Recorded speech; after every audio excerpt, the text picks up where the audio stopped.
Ladies and gentlemen, welcome to the GL1 Centre here in Gloucester, England, United Kingdom for a night of professional championship boxing. Fight Town, brought to you by Mark Neilson of Neilson Boxing. Tonight's action is sanctioned by the British Boxing Board of Control. Your area representative, Nigel Thomas, and your inspector ringside, Brian Haidary. And now, ladies and gentlemen, time for our first bout of the evening, scheduled 6 3-minute rounds in the middleweight division. And now, please welcome to the ring, Josh Cook.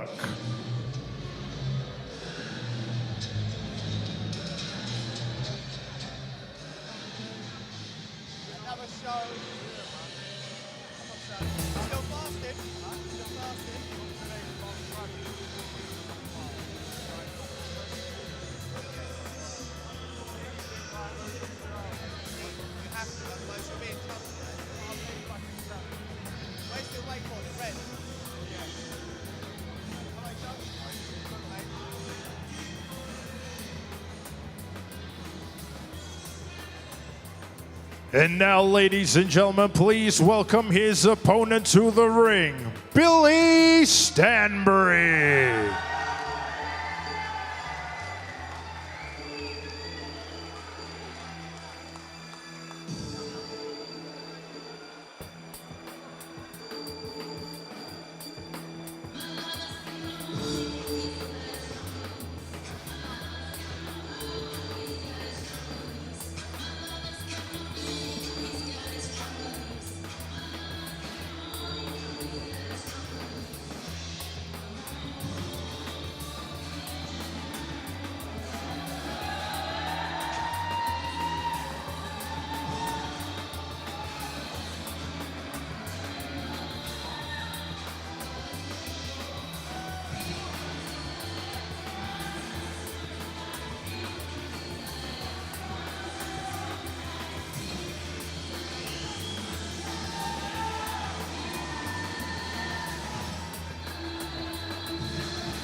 Ladies and gentlemen, this bout scheduled for 6 3-minute rounds in the middleweight division. This bout is brought to you by Mark Neilson of Neilson Boxing. This bout is sanctioned by the British Boxing Board of Control. Your area representative, Nigel Thomas, and your inspector ringside, Brian Haidary. Your timekeeper at the bell, Mark Shannon, and your third man in charge of the action in the ring, A-star referee, Kieran McCann.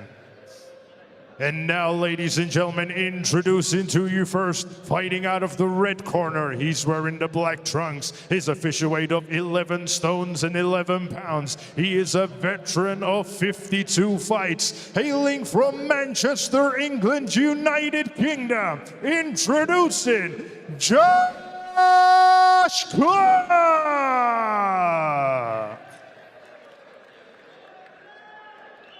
And his opponents across the ring, fighting out of the blue corner. He's wearing the white and gold. His official weight of 12 stones, 1 pound. He is currently undefeated with 10 wins, and 2 of those wins coming by way of knockout. Hailing from Bideford, Devon, England, United Kingdom. Introducing Billy Stanbury!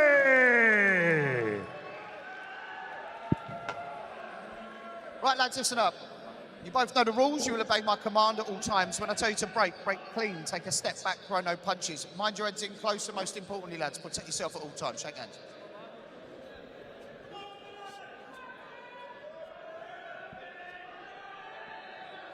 So here we go, a middleweight contest.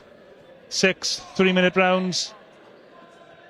Your commentators, myself, Kieran Gibbons. I'm delighted to be joined by the reigning Welsh Super Bantamweight champion, Victoria Perkins. Victoria making her commentary debut as well tonight, I believe, Victoria? Yes, first time for everything.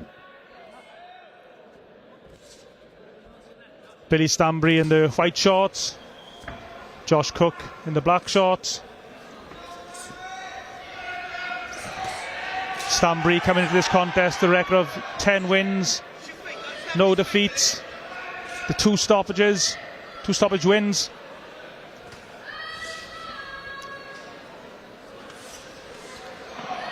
Boxing with a southpaw stance, just forcing Cook onto the ropes.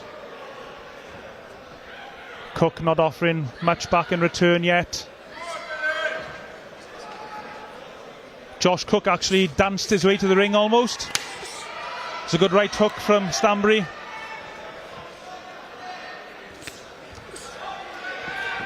And the left hand as well from the man from Devon.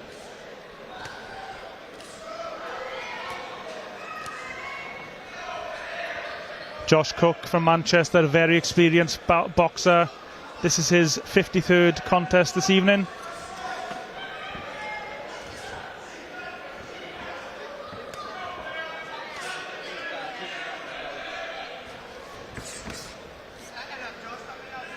Stanbury boxing very well, doing nothing reckless. Not really much back in return from Cook, just the occasional flurry of shots like there moments ago.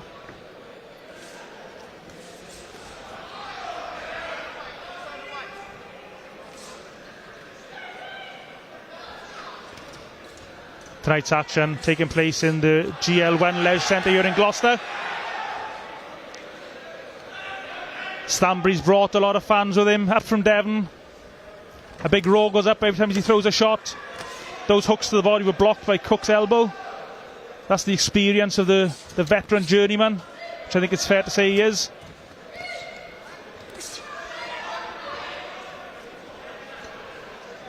Stanbury getting more aggressive as the round goes on.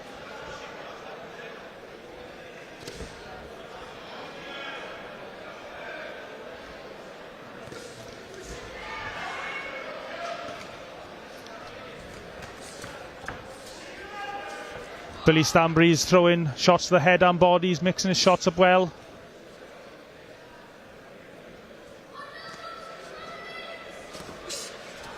Nice left hand for Stanbury and the hooks to the body, but here that shot to the body slamming in from our ringside position here. Just doesn't want to get careless though against Josh Cook. A really good opening round for Billy Stanbury. What did you make of that, Victoria? Do you know what? I think Billy is definitely using his jab. He's establishing it while he's literally keeping him on arm's reach, which is exactly what he needs to do. But for guys like Billy Stanbury, he's obviously a prospect. He wants to do things in boxing. He wants to go on and win titles. When he's facing tough journeymen like Josh Cook, who's, with all due respect, been quite negative in there, he's happy to defend and just block shots with his arms and elbows. It is very difficult. I think he needs to kind of stamp his foot down and plant the shots a bit better, target more body, because they're definitely making more of an effect for him, and then possibly force the stoppage. Josh Cook, of his 48 defeats, has only been 10 seconds. stopped the once. So if Billy Stanbury was to be able to stop him, that would be a massive statement. Seconds out. Round 2. So it's a 6-round contest, remember, here in Gloucester, in the west of England. A really good atmosphere here tonight. Of course, English title fight main event. But that's later on. At the moment, we're watching Billy Stanbury and Josh Cook. Josh Cook just happy to go behind a high guard and just trying to pick shots off. Nice right hook to the body from Stanbury.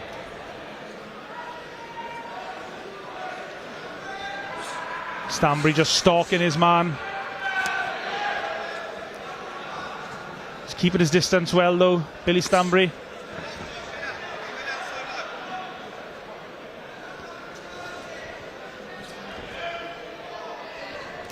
You're watching tonight's action on Neilson Boxing YouTube channel, also our partners Grassroots Boxing, Boxing Kings Media, Fight Fans TV and Gunman Boxing. Thank you to all our partners for their support. Those shots were blocked by Cook. The right hook to the body wasn't, though. Could hear it on the other side of the ring.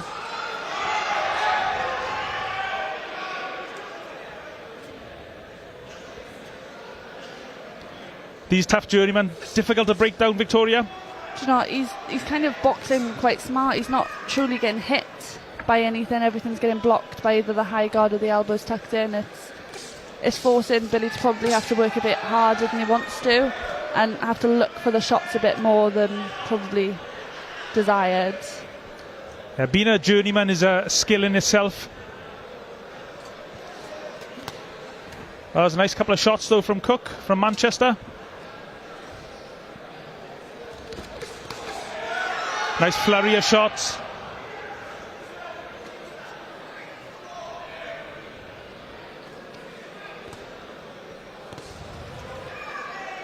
He's landed that right hook to the body repeatedly in this contest, Stanbury.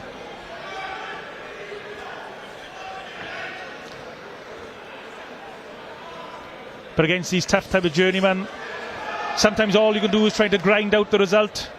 I mean, Stanbury's not doing anything wrong per se. It's just that Josh Cook is very defensively minded. I mean, even though those shots from Stanbury, not many of them landed, Cook just bending at the waist to avoid them, using his elbows a lot as well. Oh, that was a good shot from Stanbury. But Cook fires back with a couple of his own. Last few seconds of the round. And a touch of gloves with the respect between the fighters. Is there anything more that Billy could be doing in this contest, do you think, Victoria? So I think he's doing absolutely everything perfect. I think you can see that he's not going to stop Josh. So I think he's boxing, and that's probably what's going to get him to the end of the 6 rounds. And it's going to get him that win at the end, which is obviously what he wants. Obviously, everyone does look for that knockout reel. But with a fighter like Josh, I don't think it's going to come easily. So I think boxing smart is what's going to get the win for him. Josh Cook, I've seen him box a few times in the past. He always makes his opponents work very hard. He's difficult to look good against at times, but Billy Stanbury's looking really good so far tonight, I think. The shots he's landing are perfect. So to say the up high, the body shots as well, and they're definitely going to start to make an effect. Yeah, especially that right hook to the body. Stanbury's landed that repeatedly. I mean, are there any other punches you think? His jab is working him. It's doing obviously what it's meant to do. It's leading him in. It's taking him around the ring. It's starting up for that right body hook for him.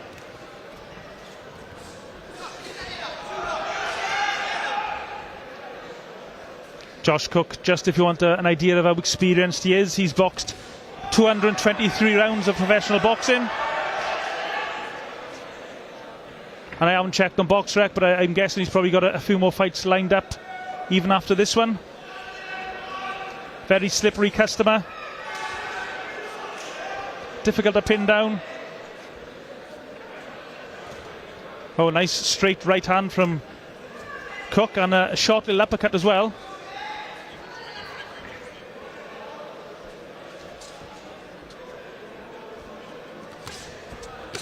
That right hook slightly around the back of Cook, but the way he moves around is not surprising, really.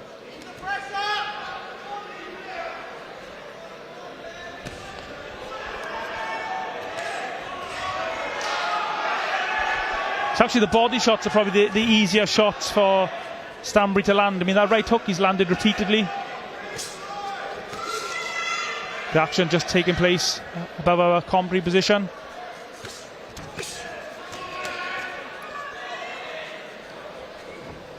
Josh Cook is almost using a shoulder roll defence at times. He's using his shoulder to block shots and parry shots, and then using his elbow to try and block the body shots.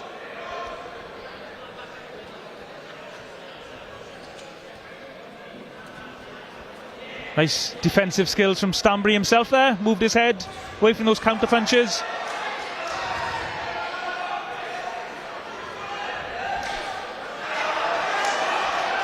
Billy Stanbury now in the white shorts, going through the gears.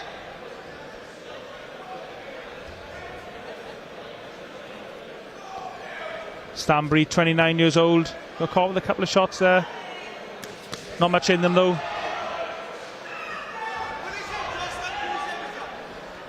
The referee warning Cook for, I think it's fencing or holding his arm out, which you're not allowed to do.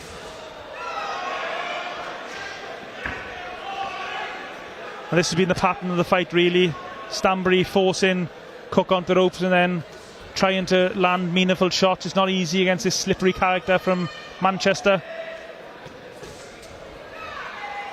Cook, 33 years old.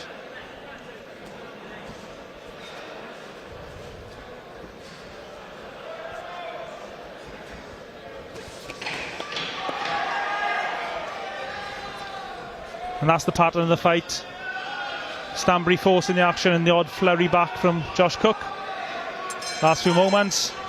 Another good round for Stanbury.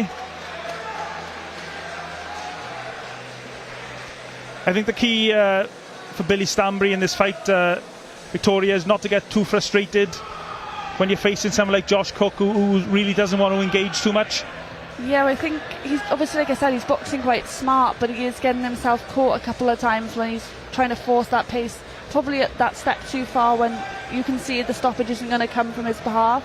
I think I'd like to see him stiffen his jab up a little bit more. I think it's a bit of a wasted punch, and obviously at the minute everybody knows how strong a jab can be, so I think he needs to just stiffen it up, step it in a little bit harder, and possibly then drop to the body instead of just go from the body from obviously a distance. Josh Cook, as we can see on the replays there, he's using his left shoulder quite often to parry the jab, the southpaw jab from Stanbury. Seconds out. We're definitely starting to see where the punches are landing though, because Josh's arm is starting to get quite significantly more red than the rest of his body is, so obviously they are making a dent. It's just we're trying to get them to land in obviously the scoring areas now. So into the fourth round. Billy Stanbury from Devon, Josh Cook from Manchester.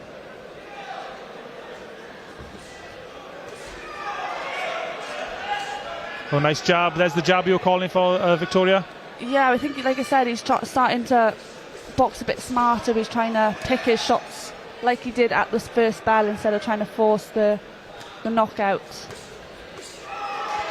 Really loading up on those left hands, Stanbury. One thing I think Billy Stanbury's done really well is keep his distance. He hasn't fallen in and smothered his own work at any time. Yeah, he's kept, like I said, he's kept that length, obviously as the slightly taller fighter, but he's looked quite dominant at a far range for himself.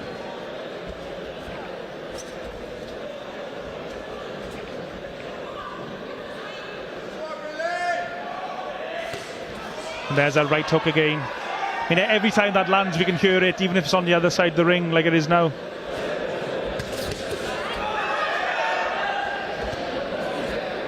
This is a Neilson Boxing promotion.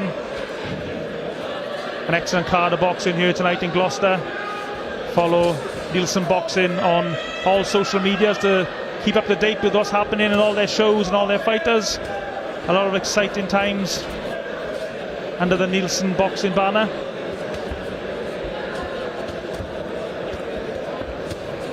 Oh, nice right hand from Cook. And then Stanbury explodes with hooks. Just wants to keep us cool here, Billy Stanbury. He's doing the right things. Cook again just blocking a lot of those punches.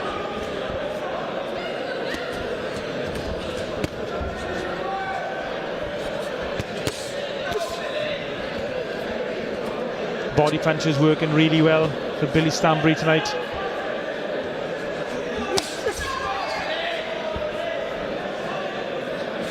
But to be fair to Josh Cook, he hasn't really looked phased at all tonight, does he?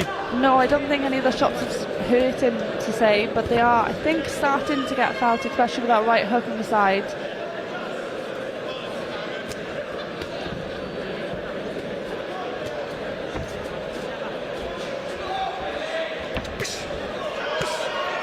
Really digging in those body punches against Stanbury.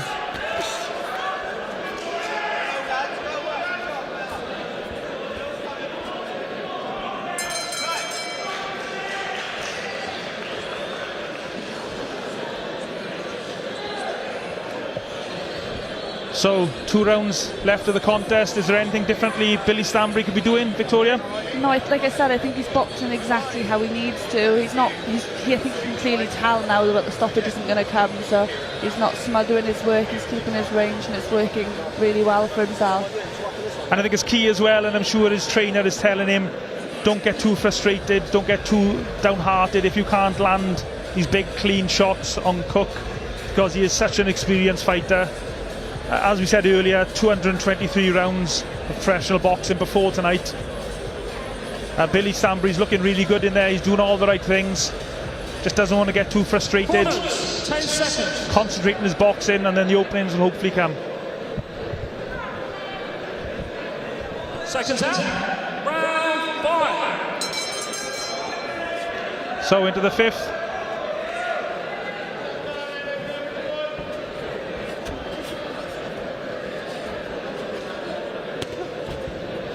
Billy Stanbury's got a lot of fans here tonight. Every time he throws his flurry of shots, a big roar goes up.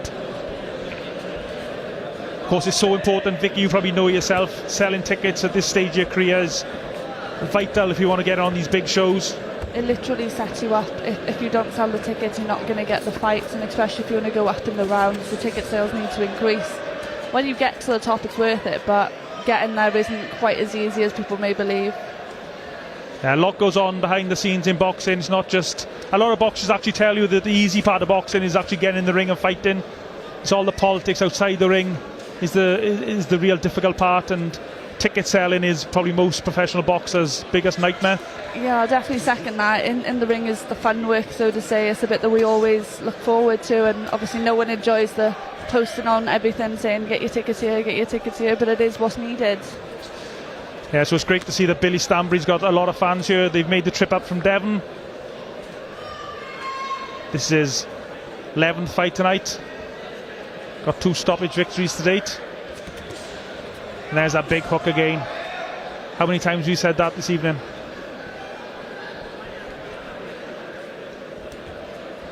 I'd like to see Billy feinting with the jab now and again.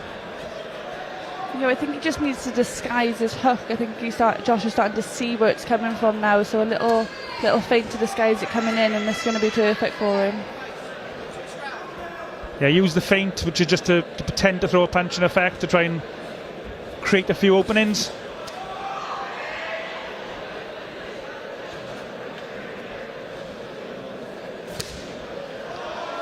There's that right hook again. Been such a good weapon tonight. Oh, and some good left hands. Is this the breakthrough he's been looking for? He's got Cook caught in that neutral corner. He's thrown a lot of punches, Billy Stanbury. Josh Cook, though, weathered the storm, I think. But just for a moment, it looked like Stanbury might have got the breakthrough. Doesn't want to get careless, Stanbury, and walk into anything silly.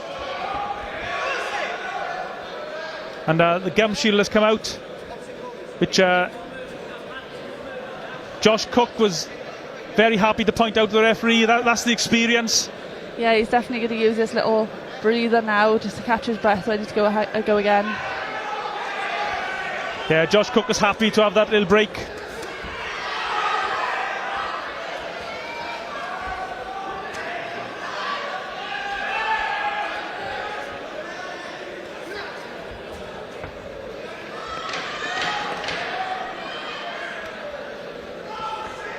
Cook seems to have weathered that storm. Last couple of moments. That's probably the best round for Billy Stanbury so far, would you say, Vicky? Yeah, he's definitely landed, obviously, with that little flurry in the corner. It definitely showed him dominant in the corner. But I think maybe it was a little bit too much for the last round to go, and he's definitely feeling the pace now. Yeah, he did throw a lot of shots. Billy Stanbury's got himself in great condition for this contest tonight. I mean, we don't have the stats to hand, but he has thrown a lot of punches. I mean, he's been relentless really in his attacks. Like you said, the hook is working wonders for him, and even in that flurry, those were the bigger shots that were landing more successfully, so to say. Yeah, as I said in that previous round, I would like to see him feint a little bit with the jab to try and get some movements out of Cook, and then try to counter it. 10 seconds. Seconds out, 6 and final round. And there's the touch of gloves, the show of respect between the two warriors. Final round. Been a great learning fight for Billy Stanbury in the white shorts against this tough northerner from Manchester, Cook.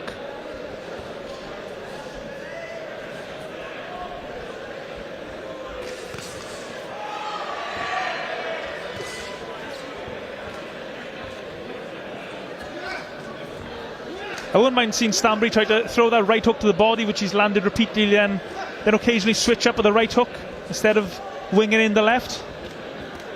I think because he caught him in the previous round, I think he's trying to push for that stoppage, but I think he just needs to take a step back and stick to what he knows best and stick to those boxing.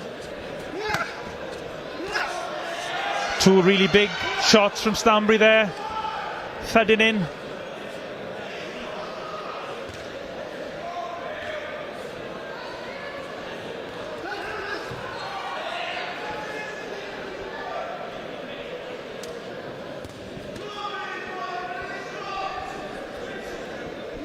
Josh Cook just doing his job as a good journeyman, and Stanbury gets warned for hitting around the back with nothing malicious. It's just Cook is such a mover. He's constantly moving and swiveling from the waist.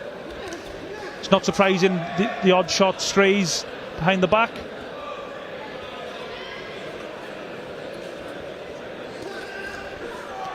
Left hand got through there.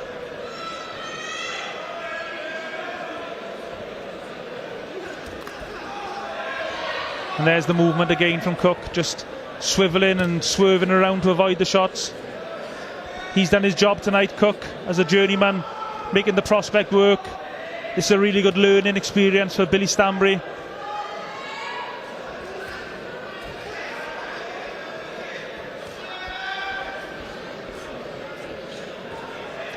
Last minute or so of the contest.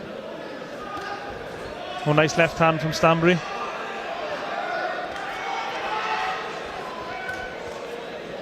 And just in the last couple of rounds, Vicky, I think he's starting to find his range a little bit more with the headshot, Stanbury. Yeah, I think the shots are landing a lot cleaner and, like I said, a lot stiffer, which is what I said I think we wanted from the start. But especially this round, he's kind of stuck to the same pace and he's picking his shots and he's working them well.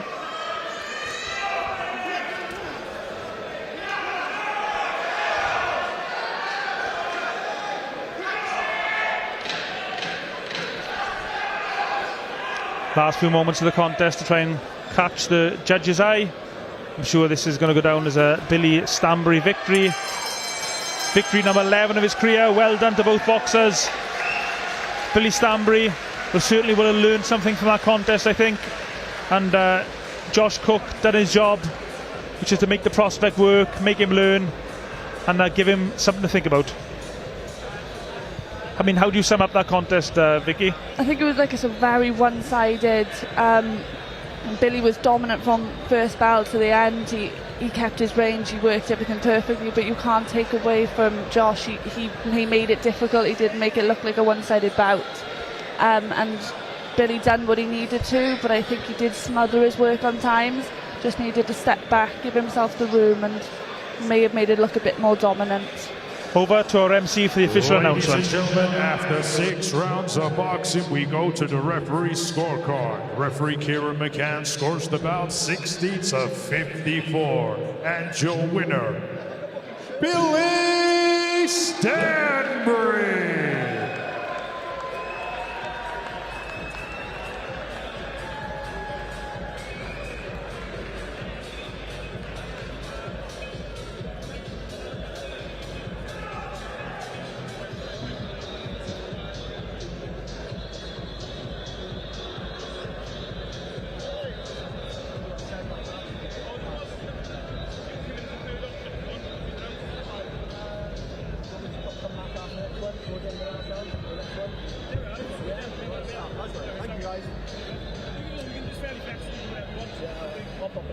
I'll be invited for during the fight, right?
Ladies and gentlemen, now it's time for our next bout of the evening, scheduled 6 3-minute rounds in the middleweight division. And now please welcome to the ring, Jose Aguirre.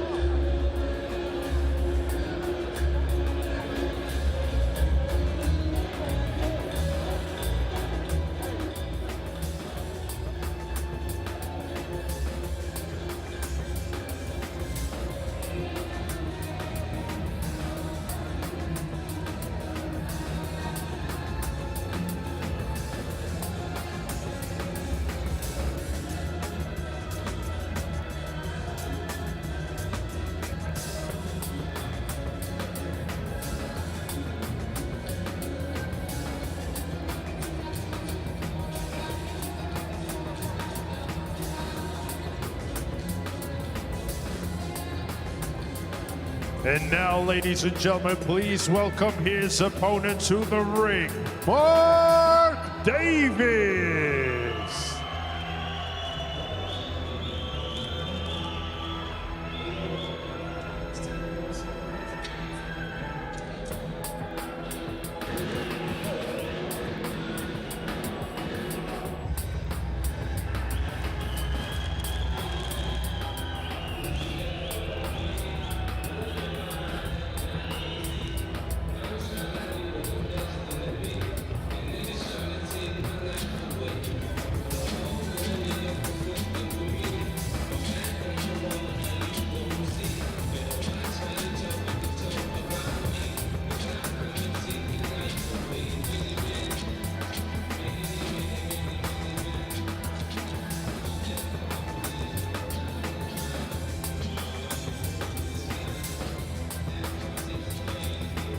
Ladies and gentlemen, this bout is scheduled for 6 3-minute rounds in the middleweight division. This bout is brought to you by Mark Neilson of Neilson Boxing. This bout is sanctioned by the British Boxing Board of Control, your area representative, Nigel Thomas, and your timekeeper at the bell, Mark Shannon, and your third man in the ring in charge of the action, referee Bernard Oyet.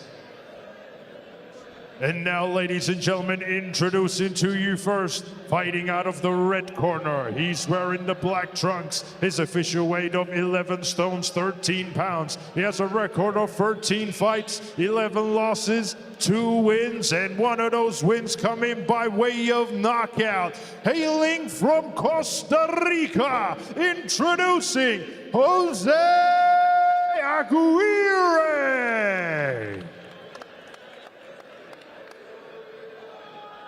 And his opponents across the ring, fighting out of the blue corner.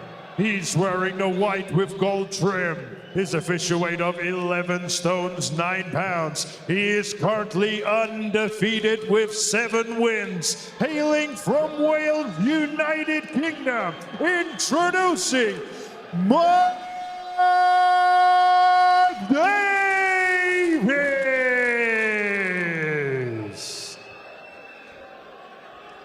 Gentlemen, let's keep this contest clean, stay professional at all times, and protect yourself. Okay? Good luck, Touch Club.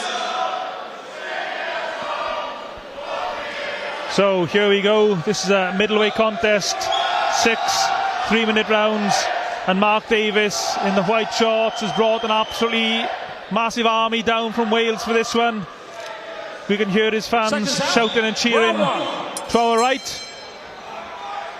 Your commentators for this contest, myself, Kieran Gibbons. I'm delighted to be joined by the Welsh super bantamweight champion, Victoria Perkins.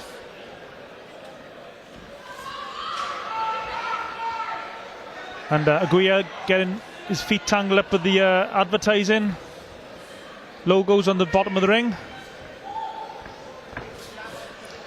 Jose Aguirre in the black shorts from Costa Rica.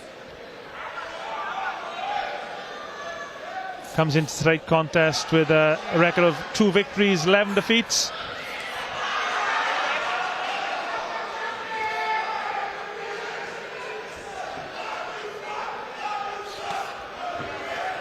Fast hands from Mark Davis from Caerphilly in South Wales. Are you familiar with Mark, Vicky? Yeah, well, we train in the same camp. We're both trained by Tony Borg, so I've seen him spar. I've seen him obviously with the top boys in the gym as well. He's very fast. He's got fast hands, and if I'm correct, this is his debut down in middleweight, so it may be nice to see if he can make a dominant position in here. So there we have it. Vicky will be giving us some inside information as this contest goes on. Of course, as Vicky was saying there, Mark Davies trains with Tony Borg in the St Joseph's Boxing Club in Newport, South Wales. A gym that's had a conveyor belt of champions over the years, including Lee Selby, Gary Buckland, to name two. Jose Aguirre just calling Mark Davies on. I know they say you shouldn't judge a book by his cover, but Jose Aguirre looks one tough customer. Yeah, he definitely looks like he's here to fight. He's not going to go down easy, to say the least. But I think Mark just needs to stick to it, staying calm, don't get dragged into what he wants. He wants him to come in, he wants to brawl, and Mark needs to just box. Oh, nice right hand from Davies. Such fast hands from the Welshman.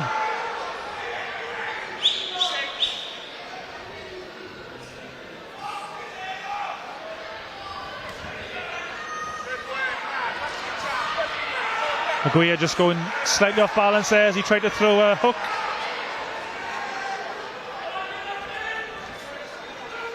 Nice footwork from Davies. Oh, lovely right uppercut. Landed the uppercut, then just moved out of range. Lovely boxing.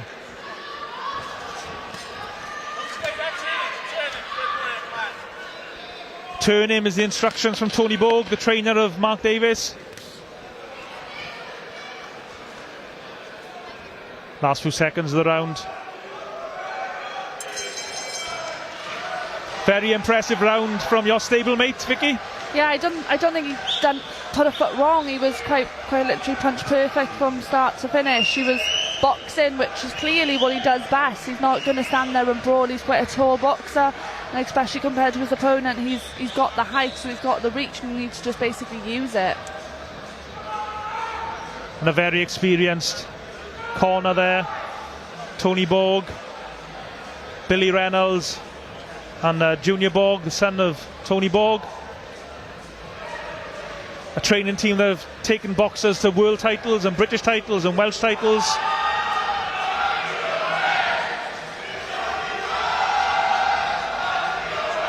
And let's hear a shout out for Mark Davies' fans. They're making themselves heard so far this evening, very loud. Seconds out. Round 2.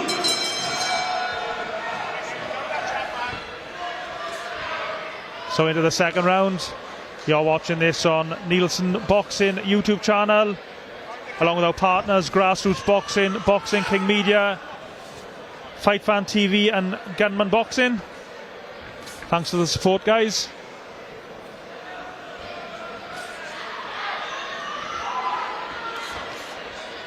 There's that jab again from Davies. Such a good weapon.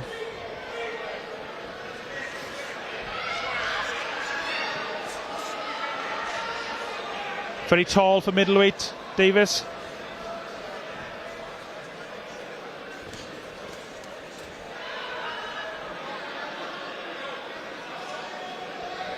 This is Mark Davies' 8th contest this evening.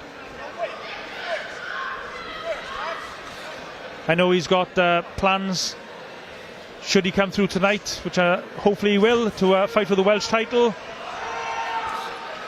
The Welsh middleweight title was previously held by Jerome Warburton from North Wales.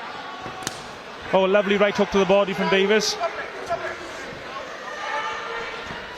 definitely think he felt that shot there, and he has kind of stopped pushing forward that little step and just allowed Mark to move around and pick his shots a bit better.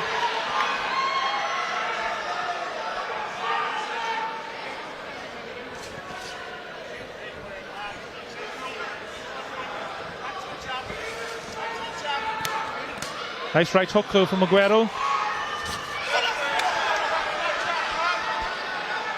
I think, like we said, that's not where Mark wants to be. He needs to kind of keep his range, keep his length, because that's probably where he's most dominant, especially being so much taller. Yeah, So Hosey. Sorry, go on, Vicky. he just needs to relax, I think, and maybe take the pressure off himself and just box. Jose Aguirre from Costa Rica. He did land a few cuffing shots there moments ago, but Davis fires back with shots of his own. Aguirre several times now, he's encouraged Davis to stand and trade with him, but Mark, I think, is much too smart for that. Yeah, and I definitely think it helps. Like the corner team is just saying, just to box smart. They know that that's not where they want him to be, so he's definitely listening to the instructions well and just sticking to what he knows. I mean, you've been in a big Welsh title fight, Vicky. Can you actually hear the corner team during the round? Yeah, you can, and it definitely makes a massive difference. Obviously, you've trained with them for so long, you know their voice, you know what you're listening out for. So he's definitely listening, even though he can hear all of his supporters and is helping him on. You can hear the key voices in the corner. And the other side of that, I mean, are you able to block out the sounds of some fans who perhaps don't necessarily know what they're talking about? No, you hear the punching ones, which are quite the helpful punches, but I think when you've done it for long enough, you know what you're meant to be listening to, and you can just about block them out until you really need them to help push you on. I think the favourite comment I heard of a fan at a boxing show was fold him like a deck chair. Sure, I've not heard that one yet. So. I'm not quite sure what that means in reality. But back to this fight tonight, Mark Davis from Caerphilly, looking really impressive so far. I mean, is there anything more he could be doing? No, I think like I said, he's boxing perfectly. It is maybe stick the shots in, drop them to the body because they were hurting him, and then when he is hurt, double them up downstairs instead of just moving around, going back to the head. 10 seconds.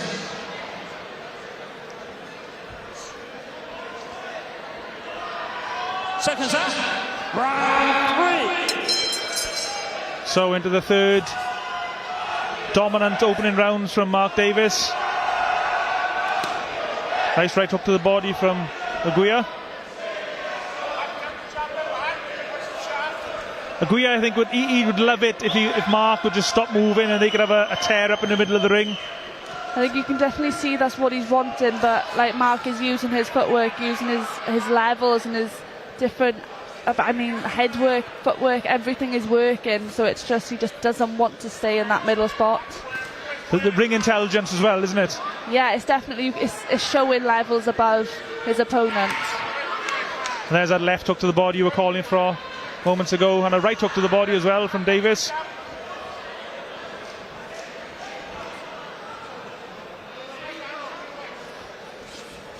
Credit though for this tough Costa Rican. He's been putting pressure on constantly, but his footwork is a little bit too slow as well. He just can't quite keep up with Davis. Yeah, he's not quite putting himself there. He's moving around, he's landing the occasional shot, but he's not denting Mark's work, which I think he needs to get in close. He needs to smother Mark for Mark to actually look like he's doing anything wrong. Davis' feet getting tangled up with the ring advertising Toblerone, as it's called.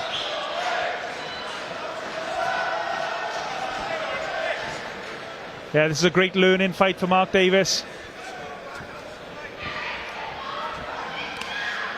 Jose Aguirre has had 73 rounds of professional boxing to date. Mark Davis, 34 prior to tonight.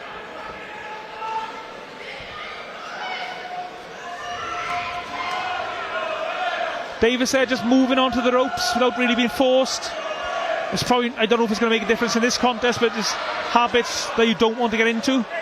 Yeah, especially when the rounds start to get a lot closer and more competitive. You want to look like the dominant fighter in the middle of the ring. You don't want to be optionally stepping back onto the ropes. I'm not saying it's happening here tonight or it will happen, but sometimes you see fighters when they're fighting journeyman type opponents, they get into bad habits, and when they step up to title fights, it does cost them.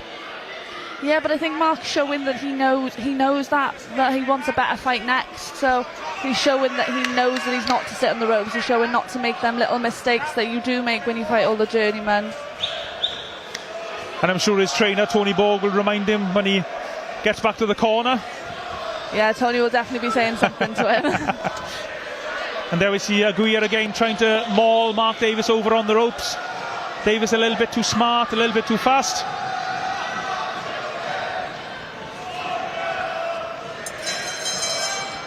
Another good round for Mark Davis.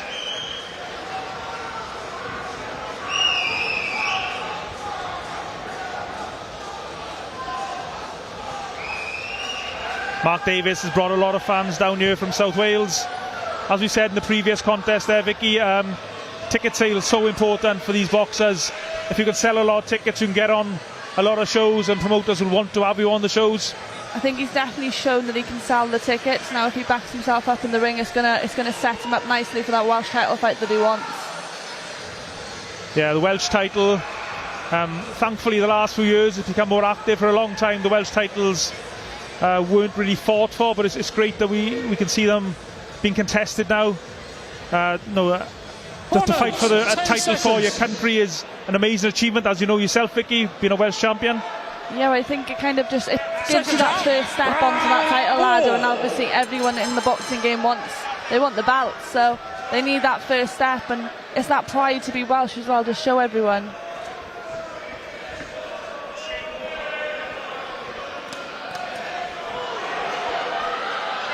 Mark Davis doesn't want to get careless, just doesn't want to hold his feet for a second too long and get caught by one of those big clubbing shots.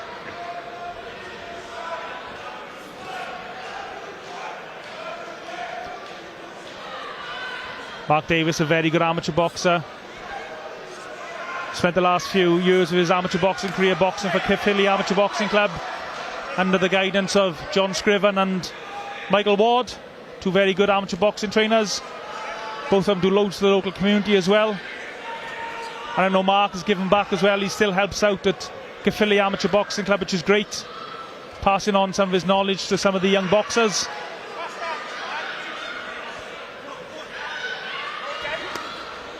Could hear that body shot thudding in. Referee just telling the boxers to watch the heads. The last thing either of these two guys want is a cut that would rule them out to fight in for a while.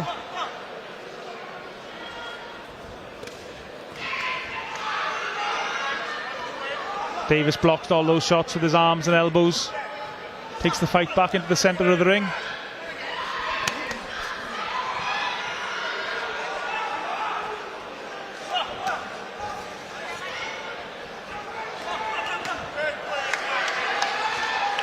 Jose Aguirre, one very tough customer. Been trundling forward this whole contest. Definitely put Mark in the back foot during the first half of that round, and I don't think it's where Mark wanted to be, so I think he's stepping his output out a little bit at the minute, just to kind of show himself in the round. Davis thinks should try and hold the centre of the ring, pump his jab out, put the occasional right hand behind it like he did there moments ago, and move his feet a little bit.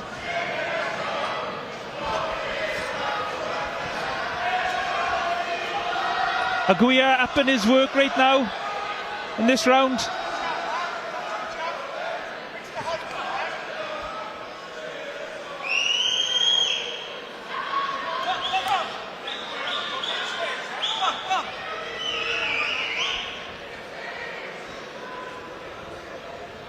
We've actually sparred with Mark. No, I haven't got to do any rounds with him at the minute, but maybe before the next camp will be quite helpful for me, especially with his ability to move, because he moves like a lightweight at the end of the day. He's moving quite freely on his feet, so it's going to be helpful for the sparring camps. It's a lovely right hand from Mark Davis moments ago. I'd like to see him drop the jab or the cross just to the body a little bit and maybe put a little dent in his step. That was a better round for Jose Aguirre. Not sure he did enough to win it, probably not, but he certainly had a go in there in that round. He definitely showed himself in it. It wasn't as dominant as Mark has been for the previous few rounds, so he's kind of been like, oh, I'm here, don't count me out too fast. Just playing devil's advocate a little bit, what would you be saying if you were in Jose Aguirre's corner now? I tell him to do exactly the same as he just did in that last round. It put a dent in Mark's step, it kind of put him off guard slightly, so I think he just needs to finish every round like he just did. Yeah, throw lots of punches, work head and body. Yeah, it's kind of just make Mark smother Mark's work, so he can't stick to his clean boxing, which is what he wants. Yeah, Mark Davis definitely a fighter who's at his best at range. 10 seconds. With arms that length, are you surprised though? Seconds out. Round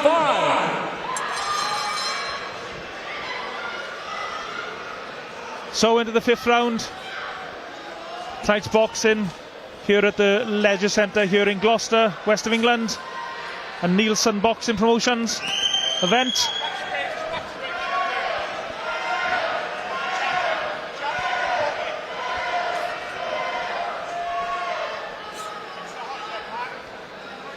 Davis's fans making themselves heard again. Left hook from Aguirre, blocked by Davis, who's in his right hand.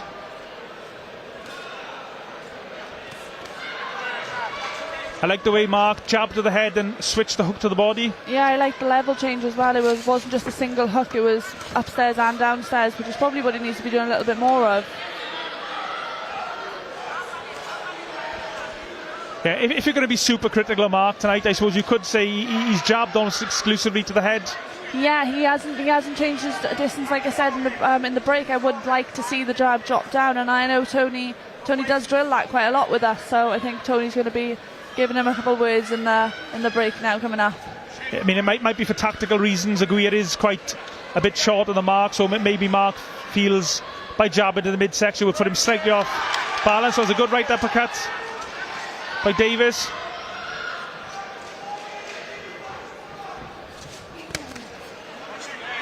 Body shots thudding in. Aguirre really loading up with those shots. Even though he's only got 2 victories on his record, he'd love to be able to get a victory here tonight against this young prospect, Mark Davis, 26 years old. Aguirre again imploring Mark to stand and trade.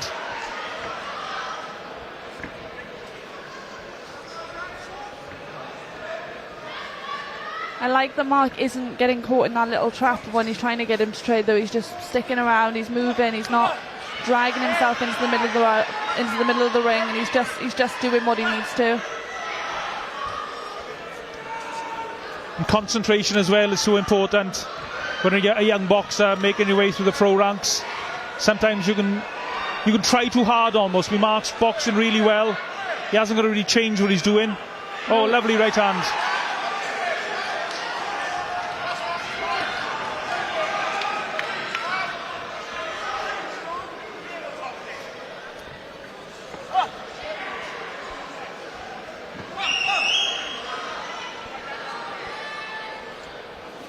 Last few moments of the 5th round. Aguirre again just telling Mark Davis he wants to stand and fight.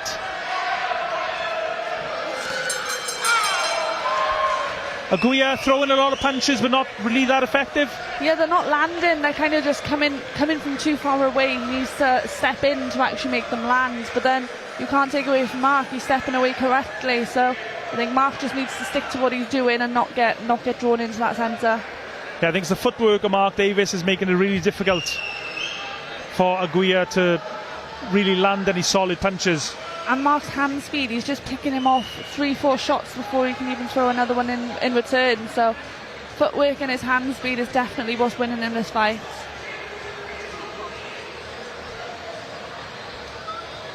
And what a great training team to have in his corner. Tony Borg, trainer of course of Lee Selby, former world champion.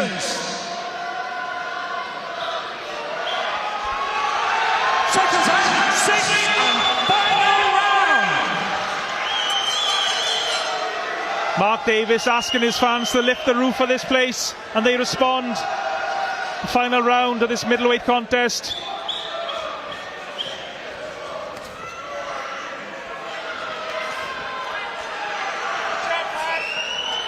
Mark Davis just needs to keep on doing what he's doing, make no mistakes, don't get dragged into a dogfight, which Jose Aguirre, this tough Costa Rican, would love. Oh, nice right hand from Davis again. Like I said, I think the straight shots is what's working best for him. The landing, that jab is piston-like, it's just constantly moving.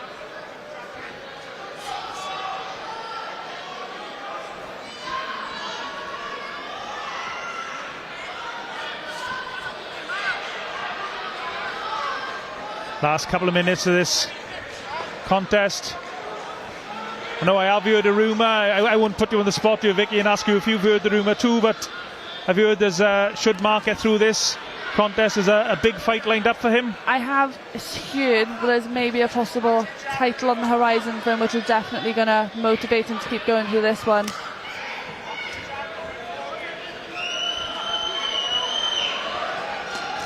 Aguirre, though, give him credit. He's really making Davis work hard. He's been coming forward, certainly in the last 2 or 3 rounds. He isn't taking a backward step, and I think that's what Mark needs with these tester fights, so to say, with a journeyman. He needs to kind of experience it all, so he's not put on the spot in the big fights. Lovely jab from Davis. Caught Aguirre as he came in.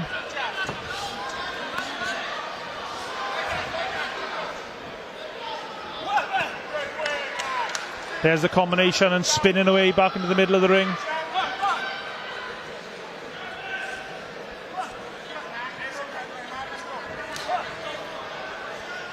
Tonight's boxing promoted by Neilson Boxing.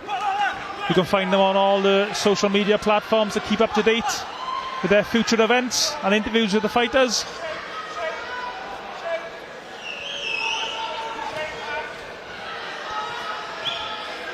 Davis doesn't want to get caught on those ropes.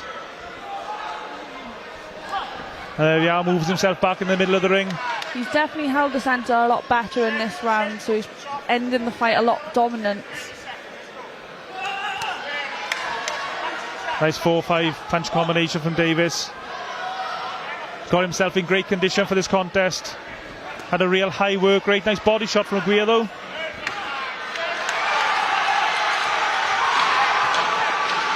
And Mark's fans respond to his punches. Big cheers go up. Last few moments of the contest. Really entertaining fight. Mark Davis salutes his fans. And credit to Jose Aguirre as well. One tough customer made Mark Davis work really hard in there tonight. And as we can just see there, ringside, Mark Davis touched fists with John Scriven, his old amateur coach, still very much involved in the Mark Davis story.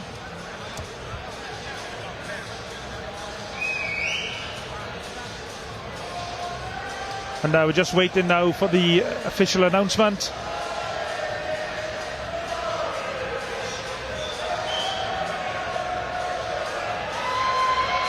Mark Davis salutes his fans, his loyal army that have travelled down from Caerphilly for this contest tonight.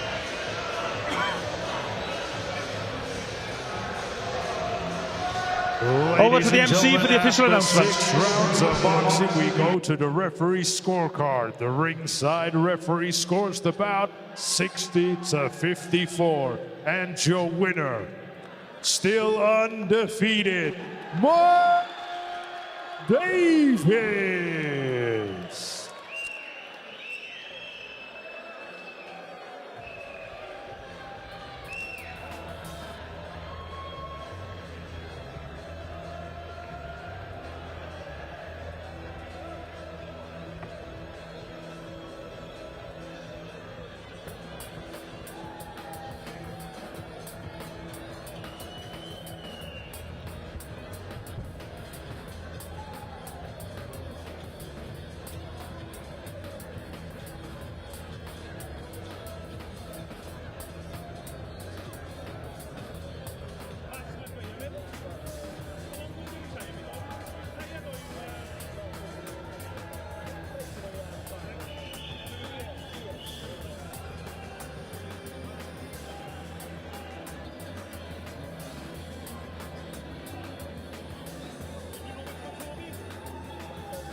Ladies and gentlemen, now it's time for our next bout of the evening, scheduled for 3-minute rounds in the cruiserweight division. And now please welcome to the ring, Marcin Prostko.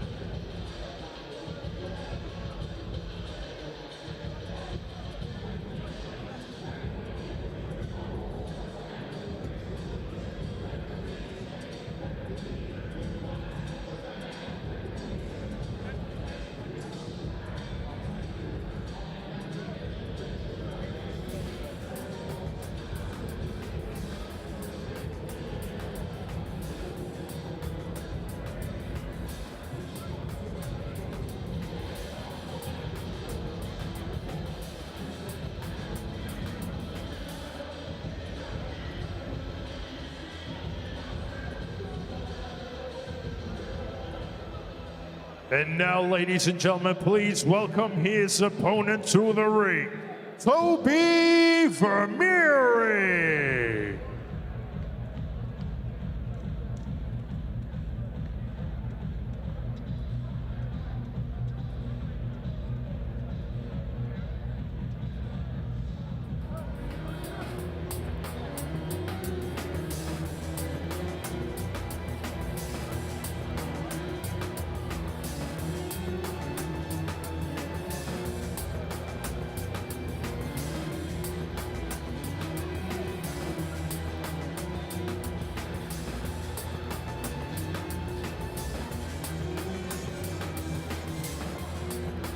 Ladies and gentlemen, this bout is scheduled for 4 3-minute rounds in the cruiserweight division. This bout is brought to you by Mark Neilson of Neilson Boxing.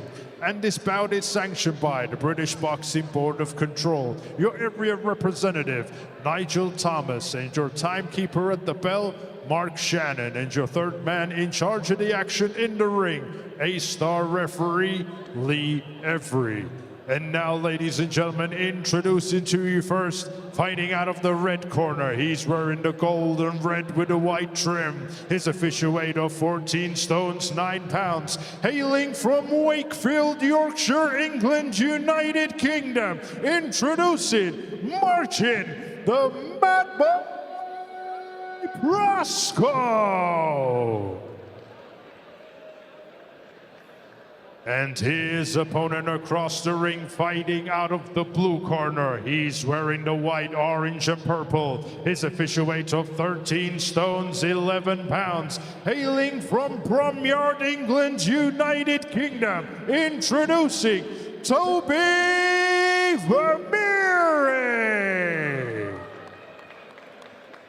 Boxes, please. Okay, lads, when I say stop, stop boxing. When I say break, take a step back. Keep your hands up and protect yourself all the time. Good luck to you both. Good luck. Vermeire in the white and orange shorts. Prostko in the red and yellow. The commentators, myself, Kieran Gibbons. Seconds out. Round one. I'm delighted to be joined by the Welsh Super Bantamweight champion Victoria Perkins, and also Max Mudway, a 7-0 prospect on a slight break, perhaps, Max? A slight break. We never know whether we're going to be coming back or not, but we'll see how the time tells. We'll see. But I'm shouting to be here tonight. It's a pleasure to be on the commentary team tonight. Toby Vermeire has a massive story behind him. If you are following on Instagram, you know all about it. He's got a lot of followers on Instagram, 20-odd thousand followers, I think. It's all about his weight loss story, down from 25, 26 stone at one point. Now down to cruiserweight. And starting the fight off real well so far, putting the good pressure on.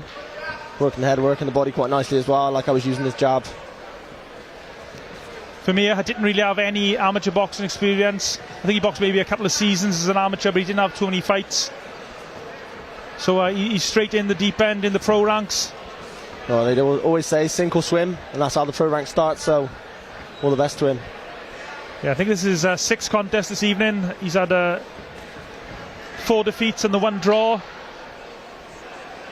But he's been matched pretty tough. I know he'd love to get the victory here tonight on this big Neilson Boxing promotion event here in Gloucester.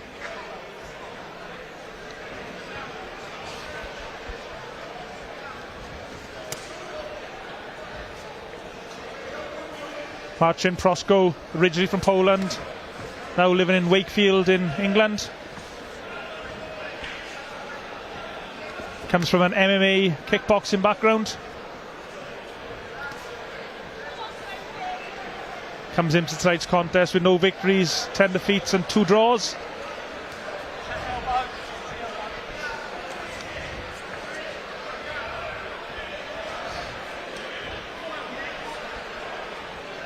That cruiserweight contest, 4 3-minute rounds.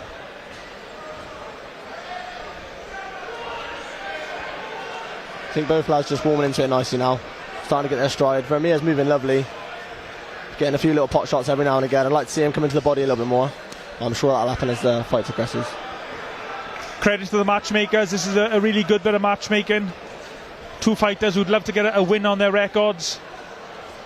I'm sure the British Boxing Board of Control as well might be putting a bit of pressure on them to get a win on their record. So really good bit of matchmaking from the team at Neilson Boxing.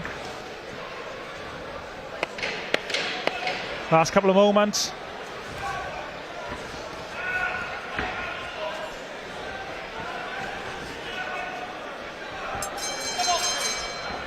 So there was a close-ish opening round, Vicky. I mean, who do you think won that one? So I would put it very close. I would give it to Toby because of the accuracy in his shots. But like I said, it was a very close first round.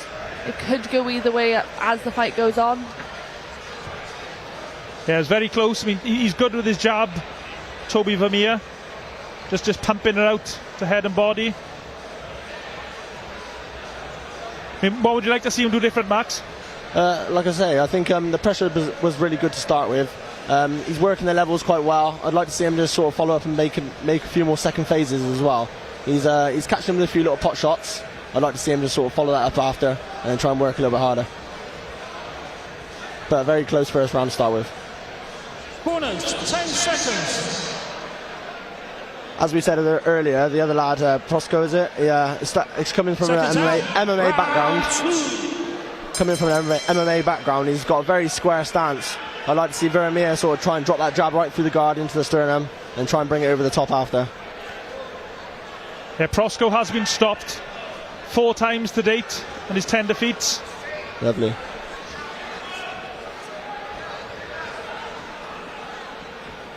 Toby Vermeire's got a great story. His life was a little bit off the rails, eating too much, drinking too much. His weight had ballooned, as I said, up to 25, 26 stone. But he said boxing helped get him back in shape.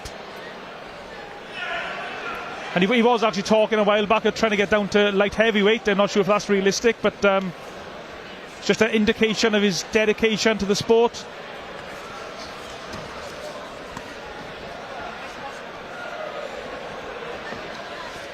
Prostko, I think, should be pumping his jab out. He's got a slight advantage in height and reach. Not really using that jab, or a bit hesitant with it.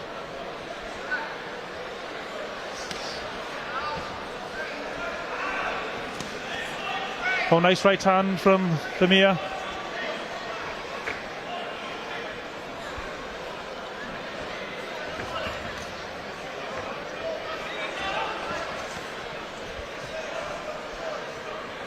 Vermeire, actually born in Wales but now living in Herefordshire. He comes from a Belgian background, hence the name.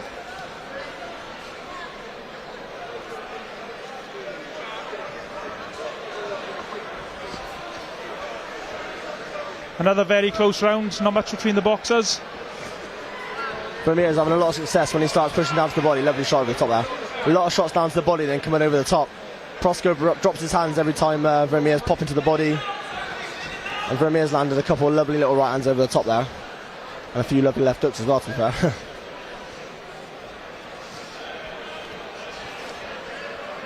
Vermeire doing enough to win this round so far, Mark, should we say? Yeah, I'd say so. He landed a lot more clean shots. Prostko has been starting to push for the pressure a little bit more, but I think, yeah, the clean shots goes to Vermeire.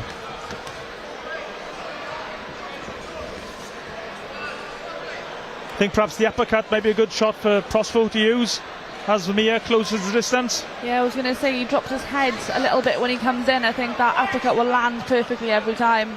Yeah, the right uppercut, if he can time it right. Remember, Vermeire's not very experienced in boxing terms, only a couple of amateur seasons and 5 pro fights to date.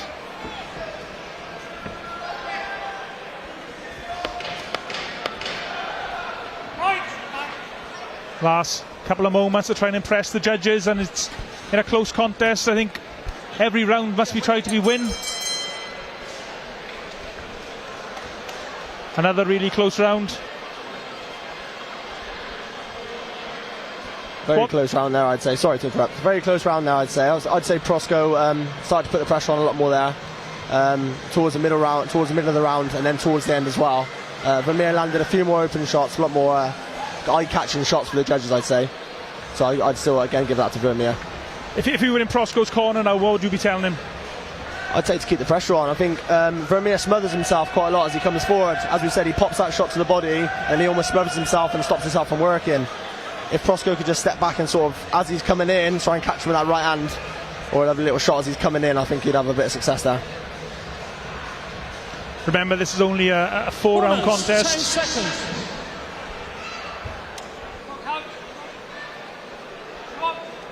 Seconds out. Round 3. So into the third.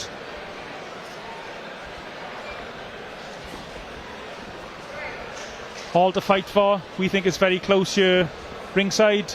Possibly Toby Vermeire ahead on the cards. But it's all very subjective, of course.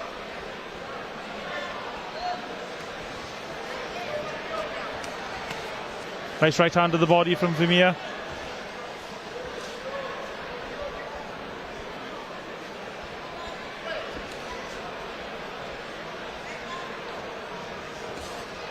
You're watching tonight's boxing on Neilson Boxing YouTube channel, along with our partners Grassroots Boxing, Boxing King Media, Fight Fan TV and Gunman Boxing.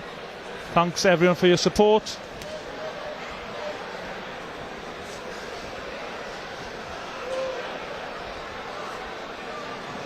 Again, the action just going back and forth. Neither boxer really grabbing control of the contest.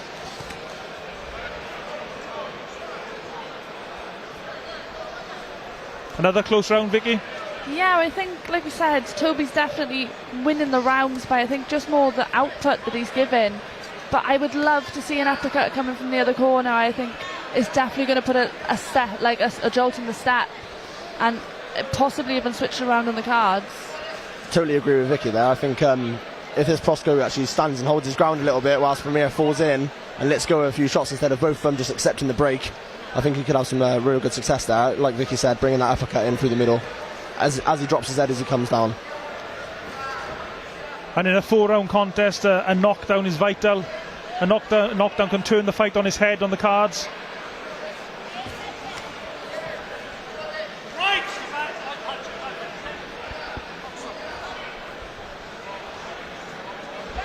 Tonight's boxing coming from the GL1 Leisure Centre here in Gloucester in England. A really packed crowd in here tonight for tonight's action. Of course, an English title fight is our main event later on this evening.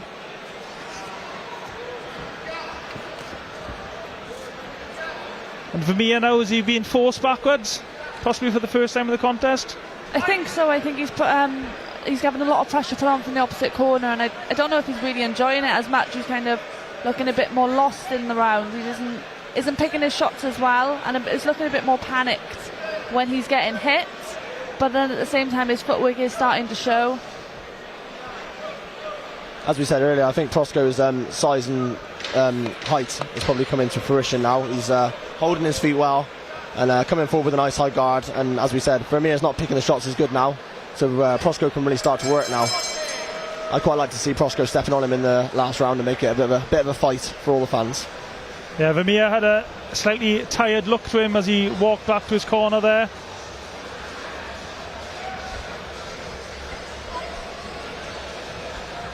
So you're saying, Max, you think Prostko just to throw the kitchen sink in him, basically?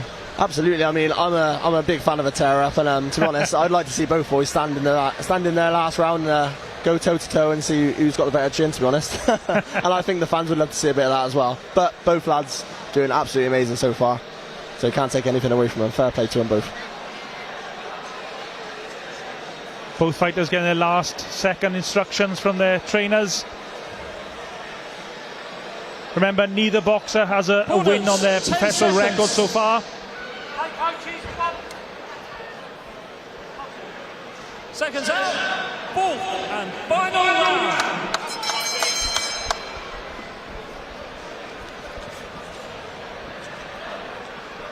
Fourth and final round.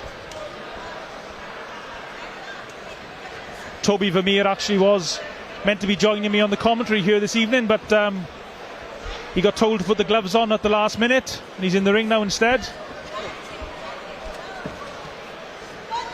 Yeah, just noticed then as Vermeire come out from the corner, his mouth is open, quite heavy breathing going on, whilst Prostko's looks pretty tidy at the moment. Not breathing too heavy. I think if Prostko can step on him here, he could potentially have a good finish to the 4-round fight.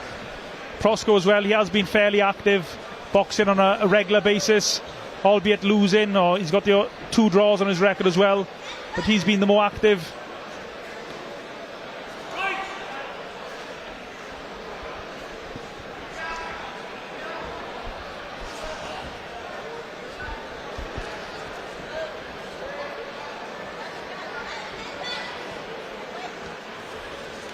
Flurry of shots from Vermeire to try to catch the judge's eye.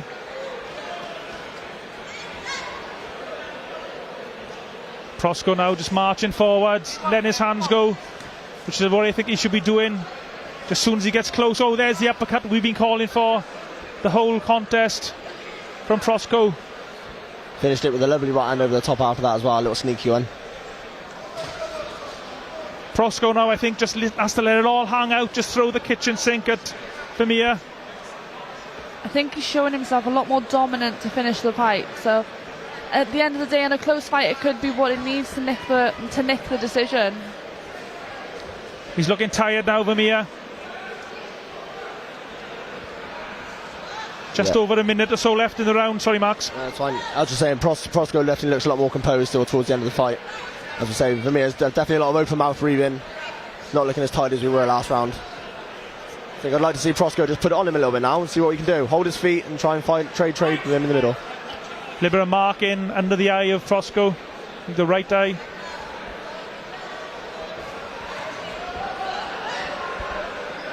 Digging deep now, Toby Vermeire.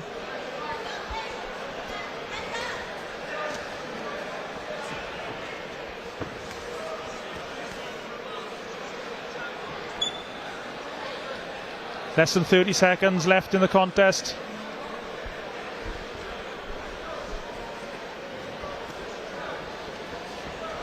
And Prostko just keeps on coming forward. I'd like to see him throw more punches, but he is letting his hands go when he gets up close. I think Vermeire's just looking to finish this fight now. I think he's had enough. Yeah, Vermeire can't wait to hear that final bell, and there it is. Well done to both fighters. That was an entertaining scrap. And it's over to our judge for the verdict. What were we saying here ringside? Vicky? So I've got it very close. I do have Toby winning it, but I think it was a very close fight. Max? Yeah, exactly the same as what Vicky said. I think he was picking all the better shots in the first 2 and maybe even the third. I think purely because of the last round, the judges could favour Prostko. As we say, it was a very tough, very even fight. But Prostko definitely stepped on it in the last round, for sure. Maybe part of the third.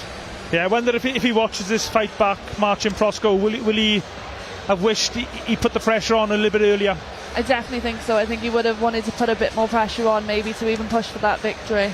Ladies and gentlemen, after 4 rounds of boxing, we go to the referee scorecard. Referee Lee Every scores the bout 38-38. This bout is a draw.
Ladies and gentlemen, now it's time for our next bout of the evening, scheduled 6 3-minute rounds in the super middleweight division. And now please welcome to the ring, Adam Ciesla.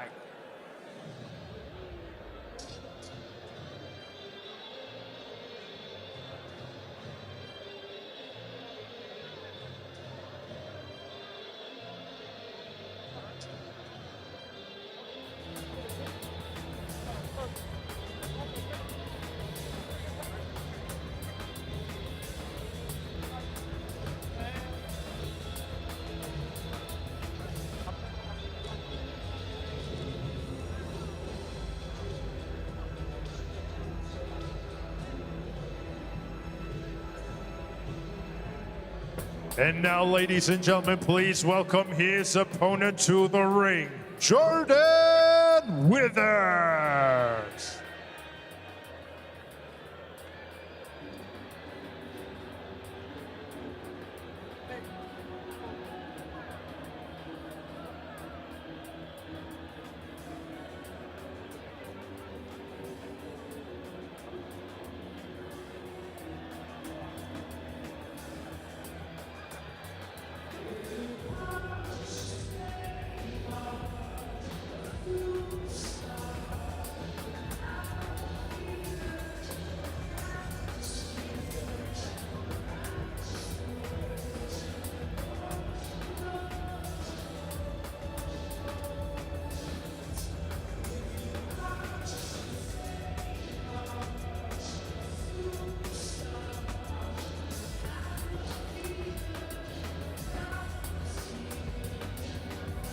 Ladies and gentlemen, this bout scheduled for 6 3-minute rounds in the super middleweight division. This bout is brought to you by Mark Neilson of Neilson Boxing. This bout is sanctioned by the British Boxing Board of Control. Your area representative, Nigel Thomas, and your timekeeper at the bell, Mark Shannon. Then your third man in charge of the action in the ring, referee Lewis Van Potch. And now, ladies and gentlemen, introducing to you first, fighting out of the red corner. He's wearing the red with white trim. His official weight of 11 stones, 12 pounds. He has a record of 32 fights, 23 losses, 1 draw, 8 wins, and 3 of those wins come in by way of knockout. Introducing Adam Ciesla. And his opponent across the ring, fighting out of the blue corner. He's wearing the red and gold. His official weight of 11 stones, 12 pounds. He is currently undefeated with 7 wins, and 2 of those wins come in by way of knockout. Hailing from Wales, United Kingdom, introducing Jordan Withers.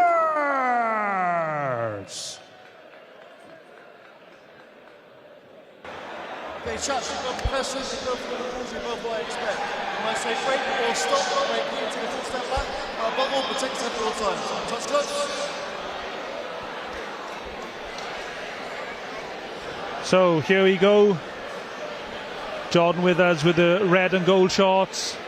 Adam Ciesla with the red and white. The commentators, myself, Ciesla Gibbons. I'm delighted to be joined by prospect Max Medway and the Welsh super bantamweight champion Victoria Perkins. Straight away we can see that Jordan, when we don't have a stats here, but it looks like Jordan's got an advantage in height at least.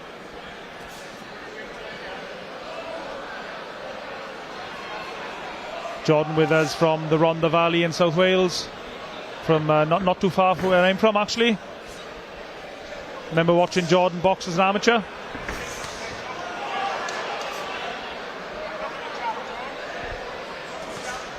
Oh, big right hand from Jordan Withers. Back to your jab with the instructions from the corner.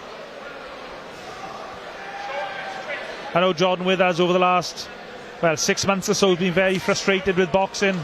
Had a lot of fights cancelled and various other issues keeping him out of the boxing ring. Speaking to him earlier, I think he's just relieved to be back in the boxing ring here tonight. Nice short-tail uppercut from Withers.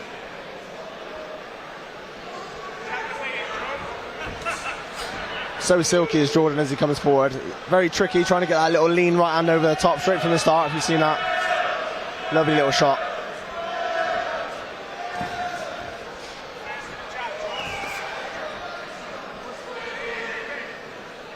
Withers happy to hold the centre of the ring.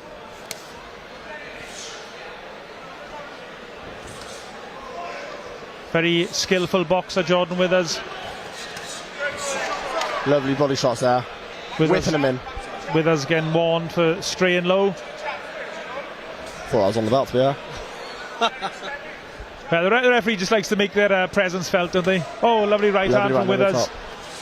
And again. You know Jordan Withers very well, Vicky? Yeah, I train with him, and just like Mark, their footwork, especially everyone in the gym, is just phenomenal. And Jordan moves around the ring so flawlessly. It's lovely to see, and it's nice to see him actually planting his shots.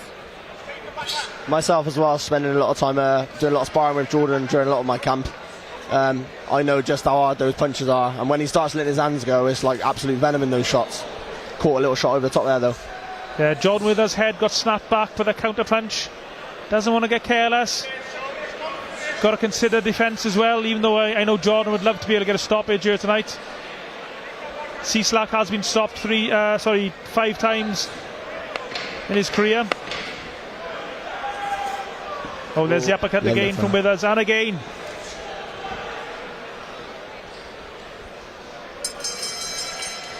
Very impressive opening round from Jordan Withers. What do you think your trainer and his trainer Tony Borg is telling him, Vicky? So I reckon he's just telling him to stick to the exact same thing. He'll probably want him to step back, stick to a bit more boxing instead of trying to get them big power shots, and maybe lead his way in with a jab and then throw them. But they're definitely not going to be giving him any negatives in that corner. And just watching the replay here, Jordan, he throws a really good right hook just behind the left hand of Ciesla. Although he did get caught by a counter punch. Just see it there again, the right hand, short right hand from Ciesla. Ciesla, from his 8 victories, he has got 3 stoppages, so Withers doesn't want to neglect his defence totally. He's always got to keep it in the back of his mind, even though I know he's an aggressive fighter, Jordan Withers, even though he's got really good boxing skills as well. Seconds out. Round 2. So into the second round of this 6-round contest.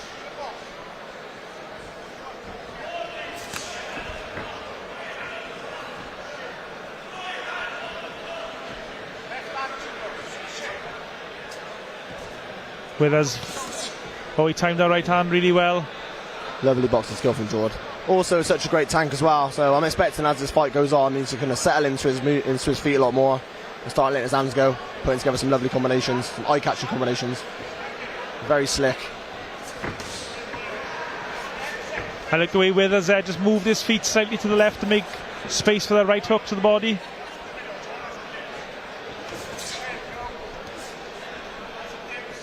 This is Withers' first contest since last summer, I believe. As I said earlier, a very frustrating time for him. Seems like he's been a pro forever. I think he's actually turned pro back in 2019. But it seems to have been, around forever, like I said. I think with that frustration of having such a bad 6 months or so, as you said, I think Jordan's going to be wanting to make a statement tonight. I think he's definitely going to be wanting to look for the stoppage later on in the fight. Withers putting mean intent to that right hand, loading up in her again. Do you think there's a danger here, Max, though, that Jordan will be trying too hard to look spectacular rather than just do the basics? Or do you think he's already got it covered? In my experience of being with Jordan, he's all about that. I mean, he loves the pizzazz, he loves the good footwork. As you see, switch hitting as well. The more he gets into this fight, the more relaxed he gets. That's just when he gets more dangerous, in my eyes. More loose the shots will become. There we go, lovely shots to the body. The more dangerous he becomes. Lovely. I think the uppercut's going to be the key in this one. Withers slipping that jab that came back in return from Ciesla. Withers judging the range really well here. Let's go, Jordan. Prince Spite in his punches. Jordan Withers, the man from the Rhondda Valley in South Wales. Withers just gets a warning from the referee, Lewis Van Puccia, about pushing his opponent back.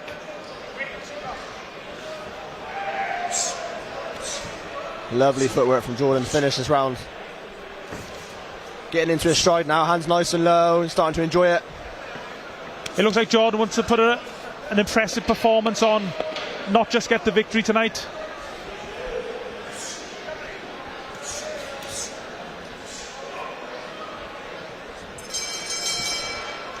Another very impressive round from Jordan Withers.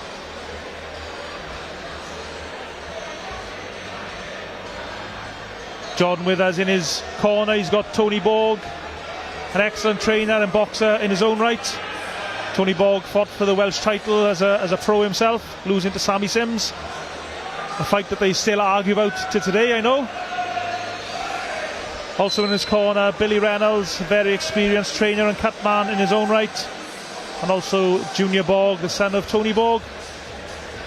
An excellent team, which I'm sure you can verify, Victoria. So yeah, I'll vouch for that. The boys in our team are definitely ones who you can trust. Like, you wouldn't go in there if you didn't trust who's in your corner, and you can tell Jordan trusts every single thing that Tony and Billy have had in him. 10 seconds. And of course, that's a training team that's gone right to the top. Round 3. Taking guys like Lee Selby to a world title, Gary Buckland to a British title, Gavin Gwynn to a British title, amongst others. Yourself to a Welsh title, Victoria? Yes, took me there for my last fight. We're definitely looking to keep going.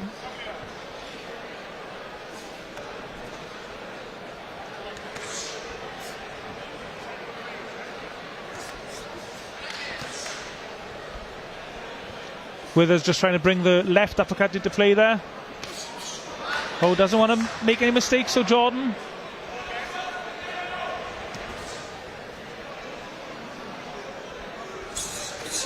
This contest at super middleweight. I know Jordan Withers would love to fight for the Welsh super middleweight title. He was calling for that fight probably at least 2 years ago. The current Welsh champion Ethan George boxing next month. I know that's a fight that Jordan would love.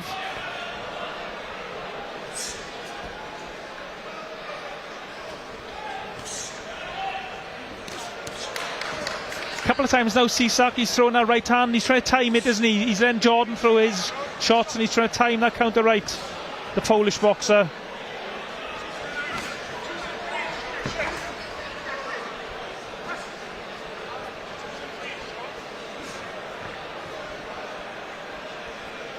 Hands very low from Jordan Withers, relying on his reflexes to avoid punches back in return.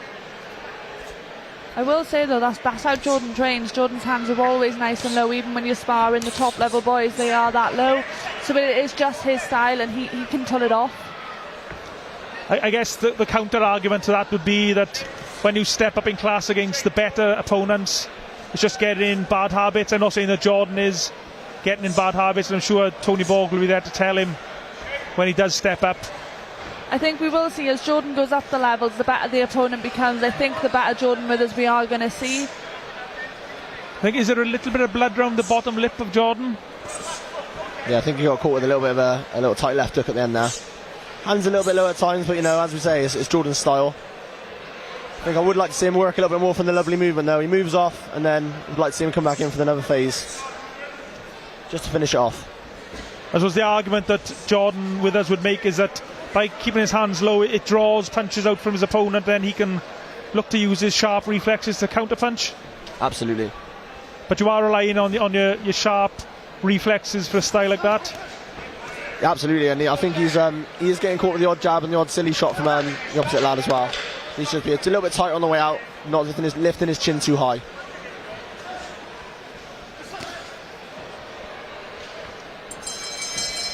For another impressive round from Jordan Withers.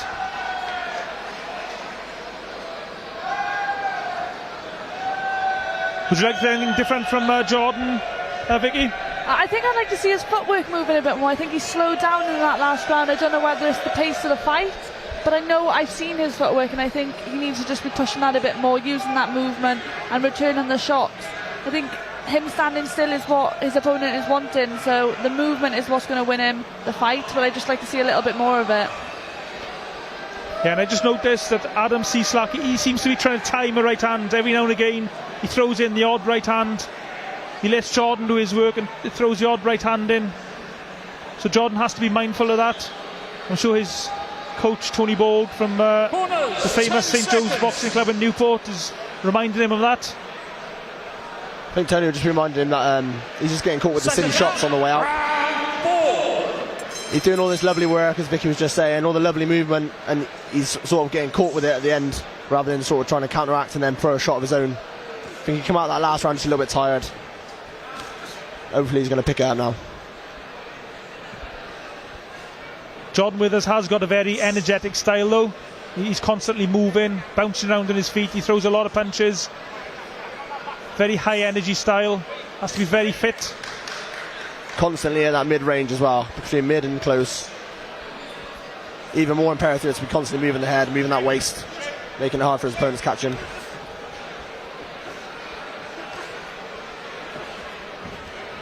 Jordan just ducks under the hooks from Ciesla.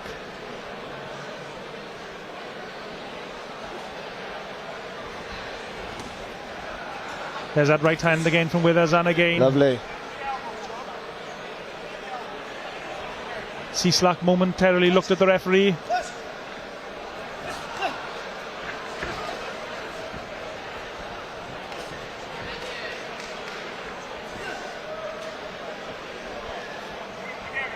Ciesla, 33 years old.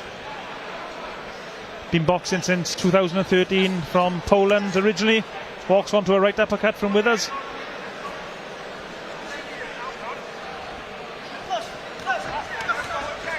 Jordan Withers, 24 years old. Turned pro back in 2019. There's a nice right hook to the body though from the Polish boxer. I'd like to see a bit more spite back in Jordan's shots. They're kind of just touching him now instead of how effective they were in the first few rounds. I'd like to just see a little bit more spite, a little bit more anger maybe, and just the power coming into the punches. Jordan did throw a lot in the opening few rounds. As I said, he's been out of the ring for quite a while, probably excited to get back in there.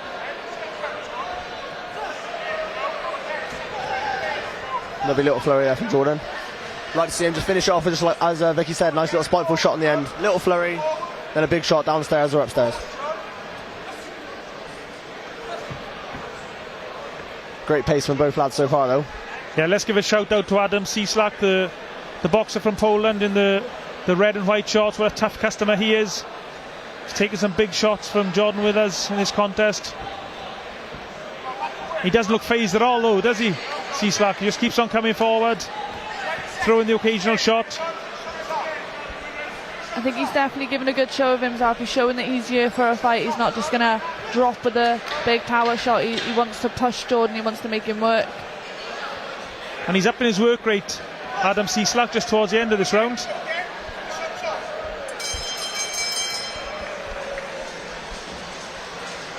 Another comfortable round for Jordan Withers, I think, but Adam Ciesla just threw a little bit more there towards the end of that round. Yeah, I'd say so. He finished off quite strong there. Every now and again I think Jordan's just getting caught with a little switch off shot. He's doing that lovely movement, as I said earlier, and I think the eye-catching stuff, it was coming from Ciesla and that. Just a little jab on the end just to knock his head up, and then that's a point, you know. I'd like to see Jordan just coming out a little bit tidier, maybe dropping the head and dropping into the legs, and then finishing off, coming back in. A little nod from Jordan Withers in the direction of our co-commentator here, Vicky Perkins.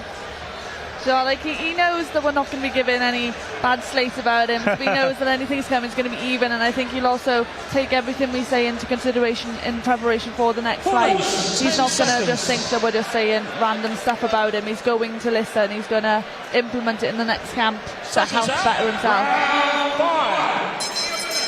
Yeah, but you've got to say that because you share a gym with Jordan and you might be potentially sparring him down the road. Myself and Max, we're not probably going to be sparring. I'm certainly not going to be sparring Jordan with us anytime soon. No, those days are over now. I'll leave and spar the other lads. I know Jordan's a bit of a joker in the gym, Vicky. Yeah, I can vouch for that. He'll definitely, as soon as you come in, he's going to say something. And if he has to work a little bit harder, he's definitely going to make sure you guys are going to have to do it as well. I know there's great camaraderie in St Joseph's Boxing Club in Newport. Got a great blend of boxers, people from like Welsh level right through to contenders for world titles. Yeah, we're all there, and we all help each other. We always push each other going on. If we've got a fight coming on, we make sure that we're helping out where we can.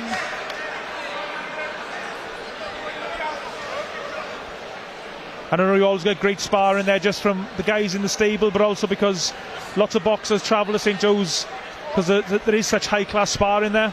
Yeah, we have plenty of people coming in and out, and obviously with the different calibers of our stable, we do have the better opponents coming in to help, say, the lower levels. Not obviously in the ranks, but like obviously we do get the higher class come in to spar with our higher class boys, and then they will jump in to help out.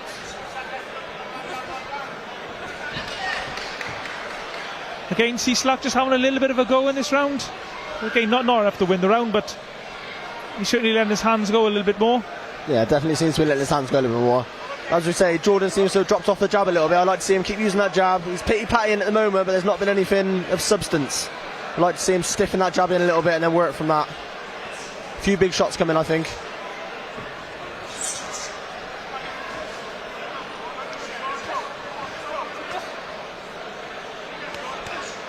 Nice left hook from Withers.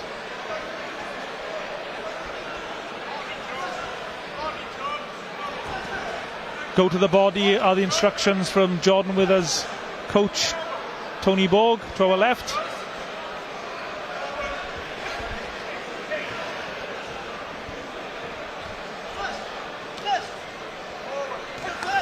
Lovely shot over the top. Go forward. Borg is shouting to Withers.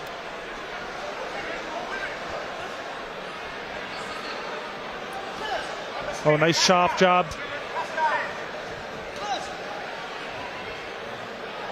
Withers momentarily switching to southpaw, then back to orthodox.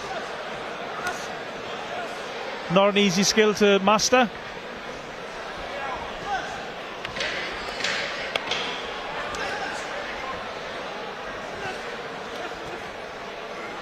Last couple of moments in the fifth round.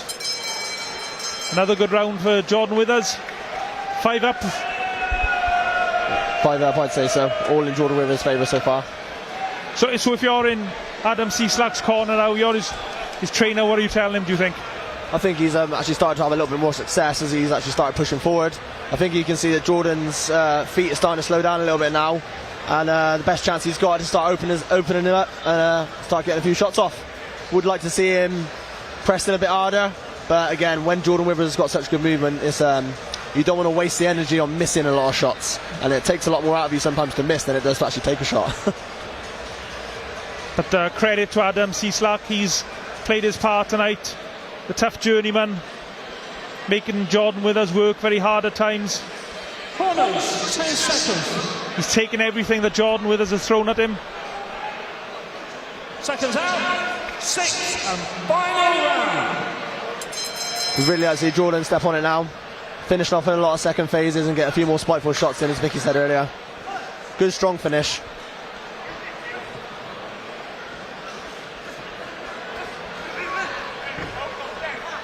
Nice head movement from Jordan Withers there, avoiding the shots from Cieslak.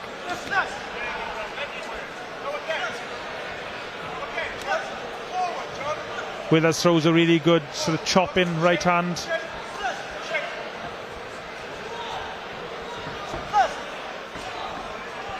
I think I'd like to see that jab come down to the body a little bit, maybe drop it to the body and then come over with the right hand to the head.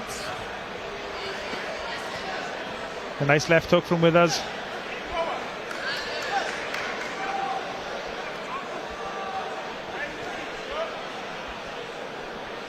Fighters happy just to exchange shots there.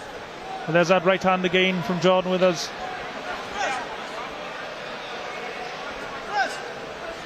haven't seen that lovely rear uppercut, from Jordan for a couple of rounds. He had some lovely success with it in the first couple. I'd like to see him start trying to bring that back in if he can. Let's remember, Jordan Withers has a lot of ring rust to shake off.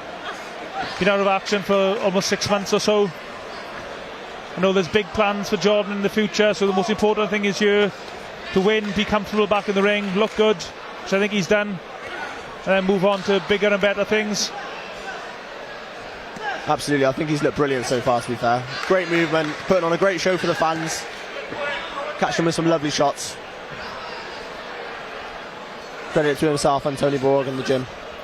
And I think unless you've actually been there, which I know you two have, it is so tough sometimes to look good against these journeymen who they're not even, they're just doing enough to stay in the contest.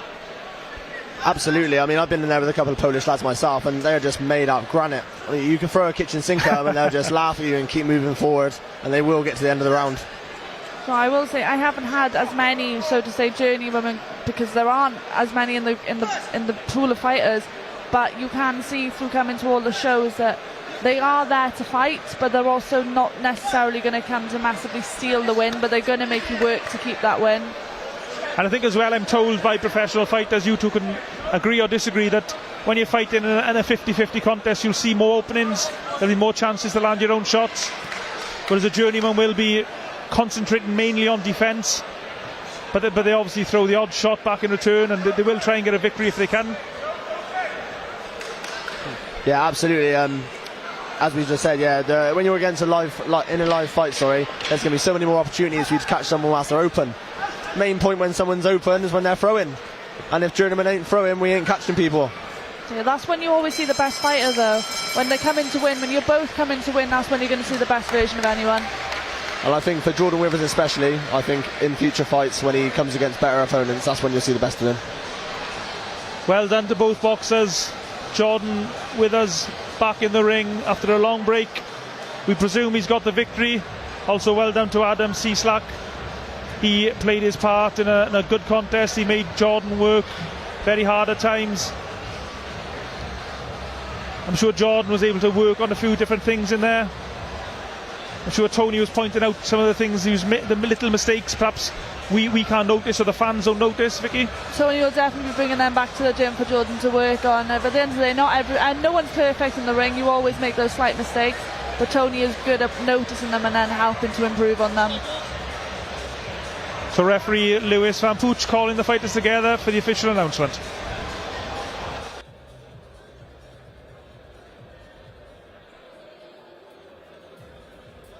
Ladies and gentlemen, after 6 rounds of boxing, we go to the referee scorecard. The ringside referee scores the bout 58-56. And your winner, still undefeated, Jordan Withers.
Ladies and gentlemen, now it's time for our next bout of the evening, scheduled 6 3-minute rounds in the super featherweight division. And now please welcome to the ring, Jose Manuel Perez.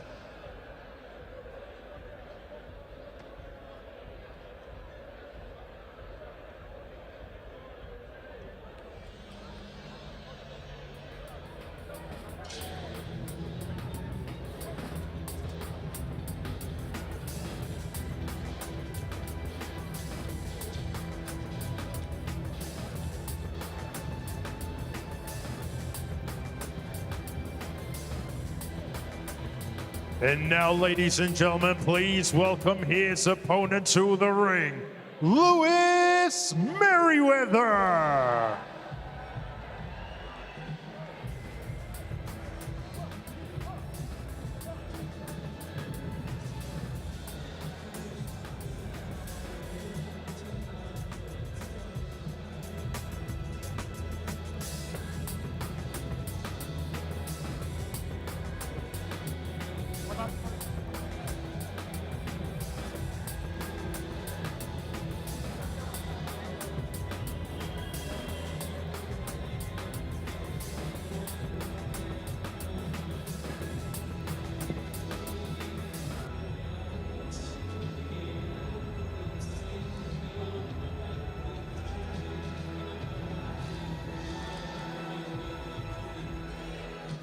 Ladies and gentlemen, this bout is scheduled for 6 3-minute rounds in the featherweight division. This bout is brought to you by Mark Neilson of Neilson Boxing. This bout is sanctioned by the British Boxing Board of Control. Your area representative, Nigel Thomas. Your timekeeper at the bell, Mark Shannon. And your third man in the ring in charge of the action, referee Bernard Oyet. And now, ladies and gentlemen, introducing to you first, fighting out of the red corner. He's wearing the black with white trim. His official weight of 95 pounds. He has a record of 34 fights, 20 losses, 1 draw, 13 wins, and 10 of those wins coming by way of knockout. Hailing from El Salvador, Jose Manuel Perez. And his opponent across the ring, fighting out of the blue corner. He's wearing the black and orange. His official weight of 95 pounds. He is currently undefeated with 3 wins. Hailing from Somerset, England, United Kingdom. Introducing Lewis Merryweather.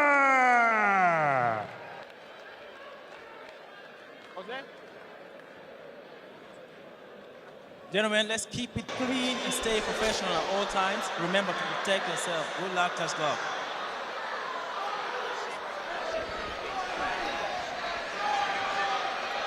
So this is a featherweight contest. Lewis Merryweather in the black and orange shorts. Seconds out, round 1.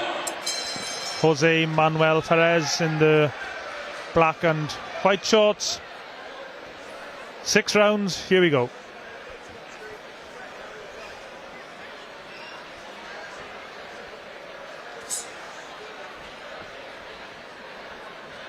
This is Merryweather's 4th contest this evening.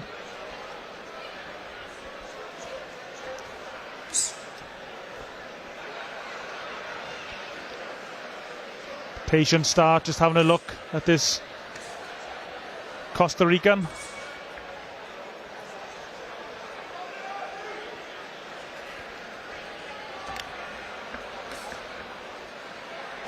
Very patient from Merryweather. Happy just to hold the centre of the ring and see what his opponent has to offer. There's a nice jab though from Perez.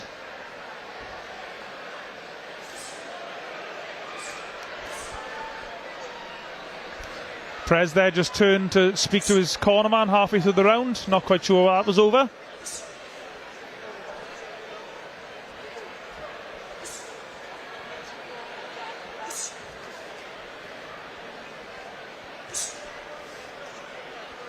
Tonight's action taking place in the GL1 Ledge Centre here in Gloucester, England.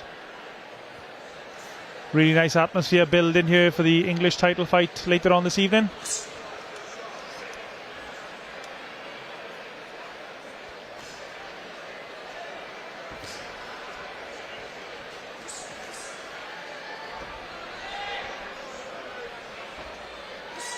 Very neat boxer, Lewis Merriweather. Seems very composed, especially considering it's only his 4th contest this evening. Nice right hand to the body.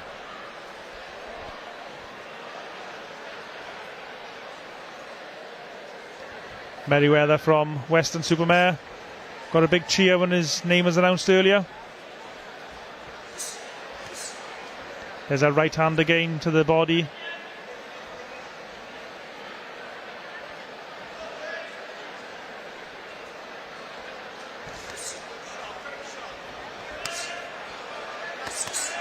He's targeting that body, Merryweather. Whipped a left and a right hook in, just above our commentary position here.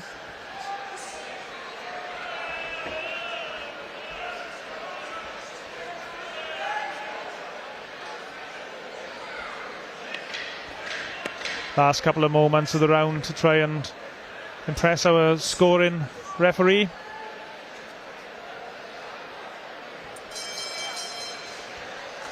Nice opening round for Lewis Merriweather. Very controlled boxing, very patient.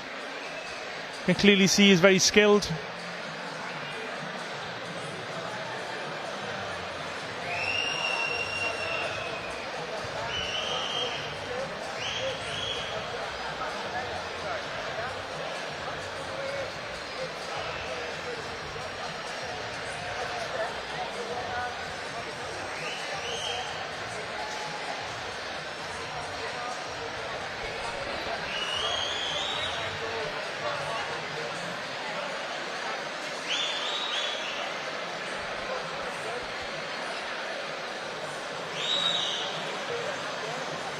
Corners, 10 seconds.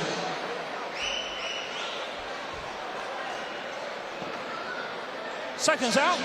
Round 2.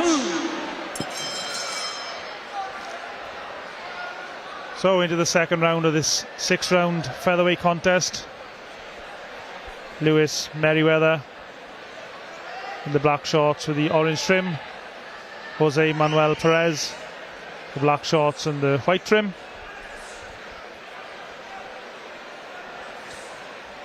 Perez very experienced.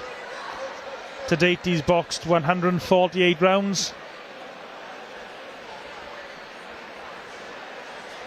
His record coming into tonight is 13 wins, 20 defeats and 1 draw. He has stopped 10 people as well, so it's worth bearing in mind. He can bang a little bit. Merriweather doesn't want to get careless. Although to his credit, Lewis Merriweather looking very controlled at the moment, very patient, just happy to pick his shots. Nice jab from the mid to the midsection though from Perez.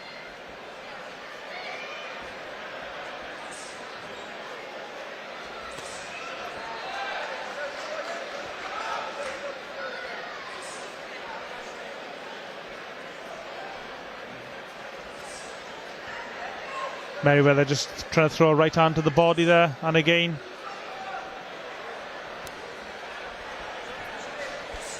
Quite often body punches or body attacks are neglected, especially in a boxer's, the early days of a fighter's career, so it's good to see Merriweather targeting the body.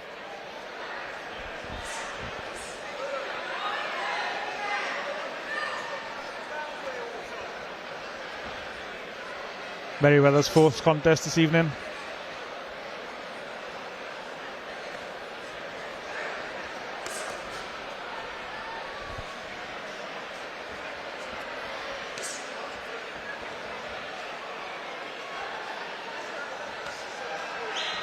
Nothing really coming back in return from Jose Manuel Perez, who's originally born in Nicaragua but now lives in Costa Rica.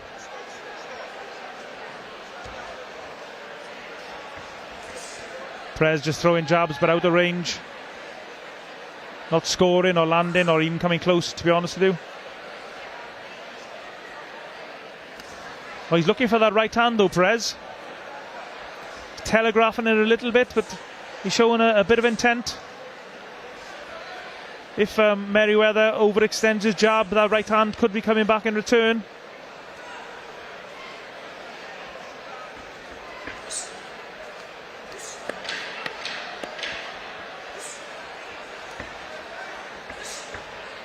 Last couple of moments to land some eye-catching shots. Another good round for Merryweather.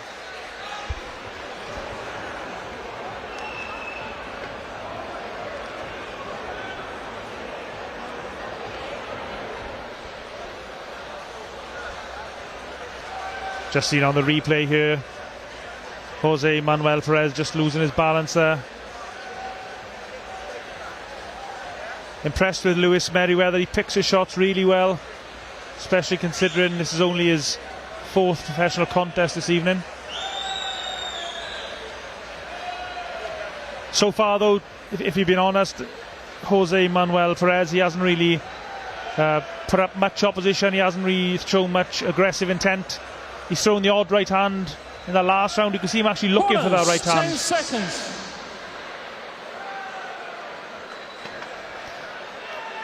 Seconds out. Round 3. Perez has got the 10 knockouts on his record, the 10 knockout victories from his 13 fights.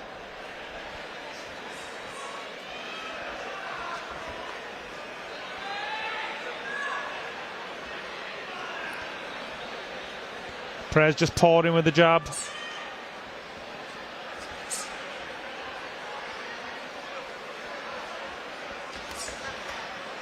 Jab to the midsection from Merryweather. Merryweather tried to throw a right hand over the top, but just fell short. I think Perez could see it come in.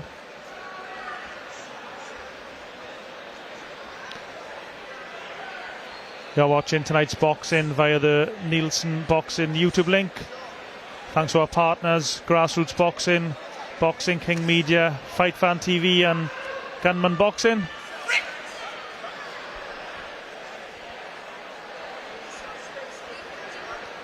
You can follow Neilson Boxing on all social media for updates on what we got coming next and for fighter interviews and profiles.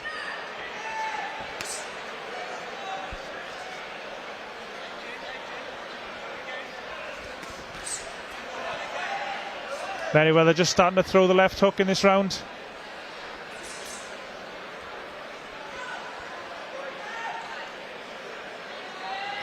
Again, you can just see Perez, he just telegraphing the right hand. Just know if Merryweather overextends, that right hand's going to be coming over the top.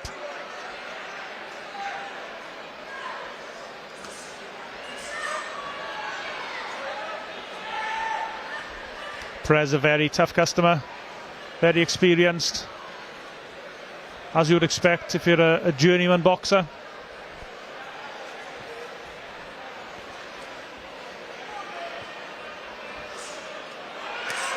Nice right hook to the body from Merryweather.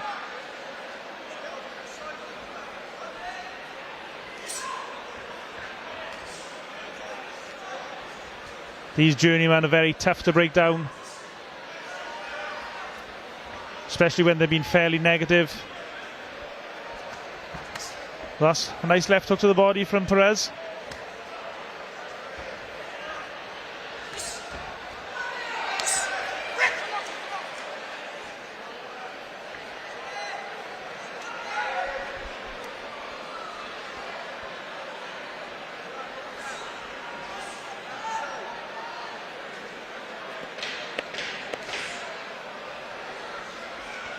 Last couple of seconds and the fight continues to follow the same pattern pretty much. Another solid round for Lewis Merryweather.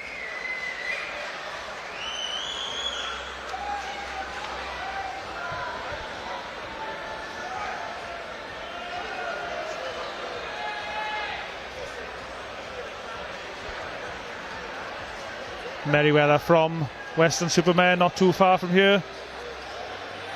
Brought a few fans down with him to support him this evening. Of course, it's so important for these fighters as they start their careers to sell tickets. Every time you buy a ticket off a pro boxer, you're supporting their career. When you're able to sell a lot of tickets, it's easier for the boxers to get on big shows like this one tonight. Corners, 10 seconds.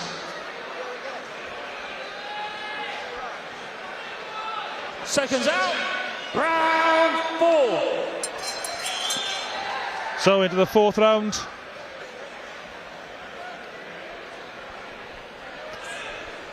Lewis Merryweather dominating the action. Trying to break through the very tight guard of Jose Manuel Perez. Our visitor here originally from Nicaragua, now living in Costa Rica.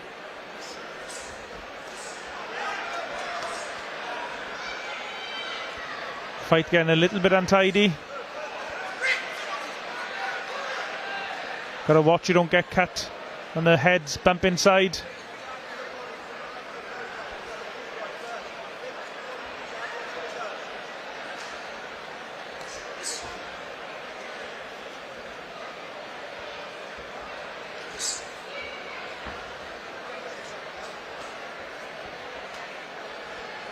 Perez just tapping with that left hand, not really putting any intent behind it.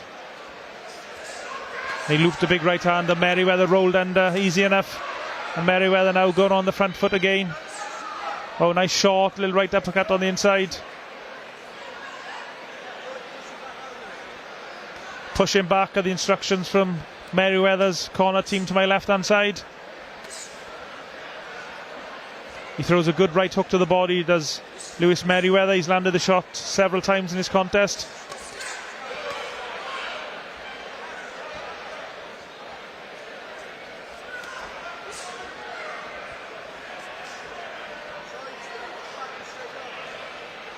Don't go back in a straight line, Merryweather's told by his training team.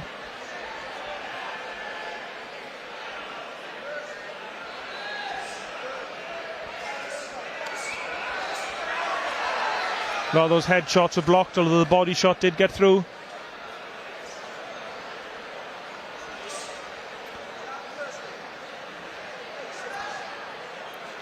Perez holding his left hand low. Merryweather cross feint and get the right hand in. He just tried it there, but Perez could see it coming.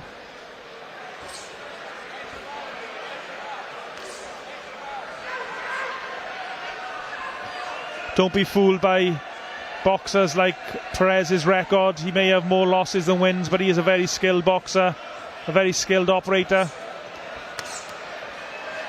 Sometimes some of these journeymen, it's just a case that they can't sell tickets, that's why they have to go on the road.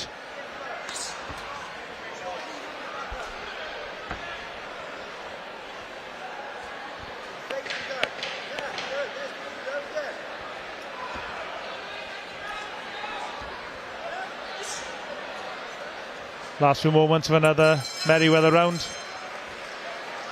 Incomplete control. Nothing back in return really from Perez.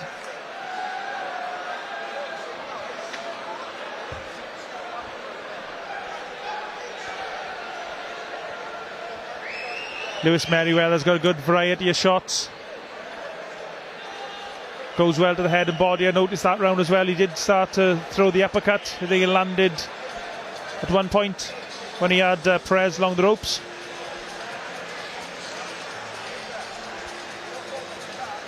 Remember, when you're watching this is Lewis Merryweather's only his 4th pro contest, so this very much is a work in progress. Still learning his trade. Corners, 10 seconds.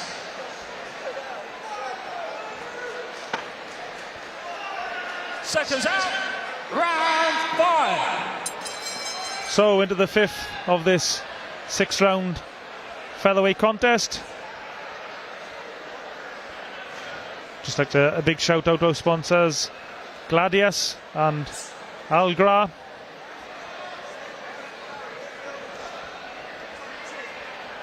Thanks for their support.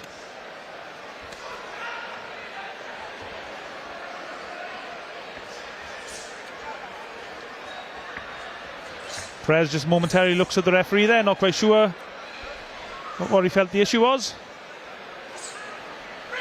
Now Perez just trying to grab hold, or he does grab hold of Merryweather, trying to slow the action down. I don't know if he's feeling the pace.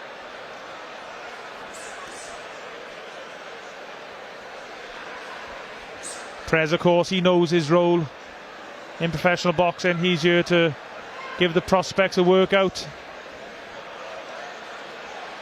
give the prospects an opportunity to build their record, but just occasionally he will spring an upset. If a prospect's disrespectful, if a prospect underestimates him, sometimes these journeymen do spring big upsets. I know it's a cliche, but all it does take is one big punch in boxing, and these big upsets do occasionally happen. If you watch a lot of small hall boxing, you'll know that yourself.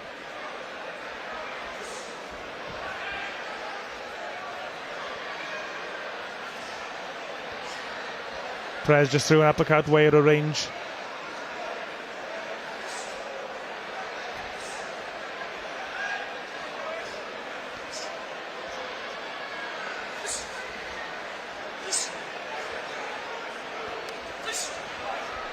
I'd like to see perhaps Lewis Merryweather up the pace for this last round in a bit.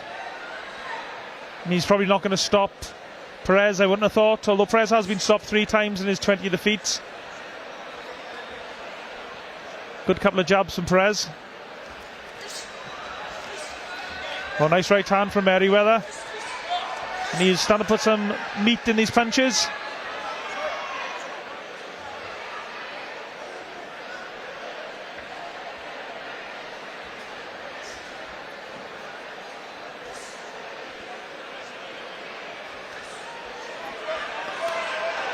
Well, whipped a couple of good body shots in there, Lewis Merryweather.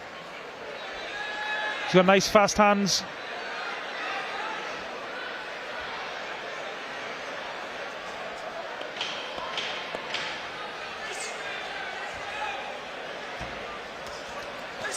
Oh, lovely left hook from Merryweather. Really good shot. That was a good end to the round from Lewis Merryweather. 1 round left to go.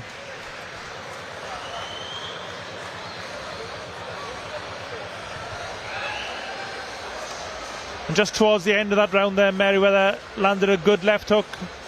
I didn't quite get a clean view of it from my position, but it seemed to have an effect on Perez, and he slightly stumbled.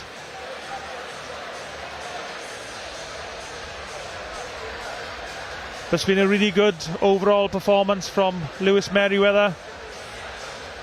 Showed us what he's all about. Fast hands, good footwork, nice combinations. And remember, it's always tough to look spectacular against these tough journeymen. Corners, 10 seconds. And Jose Manuel Perez, he would definitely fall into that category. 6 and final round. Of a tough journeyman. And there's the touch of gloves and the hug of respect between the fighters. And here we go, 6th and final round.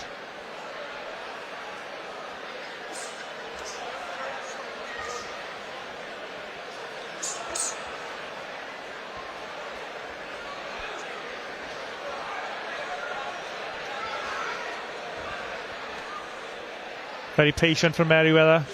Oh, a nice right hand to the body.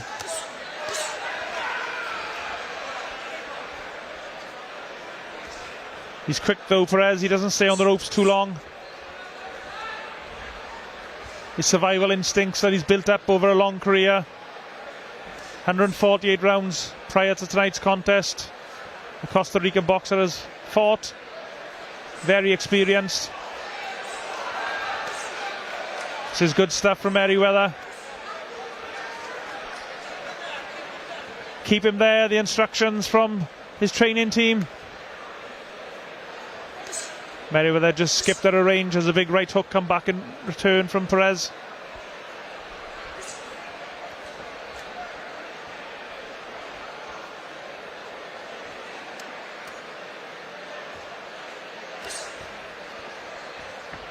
Mixing up the jab, head and body.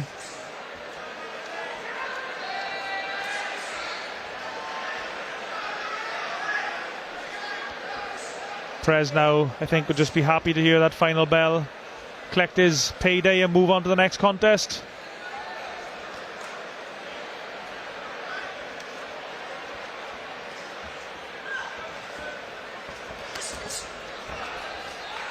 Merryweather, though, keeping the pressure on.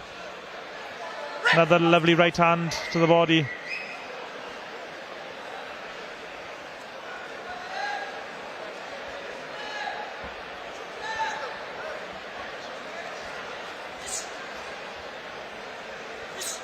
Last minute or so of the fight. Merryweather switching from head down to the body. I think the body is a lot easier target most of the time.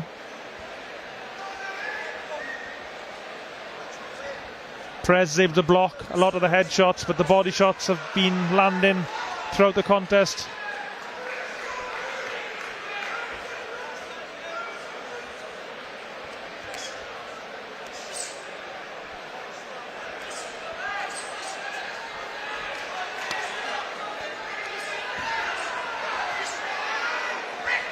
Perez just manhandles Merryweather onto the ropes.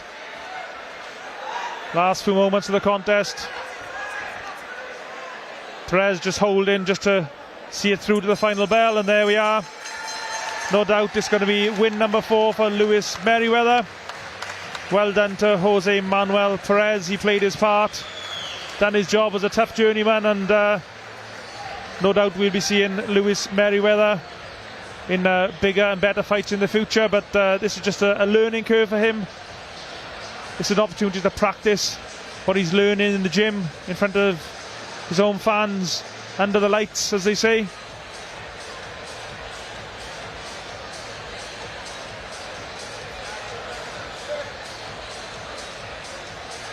The referee just consulting with our MC.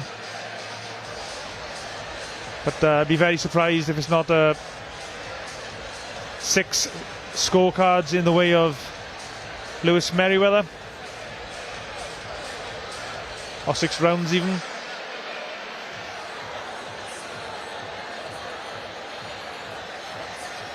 Merryweather showed a good repertoire of punches there. Also, he's very patient. And our referee calls the boxers together for the official verdict. Ladies and gentlemen, after 6 rounds of boxing, we go to the referee scorecard. The ringside referee scores the bout 60-54. And your winner, still undefeated, Lewis Merryweather.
Ladies and gentlemen, now it's time for our next bout of the evening, scheduled for 3-minute rounds in the super welterweight division. And now please welcome to the ring, Nathan Darby.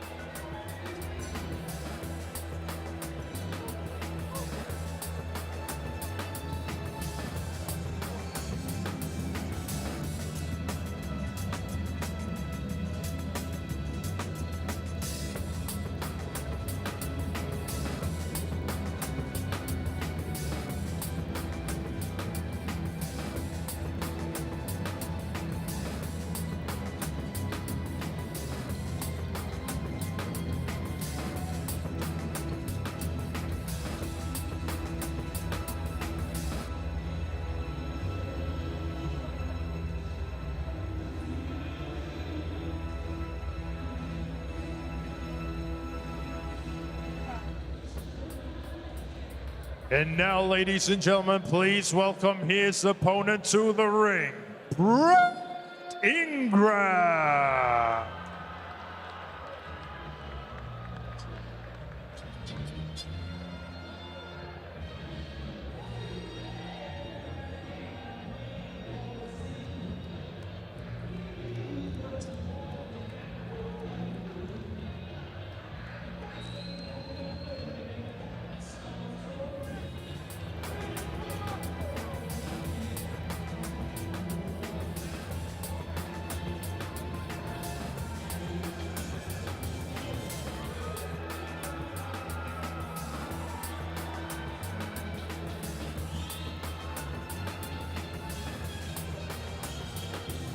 Ladies and gentlemen, this bout scheduled for 4 3-minute rounds in the super welterweight division. This bout is brought to you by Mark Neilson of Neilson Boxing.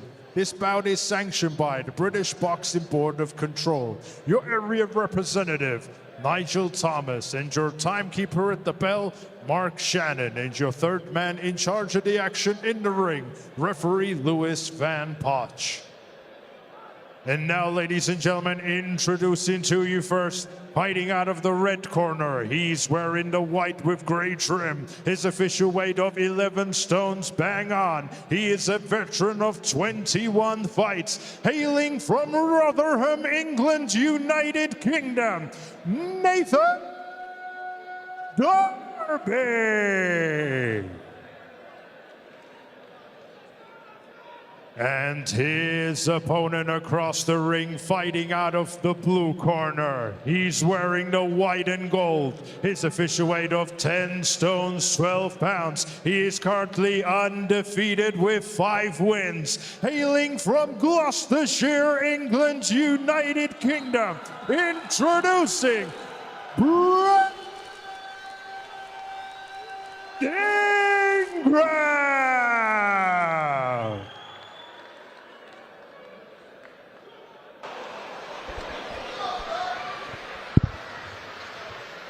Okay, boxers, you're both professionals, you both know the rules, you both know what I expect. When I say break or stop, break clean, but above all, protect yourself at all times. Shots cuts. This is a super welterweight contest, 4 3-minute rounds. Seconds out. Round 1. Brad Ingram in the white shorts with the gold trim. Nathan Darby with the white shorts with the black trim. Your commentators, myself, Kieran Gibbons. I'm delighted to be joined by Victoria Perkins, the Welsh super bantamweight champion.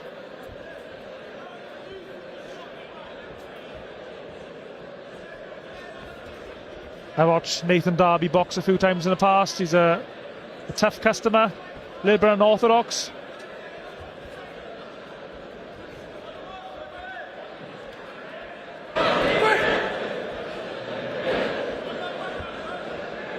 Nathan Darby from Rotherham in England.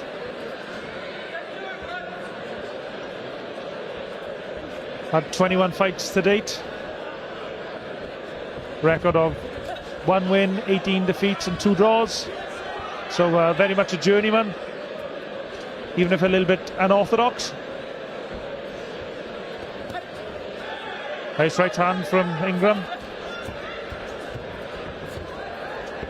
Oh, and he's having a go here, Nathan Darby. Yeah, I was going to say, in comparison to most of the journeymen we've seen, he's definitely a more schooled journeyman. He's definitely not going to just stand there. Yeah, quite a lot often you see journeymen just put their hands up very high and tuck their elbows in and just basically move around and avoid any punishment as much as they can. But Darby seems to be having a little go.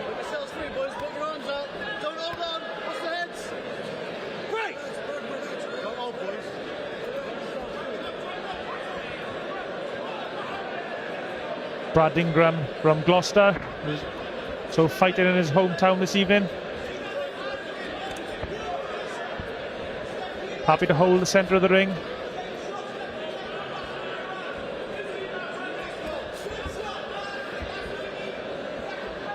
Darby's a slippery customer so far in this contest.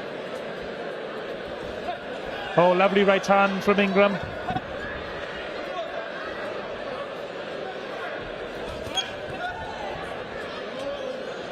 Very patient from Brad Ingram, not wasting many punches.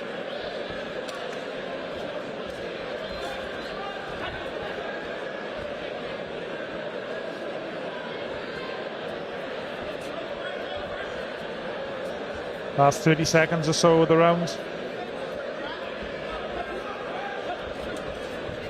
Those jabs were out the range.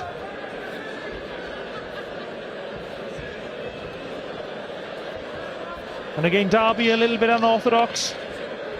It seems to be causing Ingram a little bit of a struggle to kind of find his range in this first round. I think he was wanting a better opening for himself, so he's going to have to go back to the corner and figure out the game plan from here. Yeah, I wonder what Ingram's cornermen are telling him now. I mean, what advice would you be giving him, Vicky? So he's got to find his range. Darby's just moving, so he needs to step in. He needs to kind of close the distance. He needs to land his shots and maybe kick them a bit better instead of just throwing for the sake of it. Yeah, he's very unorthodox, Nathan Darby. Just the way he moves around the ring. And the southpaw orthodox stance definitely can't be helping too good, because you get so many different clashes and it's a lot harder to work in those two stances when they go in. So I think he just needs to slow himself down, calm himself down. It's only a 4-round fight, so I understand he knows he needs to be fast, but it's better to work stronger than to just waste everything. And we just saw there on the replay, Brad Ingram, he did land a really good right hand in that round, so if he can time his shots, try and work out the rhythm of Darby.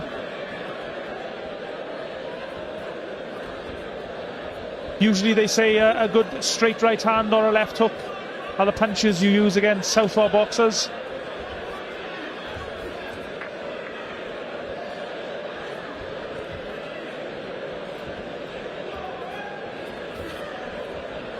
Ingram struggled again, his jab going. Oh, just as I said it, he landed a good jab. I'd like to see him use his backhand a little bit more. I think he's dominant with his front hand, but the backhand's going to land a bit better.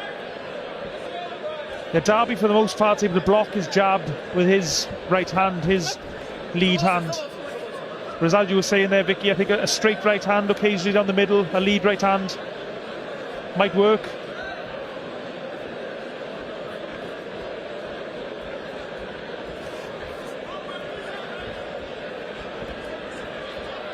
Darby standing a little square on there. I think that's better from Brad Ingram. Needs to throw combinations. Yeah, I think. Oh, lovely left hook. Sorry to interrupt you. Okay, throwing in bunches is definitely working better for him than that single one shot. So I think he's noticed that now, so he's going to try and increase his work rate. Punches in bunches is the cliche they like to say in amateur boxing gyms.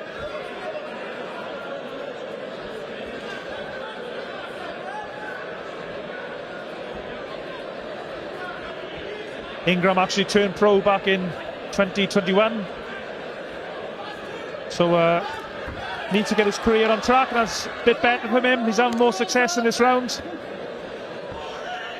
Things getting a little bit scrappy.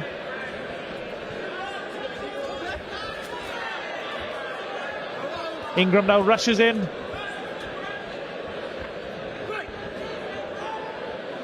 The referee for this contest, Lewis Van Pooch. Bit of a cult figure in British boxing, a journeyman boxing legend, some would say.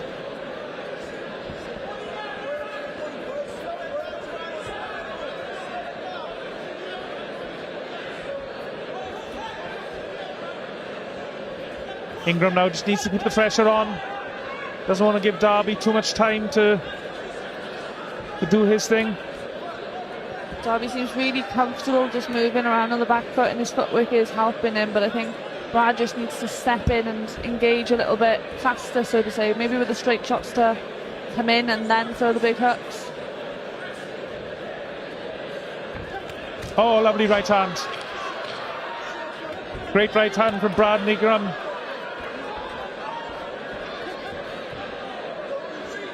He's just slightly overthrown with that backhand. I think he needs to step in just before throwing it. As Ingram walked back to his corner, he gave one of his trainers a little nod there, nod of approval. He did land a really good right hand there. Just see if they show us back on the replay. But Ingram's starting to get Derby, do you think, Vicky, or is he? Yeah, I think he's definitely starting, the shots are starting to kind of become more concussive, and it's definitely starting to hurt. So I think just a bit more of that, throw a couple more shots when he's in. But maybe he definitely needs to work on that stepping in with the jab and not overthrow with his right hand, because he is going to get caught. Yeah, a couple of times I noticed as well, Ingram slightly overreached with his punches, put himself off balance. Corners, 10 seconds.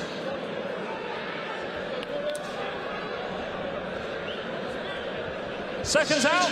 Round 3. Nathan Darby having every single second on his stool. Into the third round of this 4-rounder.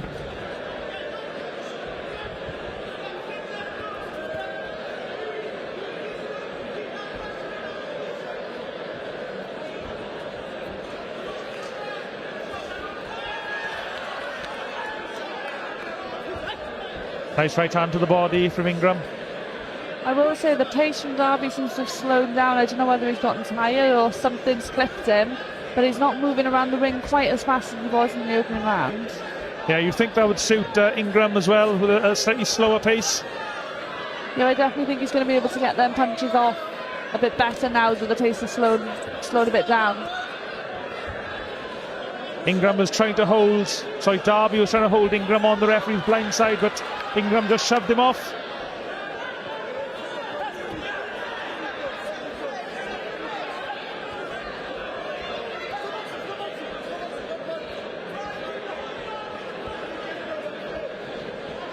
Very low guard from the boxer from Rotherham. Again, he's holding on the referee's blind side, but Brad Ingram managed to work his hand loose.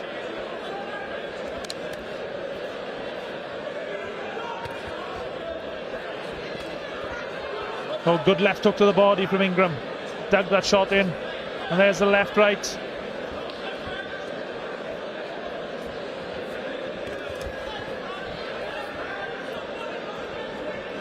Ingram's definitely calmed himself down into this bout now. His shots are landing a lot nicer, and he seems to be picking them a bit better as well. Yeah, I think as you said there moments ago, Vicky, the slowing of the pace has been a pivotal factor. That little second slower, and that's suited Ingram. Yeah, it's definitely giving him that chance to work, and that's what, especially in your hometown, that's what you want. You want to be able to show what you can do. There's the jab right hand again. Ingram now warming into this contest.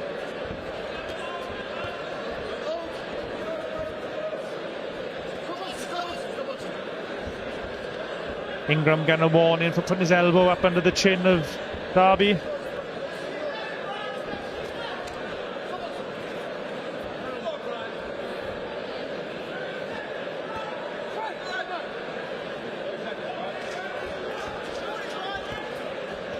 Ingram just needs to try and keep this pace going now.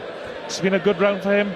Yeah, I definitely think settling into the last round, if it goes into this pace again, it's going to get him a nice victory under his belt again. Trying to work that left hook to the body. Some of them are getting blocked by the elbow of Darby, but a good Ingram round. What would you be telling Nathan Darby now, Vicky, if you were in his corner? I think he needs to, if he wants to get the win, he needs to increase the output, but if obviously he wants to just continue moving around the ring, he just needs to pick up the pace to make it a lot more difficult for Brad, because that's how it was in the first couple of rounds. It was a lot more difficult for Brad to land the shots he wanted to land, so if he wants to make it difficult, move around, increase the pace, put it back where he wants it. Yeah, as I said at the start, Nathan Darby's only got the one victory from his professional boxing career to date, so I'm sure he'd love to get another win. He has got 2 draws on his record as well, so sometimes they say if you're a journeyman, a draw is a win. Corners, 10 seconds. Journeyman don't get many favours on the road. But this has been an intriguing contest. And final round. Brad Ingram, at least from our point of view, has slowly been able to work out Nathan Darby. But he just needs to keep the pressure on now.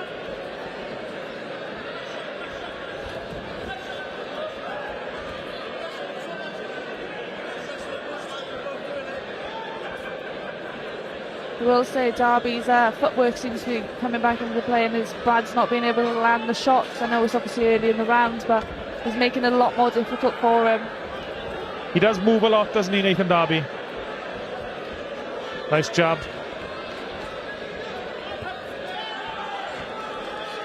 I'd like to know what Nathan Derby's foot count is for this contest. Surely getting his steps in, isn't he? Definitely.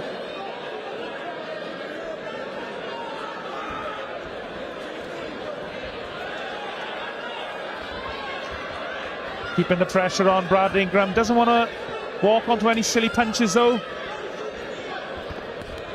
Derby is throwing the odd shot back in return, so Ingram has to be aware of it. Like I said, I think I just want to see him go to the body a bit more, with obviously from a distance, not when he's just in close. I think at top and then drop down is going to cause a lot of effect for them. The fight's starting to get a little bit scrappy. And Ingram straight back in. Heads getting very close.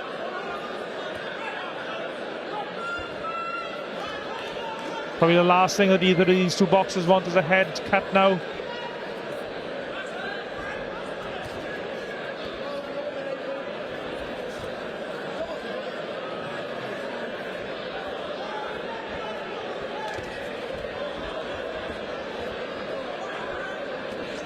Well, nice. This round's not as clean as it has been in the past fight. I think I'd like to see them just clean themselves up, stick back to their boxing, just put on a good performance when fight. Less than a minute to go now. And again, the fight is getting a little bit scrappy. Referee telling the fighters what he expects from them.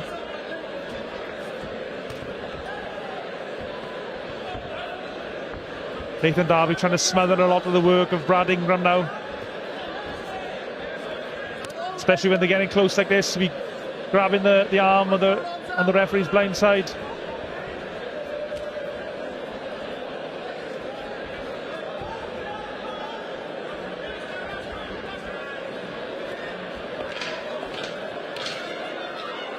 Ingram trying to bring the uppercut, a flurry of shots.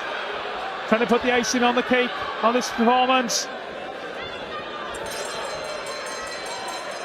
And there's a touch of gloves and a sign of respect between the fighters. A really intriguing contest, actually. Really enjoyed that. Yeah, Ingram ended every round nice and strong, which is what he's going to do. It catches the judge's eyes. I think definitely a dominant performance from him, but Derby's done his part in the fight. And I think Ingram, he improved as the contest went on, which is always great to see as well.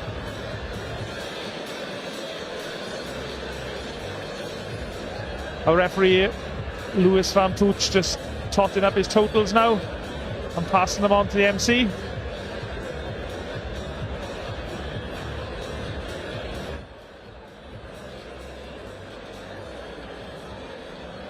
The referee calls the fighters together for the official verdict. Ladies and gentlemen, after 4 rounds of boxing, we go to the referee scorecard. The ringside referee scores the bout 40-36. And your winner, still undefeated, Brad Ingram.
ladies and gentlemen, now it's time for our next bout of the evening, scheduled 6 2-minute rounds in the women's super featherweight division. And now please welcome to the ring, Lenka Volejnikova.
And now, ladies and gentlemen, please welcome her opponent to the ring, Elizabeth Oshoba.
Ladies and gentlemen, this bout scheduled for 6 2-minute rounds in the women's super featherweight division. This bout is brought to you by Mark Neilson of Neilson Boxing. This bout is sanctioned by the British Boxing Board of Control. Your area representative, Nigel Thomas, and your timekeeper at the bell, Nick White, and your third man in charge of the action in the ring, referee Bernard Oyet. And now, ladies and gentlemen, introducing to you first, fighting out of the red corner. She's wearing the black and pink. Her official weight of 9 stones, 2 pounds. She has a record of 6 fights, 2 losses, 1 draw, and 3 wins. Hailing from Prague, Czech Republic, introducing Lenka Volejnikova. And her opponent across the ring, fighting out of the blue corner. She's wearing the black with purple trim. Her official weight of 9 stones, 3 pounds. She is currently undefeated with 8 wins, and 5 of those wins come in by way of knockout. Hailing from Nigeria, introducing Elizabeth Oshoba.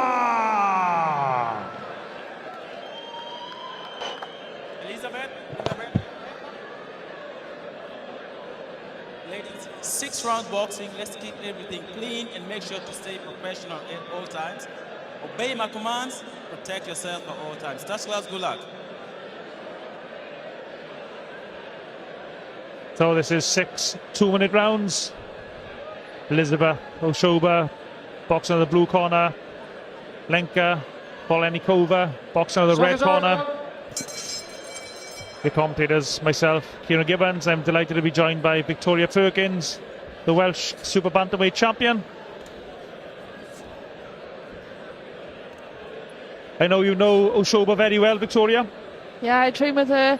I mean, as a female myself, sparring her, I know how hard she hits, and I definitely think it's going to make an impact in this fight. Yeah, Elizabeth Oshoba, a record 8 fights, 8 wins, 5 stoppages. And for whatever reason, you don't always get a lot of stoppages in female boxing, but she is one of the exceptions. And I know we were talking off camera earlier, and you were telling me you know how hard she hits from personal experience. Yeah, sparring rounds with her. I mean, she can accurately score her shots, and when they hit hard. If you're going to get hit by her, you're definitely going to feel it.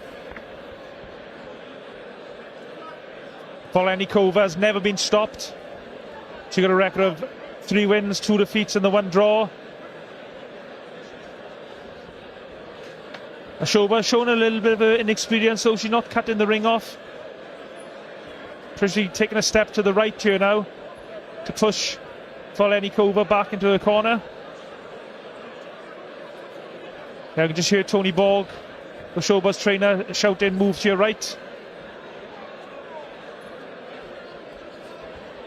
Remember, these are 2-minute rounds, so these rounds fly by. Not a lot of time for the boxers to impress the judges, or in this case, the judge.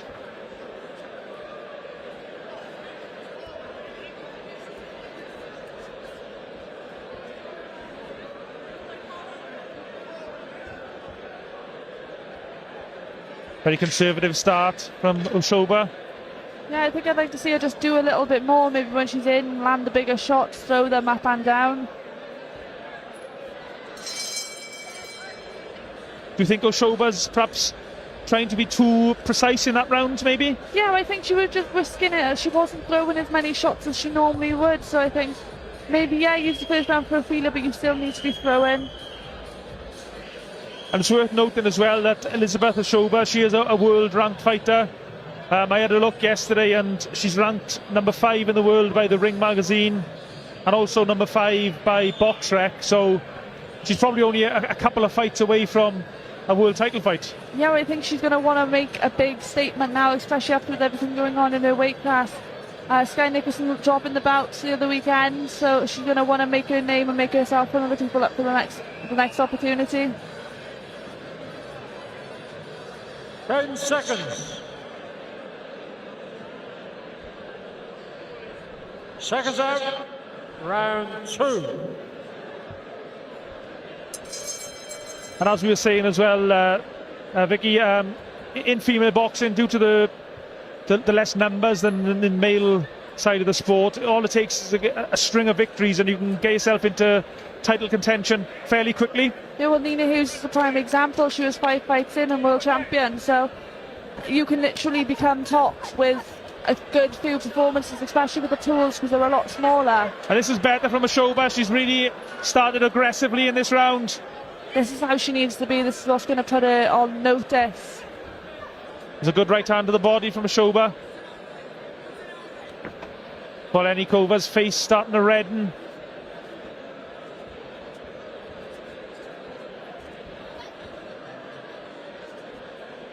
Volejnikova from the Czech Republic, 39 years old.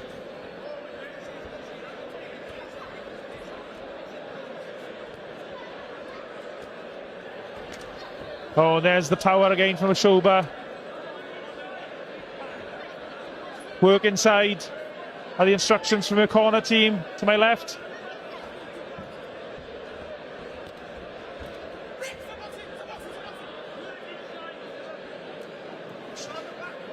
Oshoba getting told by the referee to listen to his instructions. Oshoba, I think, should be pumping the jab out here.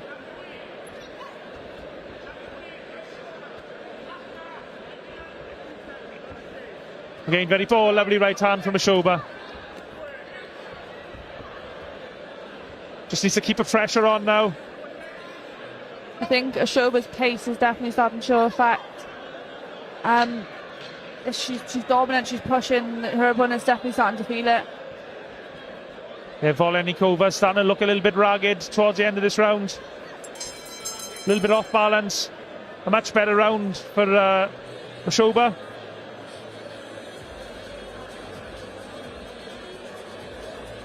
Oshoba in the corner, again instructions from a corner team. What an excellent corner team that is. Tony Borg, Billy Reynolds.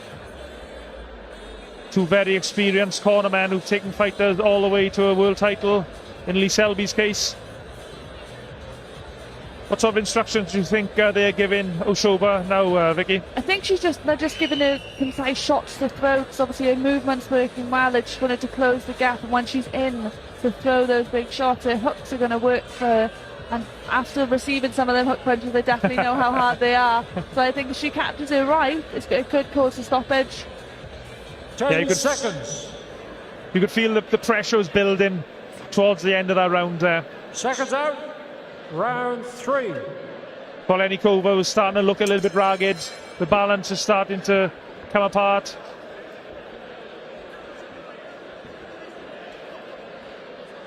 Oshoba won a silver medal in the 2022 Commonwealth Games in Birmingham. And Volejnikova was down, but it wasn't through a punch. It was just the pace of the fight now.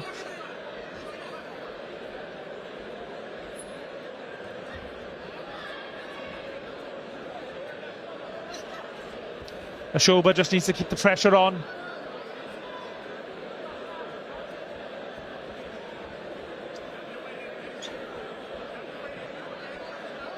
Again, perhaps waiting a little bit too long.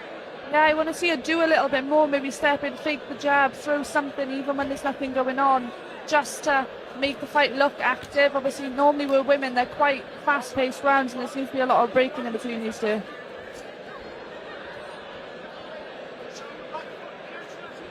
Push her on the back foot are the instructions from Tony Borg.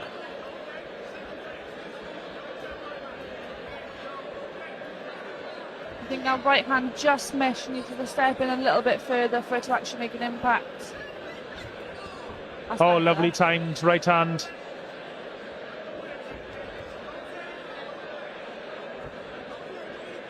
Oshoba now holding the centre of the ring.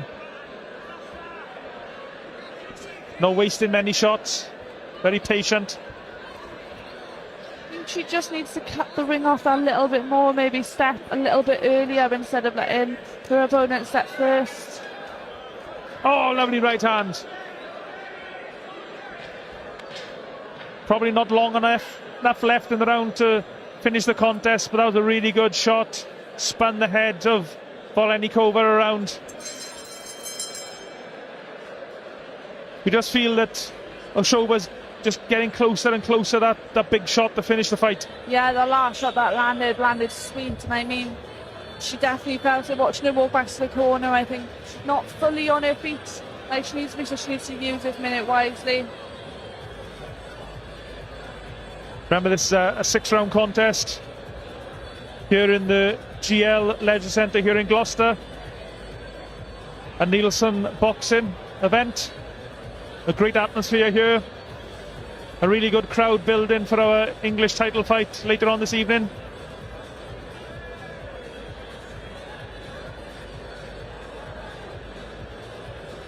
Volejnikova, the boxer from the Czech Republic, is breathing very deeply in a corner. Oshoba's on her feet. She's ready to get back into action. 4. So into the second half of the contest.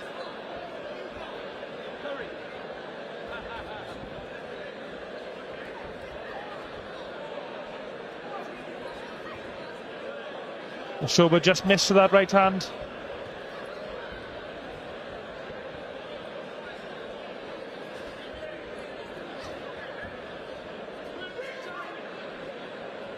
Oshoba, 26 years old, from Nigeria.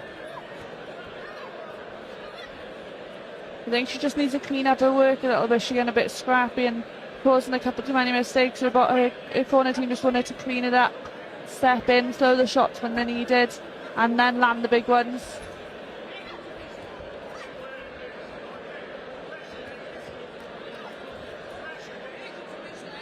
Oshoba just needs to keep constant pressure on, I think. Perhaps use the jab a little bit more, maybe throw the odd feint, just to try and draw a reaction from Volejnikova.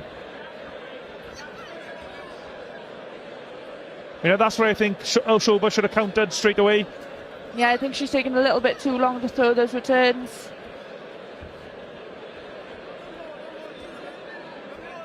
Volejnikova's looking very tired now. This is where Oshoba just needs to push that pressure a little bit more, land them bigger shots.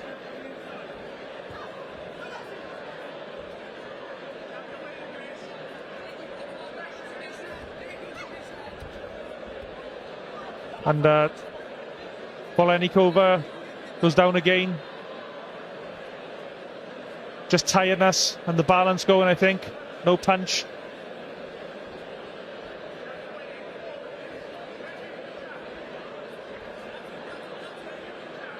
Not throwing the jab enough, I don't think, Oshoba.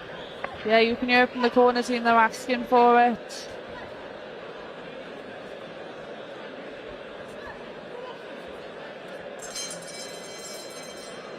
Another Oshoba round.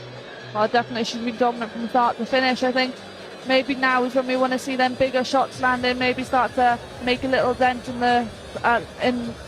I think if she could put the pressure on and keep it on consistently for 30 seconds, that might be enough for the referee to jump in and stop it. Yeah, I think so. I think you can clearly see the difference in the corners. Oshoba's nice and calm, the corner team is speaking, and I think in the other corner it's kind of the opposite. She does seem to be a little bit hurt. Yeah, whenever Oshoba puts real pressure on and sustains it, Volejnikova, she starts to get a little bit ragged, she starts to fall apart, she starts to lose her composure. But Oshoba just doesn't keep the pressure on for long enough, I don't think. Yeah, I think she just needs to hold it, maybe even if it is just for the first 30 seconds, and then calm down for the rest of the round, just try and make that little dent. Seconds out, round 5. But of course, we're on the safe side of the ropes here. It's easier said than done. Definitely. No doubt there are two very tough women in the ring. Oh, nice left hook from Oshoba.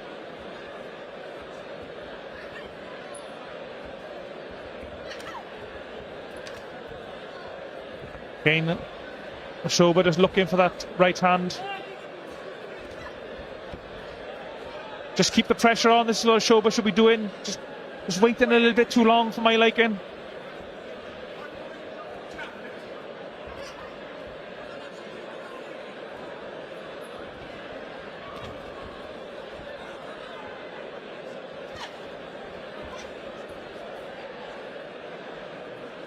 Oshoba just too hesitant. I think she should be pumping the jab out, throwing the right hand behind it and just keeping the pressure on.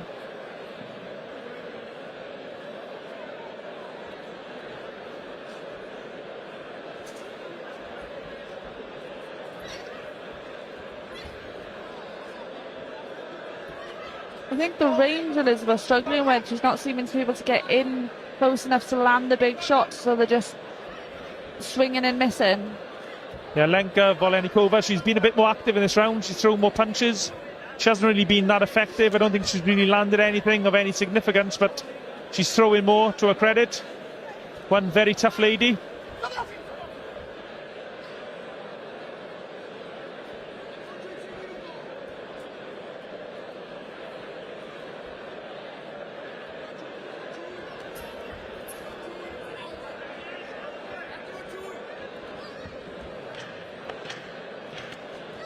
Last few seconds to impress our scoring referee.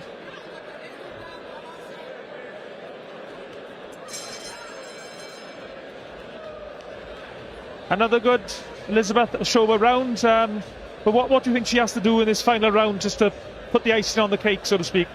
I wouldn't mind seeing a little knockdown. I think step it in, force the ref to step in, force the ref to make the fight more difficult for her opponent. With an 8 count, obviously it makes the fight a lot more dominant for a victory for her, and it's going to make her get put on notice. Yeah, I think as well, a big win, a highlight reel knockout, obviously every fighter would love to get, but it makes a statement for the rest of the fighters in her weight division. Yeah, especially with women, it's a lot shorter tools, so a good knockout is going to make everybody look at you. And if Elizabeth wants to be pushing for the world titles next, that's what she needs. 10 seconds. Oshoba on her feet, ready to go. Sixth and A last good round. 10 seconds or so before the start of the round.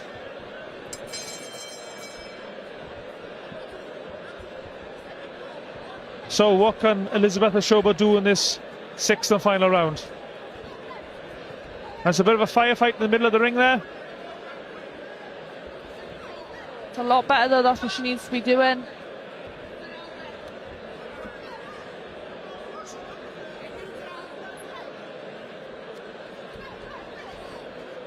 And again, Volejnikova looking a little bit ragged.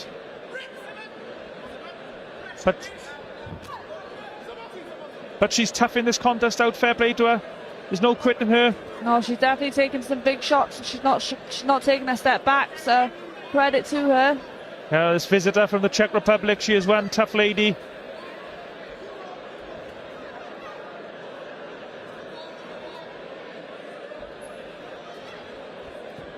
And still a bit of fight left in her. Just not as nowhere near as effective as Elizabeth Oshoba.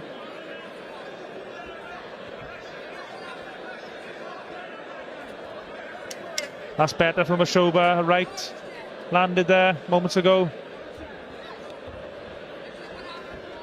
Less than a minute to go.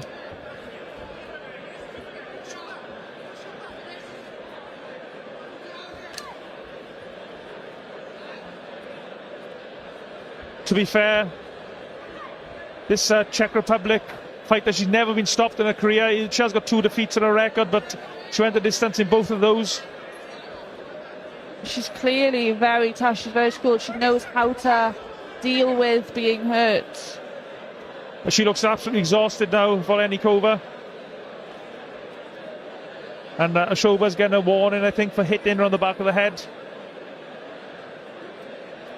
I don't think it was anything intentional.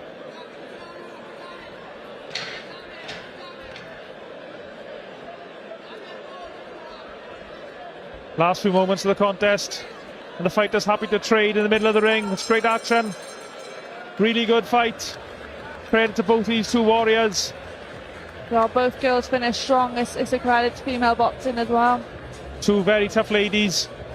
And Elizabeth Oshoba, we're probably going to watch her go on to bigger and better things. And actually, I'm looking forward to watching Volejnikova fight again when she's obviously comes to fight. Yeah, she's not coming to lose, and I think that's what we want with women as well. We don't want someone who's going to come to lose. We want to put ourselves on the big stage, and to do that, we need fighters like her. And the referee just consulting with our MC as we wait the official verdict, which I'm sure is going to be an Oshoba win. Yeah, I've probably got it quite wide in the cards as well. Yeah, I'm sure Elizabeth has won every round there, but I'm guessing she probably wanted the knockout. But and Billy Reynolds, one of Elizabeth's trainers, just shouting out to Victoria here ringside. What was she saying there, Vicky? It was asking me about my nose. I just came back from the surgery. Over to our MC for the official announcement. Ladies and gentlemen, after 6 rounds of boxing, we go to the referee's scorecard. The ringside referee scores the bout 60-54. And your winner, still undefeated, Elizabeth Oshoba.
Ladies and gentlemen, now it's time for our next bout of the evening, scheduled 6 3-minute rounds in the super lightweight division. And now please welcome to the ring, Ricky Leech.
And now, ladies and gentlemen, please welcome his opponent to the ring, Anton Esson.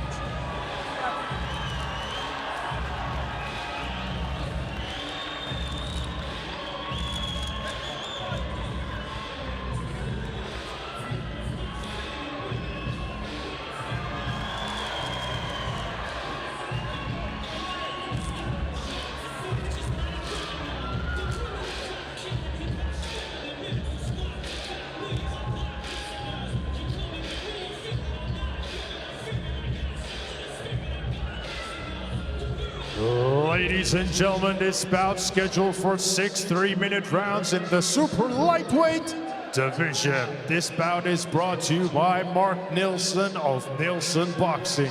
This bout is sanctioned by the British Boxing Board of Control. Your area representative, Nigel Thomas, and your timekeeper at the bell, Nick White, and your third man in charge of the action in the ring, A-star referee, Kieran McCann. And now, ladies and gentlemen, introducing to you first, fighting out of the red corner. He's wearing the black with white trim. His official weight of 95 pounds. He is a veteran of 83 fights, hailing from Westbrook, Kent, England, United Kingdom. Introducing Ricky Leech.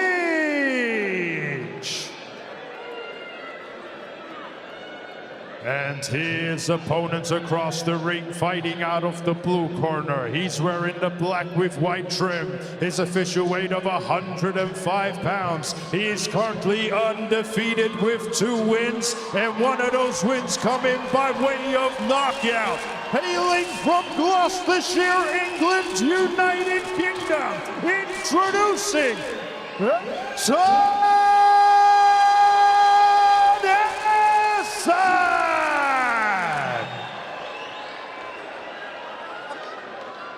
Right, boys, listen up.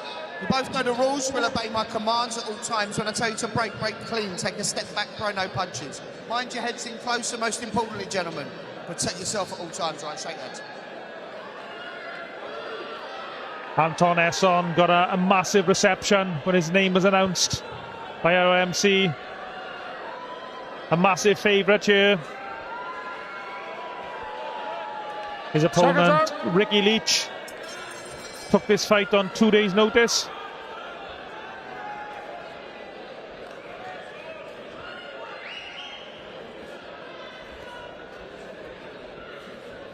Ricky Leech, very experienced fighter.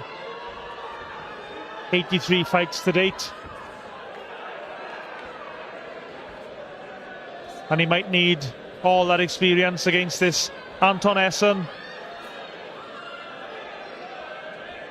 Esson got a massive knockout in his last contest against Naeem Ali. Not many people stop Ali.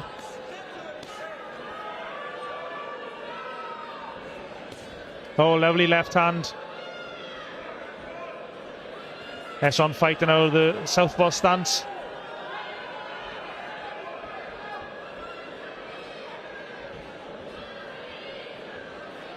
Not rushing his work, picking his shots. Very patient.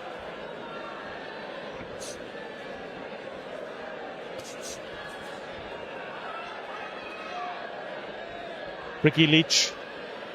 I actually bumped into him in the car park on the way to the venue. Said he took this fight at only 2 days' notice.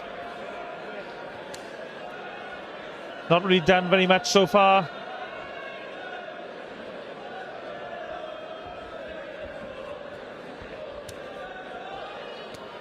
Oh, lovely left hand. Neilson.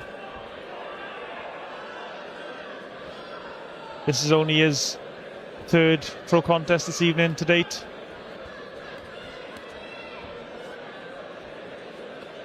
A local boy, and he's got loads of support here in the GL1 Leisure Centre here in Gloucester.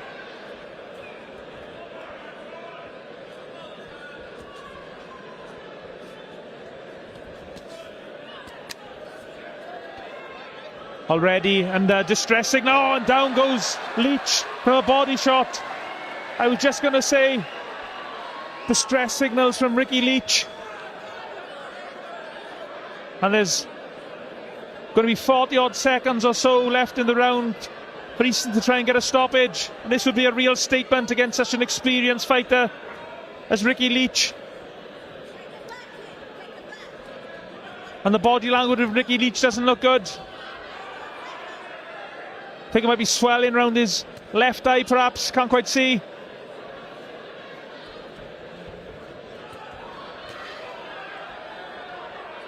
And he's just getting battered along the ropes now, Leech.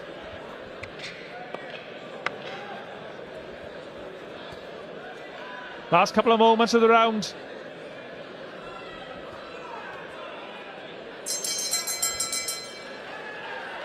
One excellent round for the local boy.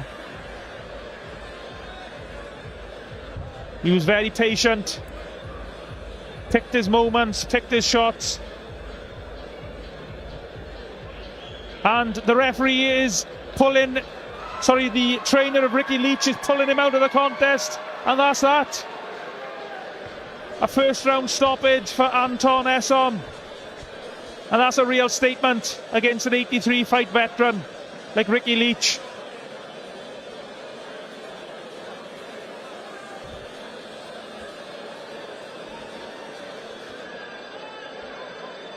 And this kid, Anton Esson from Gloucester, he's going to be definitely one to watch.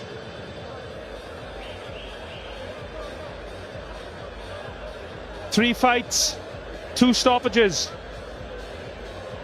Definitely going to be an exciting fight to follow in the future.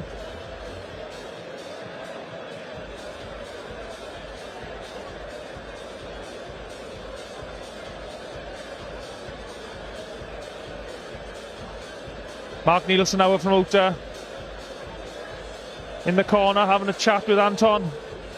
Obviously very pleased. Over to our MC for the official announcement.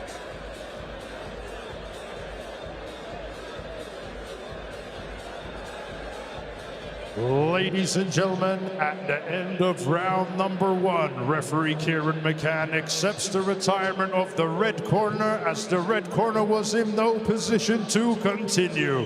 Therefore, your winner, still undefeated, Anton Esson.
Ladies and gentlemen, now it's time for our next bout of the evening, scheduled for 3-minute rounds in the featherweight division. And now please welcome to the ring, Stephen Maguire.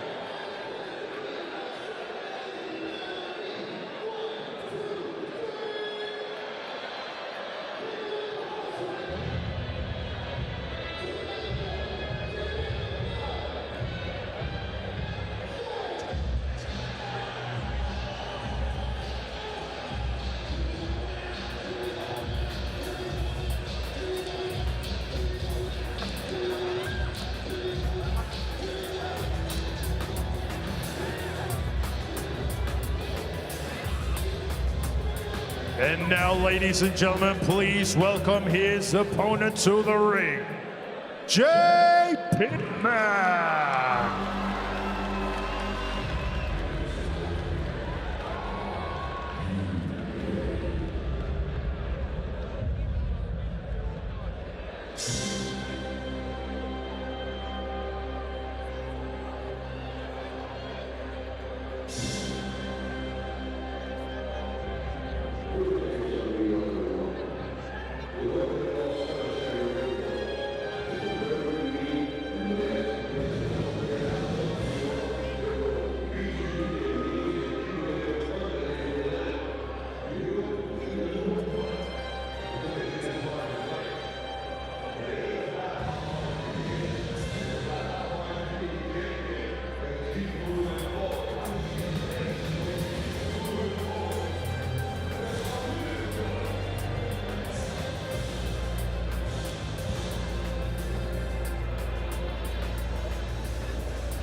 Ladies and gentlemen, this bout scheduled for 4 3-minute rounds in the featherweight division. This bout is brought to you by Mark Neilson of Neilson Boxing.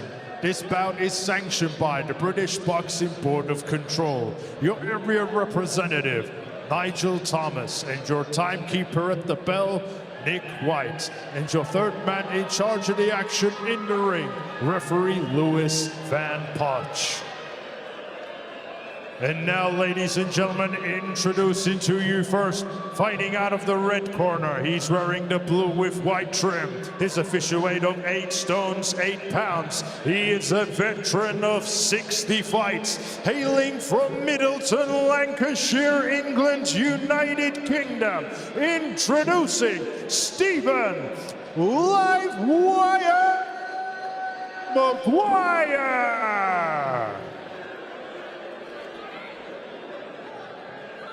And his opponent across the ring, fighting out of the blue corner. He's wearing the white with black trim. His official weight of 9 stones, 1 pound. He's currently undefeated with 1 win. Hailing from Gloucestershire, England, United Kingdom. Introducing Jack Bannister.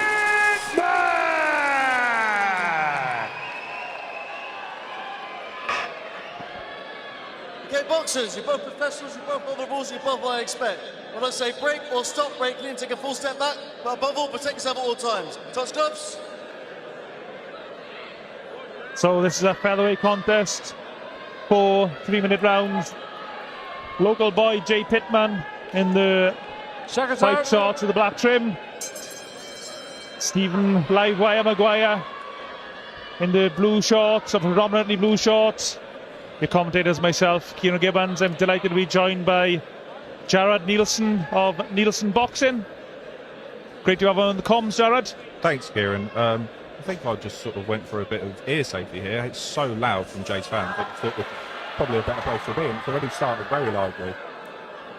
Yeah, straight away, as soon as Jay Pitman starts to let his hands go, the volume increases here in the GL1 Leisure Centre here in Gloucester.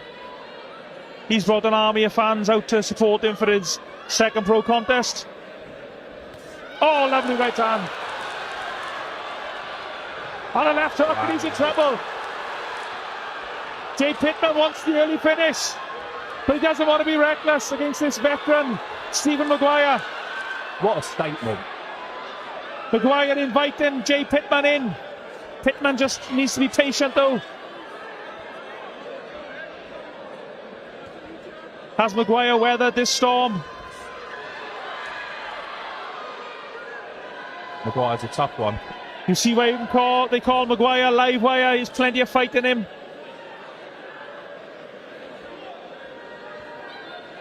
This is when Jay needs to be mature beyond his years, really. I think he's only 18. He really needs to settle into the contest, maybe. Jay Pitman, very young.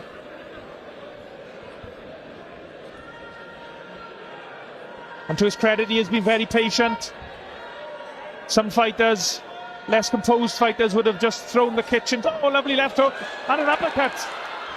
Picking his shot so well, Jay Pitman. You'd hope with his father in his corner that he can just settle down. I mean, those shots are great, but he just needs to make sure he doesn't catch one coming in. Yeah, Stephen Maguire, very experienced. Comes into tonight's fight with a record of 4 wins, 55 defeats and the 1 draw.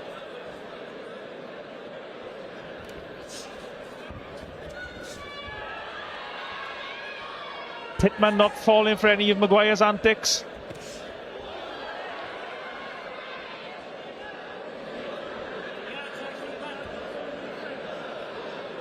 He looks so comfortable in there for an 18-year-old, doesn't he? Jay Pitman doesn't look fazed by the occasion at all. As I said earlier, he's got a massive army of fans in here tonight. Very patient.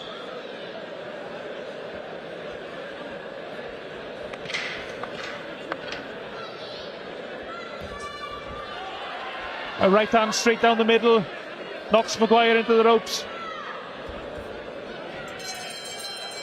Great round of boxing for Jay Pitman. And what an atmosphere in here, Jared. It's unbelievable. I mean, it's really packed. I think you can see 2, 3 maybe empty seats, and that's about it. Yeah, Jay Pitman certainly captured the local imagination here in Gloucester. Sold a lot of tickets tonight. I mean, what can you tell us about Pitman, Jared? I mean, he's trained by his father out at the Fight Factory gym. Young lad, he did amazing on his debut. Again, sold loads of tickets, really strong debut, and he seems to be doing the same here as well. Yeah, very impressive. Just watching his training team there, they seem to be indicating to go to the body. 10 seconds. Let's hope we get more of the same. Round 2. So into the second round. Jay Pitman looked on fire in that opening round. And credit to Steve Maguire, he managed to weather the storm. A lot of lesser men would have just taken the count and gone down. But he's still in the fight. It'd be interesting here to see if Maguire settles, and no, he definitely isn't. I thought he might settle into it and just try to see it out. Maguire just losing his balance there. Maguire just holding his right hand out. Technically, you're not supposed to do that. I'm sure a referee will be on his case.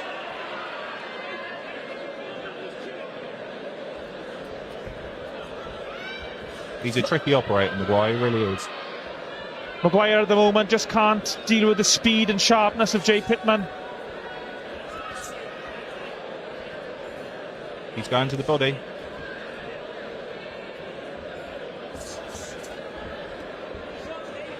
Maguire from Lancashire in England. Very much the away fighter this evening. I'm sure he's never felt further from home with all the cheers of Jay Pitman's fans.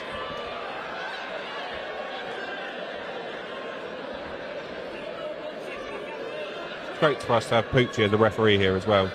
A local lad as well, and now seeing him do well refereeing is great to see. Yeah, Lewis Van Pooch, known in British boxing circles as Poochie, former soldier, a journeyman, veteran as well. A nice body shot from Pitman. I'd like to see Pitman use his jab a little bit more, try and set things up.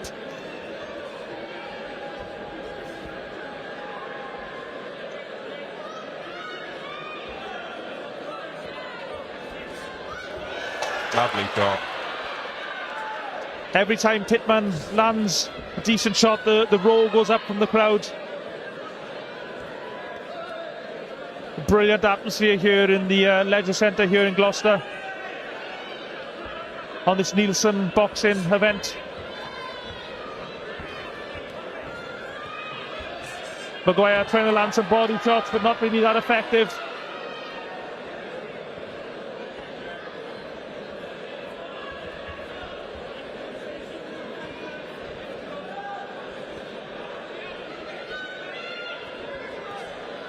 Nice left hook to the body. I'm impressed by Pitman as well, the way he's just able to stay composed, not rushing his work. He's definitely settled since the first round, definitely. Last couple of moments. Maguire caught in the neutral corner. A calmer round, Jarrad, that time, but I don't think you could expect another round like the first. No, that was very, very exciting. I think Maguire was lucky to see that through. You know, he definitely could have taken the knee in the first. Now move on to the third, and yeah, Jay looks good.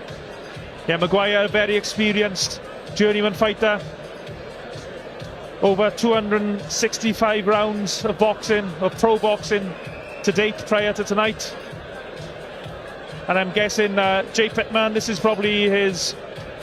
We'll be going into round number 7. 7 tonight, so it just shows that the gulf of experience, and Jay Pitman's looking really good so far. We did a post earlier in the year, and the Southwest talent, the youth talent that we have is unbelievable. I mean, we just saw it of Esson, Pitman as well, Merryweather earlier. The talent is really, really good in this area.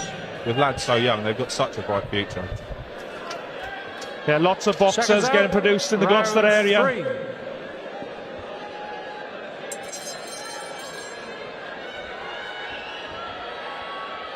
And what can Jay Pitman do now?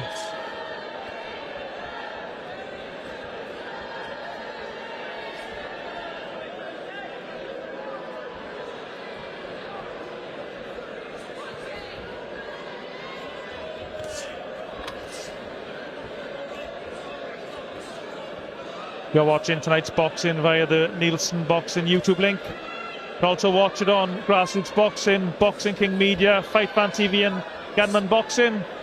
Thanks to everyone for your support.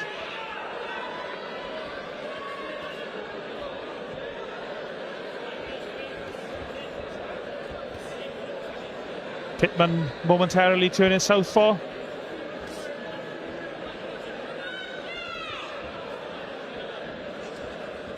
He really does look comfortable in there, doesn't he? For an 18-year-old lad, he just looks so comfortable. Yeah, very relaxed.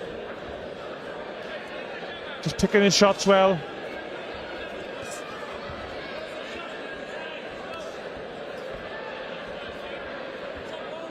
He's happy to hold the centre of the ring. Maguire's not making it easy for him. He's just holding a very high, tight guard. Maguire not really throwing much back in return. And just as I say it, Maguire starts to let his hands go. I think he felt one of those body shots and he just wanted to push him back just momentarily. Yeah, self-preservation in the ring. Oh, Maguire walked into a left hand there. Took the punch well to his credit. This Stephen Maguire is one tough customer.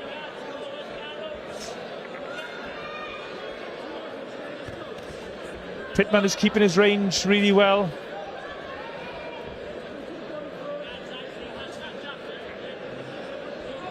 Notice he's responding to the instructions from his corner as well. The corner said go to the body and immediately went to the body.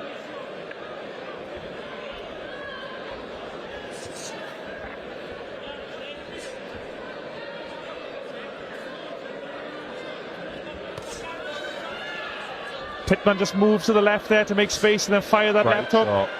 And a good jab right hand. Doesn't want to get careless though.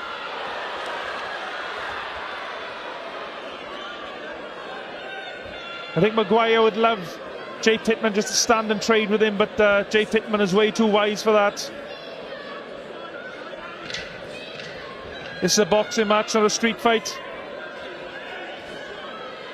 So light on his feet as well. Another good round for Jay Pitman. But what do you think Jay Pitman's cornermen are telling him now, Jared? I think it's just see it out and relax, you know. It's only his second contest. He started so well. He's got a massive audience here. Really, you know, at this stage, it's about the round, it's about the result, and he just needs to relax, enjoy this fourth round, enjoy an evening with his fans, and go home. And yeah, we'll see him later in the year, I think. I think as well, if Jay Pitman carries on like this, boxing like he is and selling all these tickets, you're going to need a bigger venue as well, I think. We've already been talking about it. There's so many venues this way. I won't leak anything, but yeah, potentially many other venues to be looked at around here. And with this stable of fighters you got, not just Jay Pitman, some of the other guys you've had tonight, seems like a real buzz around you with the boxing. Yeah, it's amazing. I mean, look, we had a massive buzz in Swindon. There's a big buzz now the Gloucester way, and we just keep moving with Southwest boxing. Seconds out, fourth and last round. Fourth and final round. Jay Pitman has looked electric. Let's see if he can send his fans home happy now. But credit to Maguire, he did well just to get through that opening round. And he's made a scrap of it.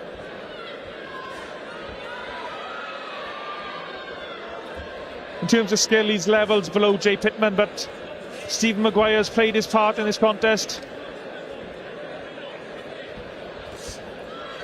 Love the way Pitman just moved out of range and then just fired that left hand down the middle. That's the kind of thing they spend hours and hours practicing with him, isn't it?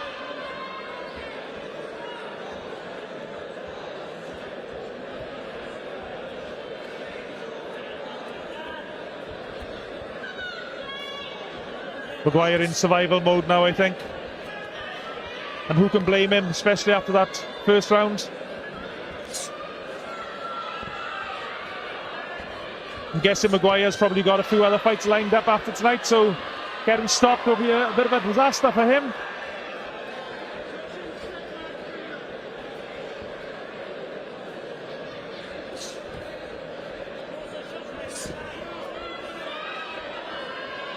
The footwork as well from Pitman is so good, so light on his feet, just bouncing around.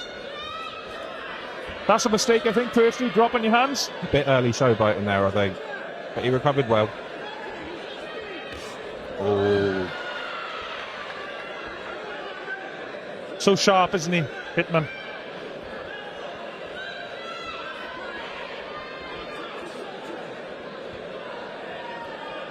Pitman now stalking his opponent. The range is great, really good.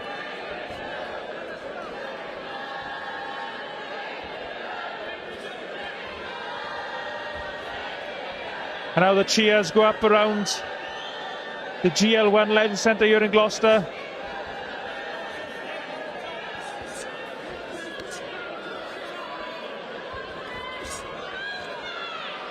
Less than a minute round of the contest.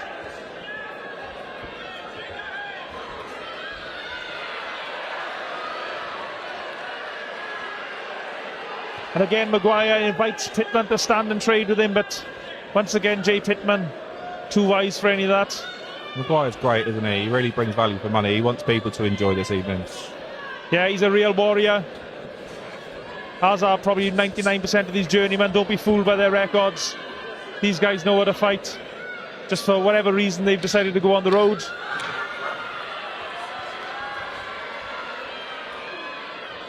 Last 10 seconds. Right. Well done, Jay Pitman. Excellent contest. Gonna really look forward to watching him fight again in the future. And also well done, Stephen Maguire. He put up a great fight.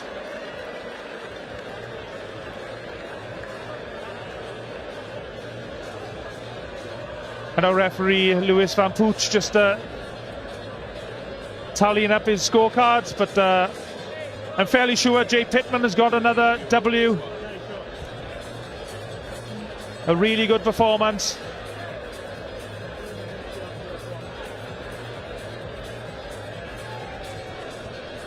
And promoter Mark Neilson in the corner smiling, and why wouldn't he? Jay Pitman can fight, and he can also clearly sell tickets. What's not to like?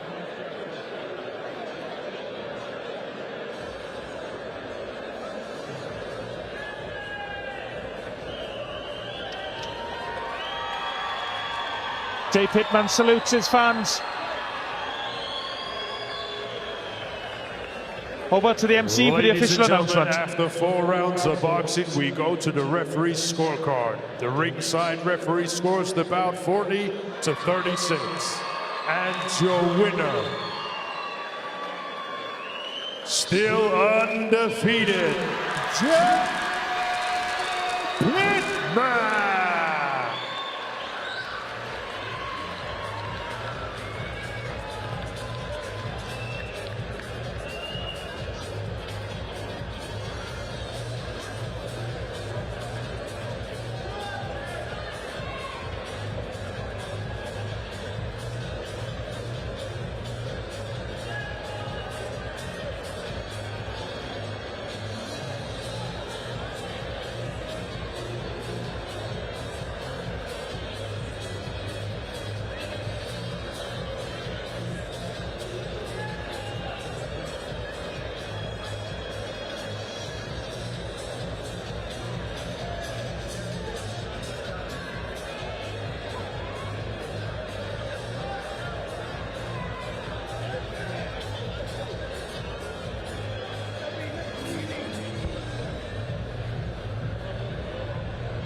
Jay Pitman, I mean, the crowd here is unbelievable. First of all, anything you want to say to them? I just want to thank everyone that bought tickets to come watch me fight. It really means a lot. You know, I didn't realise how many I actually sold until I seen all of you here, so thank you very much. Unbelievable performance in there, and on ringside we thought you might get him out in the first. How did you find your second fight? Do you know what? I enjoyed every second of it. I thought I had him in the first round, but you know, he's really tough and he kept on coming, so it's nice to get the rounds in. And what's it like having your dad in your corner with you? Again?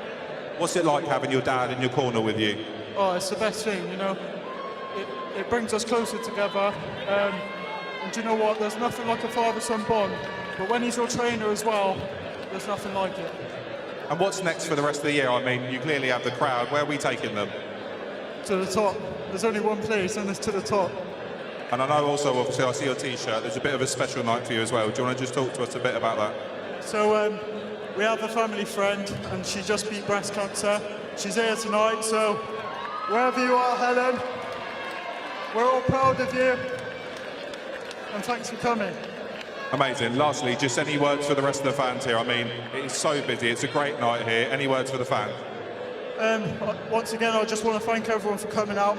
I want to thank all my sponsors.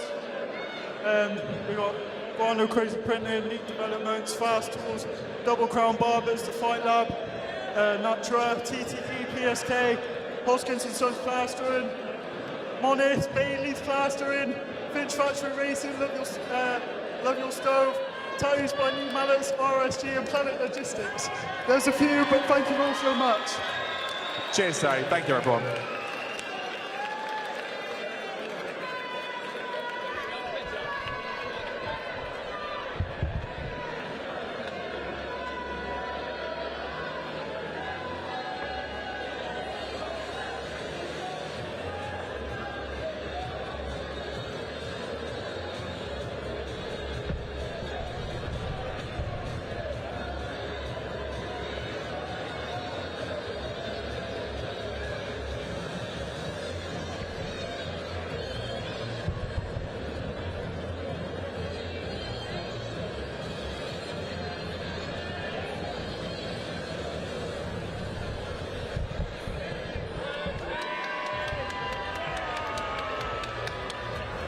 Ladies and gentlemen, now it's time for our next bout of the evening, scheduled for 3-minute rounds in the middleweight division. And now please welcome to the ring, Vaidas Balkioskas.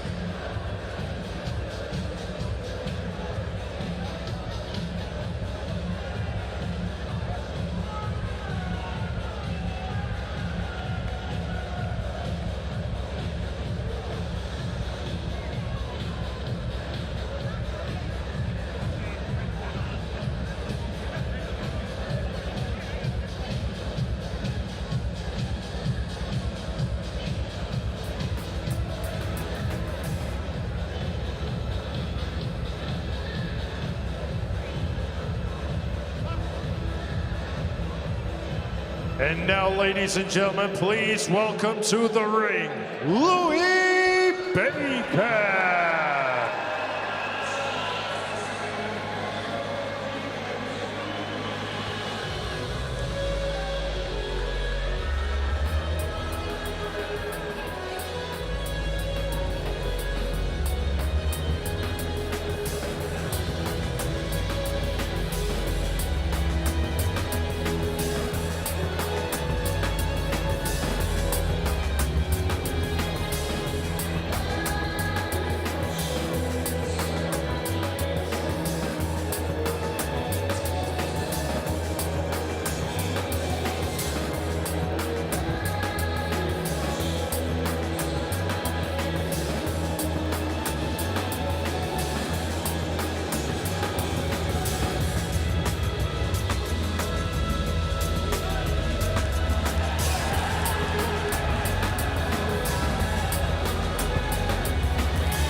Gentlemen, this bout scheduled for 4 3-minute rounds in the middleweight division. This bout is brought to you by Mark Neilson of Neilson Boxing. This bout is sanctioned by the British Boxing Board of Control. Your area representative, Nigel Thomas. Your timekeeper at the bell, Nick White. And your third man in charge of the action in the ring, referee Bernard Oyet. And now, ladies and gentlemen, introducing to you first, fighting out of the red corner. He's wearing the black trunks. His official weight of 11 stones, 12 pounds. He is a veteran of 35 fights, hailing from Lithuania. Introducing Vaidas Balkioskas. And his opponent across the ring, fighting out of the blue corner. He's wearing the black with blue trim. his official weight of 11 stones and 7 pounds. And tonight he is making his professional debut, hailing from Cheltenham, England, United Kingdom, introducing Lewis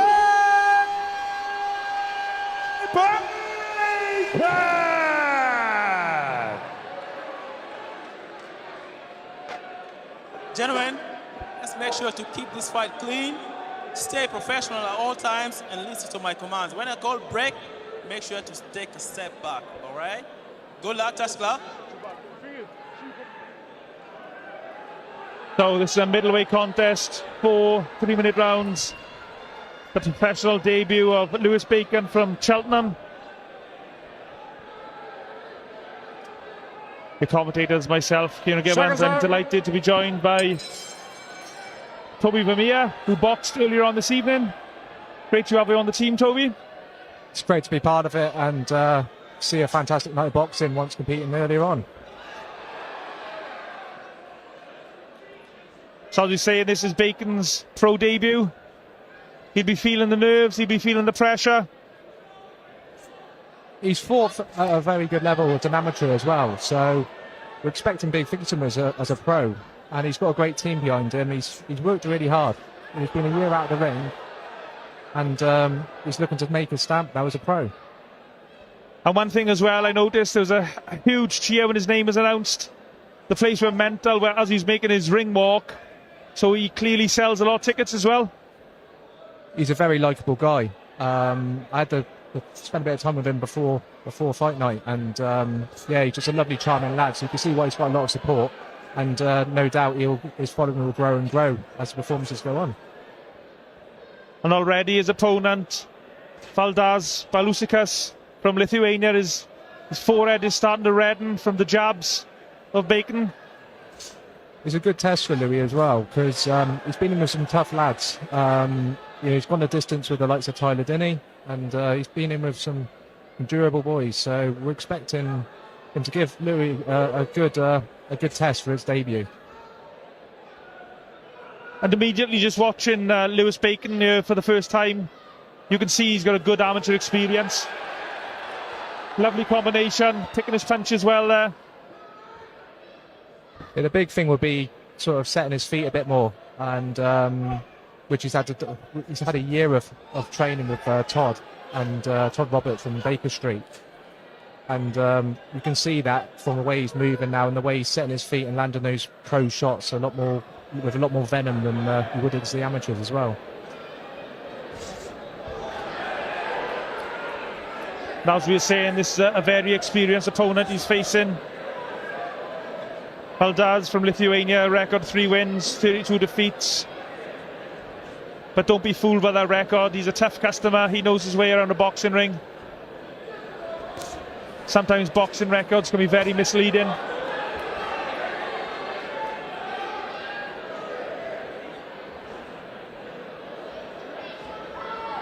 Brilliant atmosphere here in the GL1 in Gloucester. Yeah, it's absolutely fantastic here. I've never seen a small hall show so busy. It's fantastic atmosphere, and it's great to bring shows like this to Gloucester. Here's a credit to Neilson Boxing for putting this event on tonight. Absolutely packed.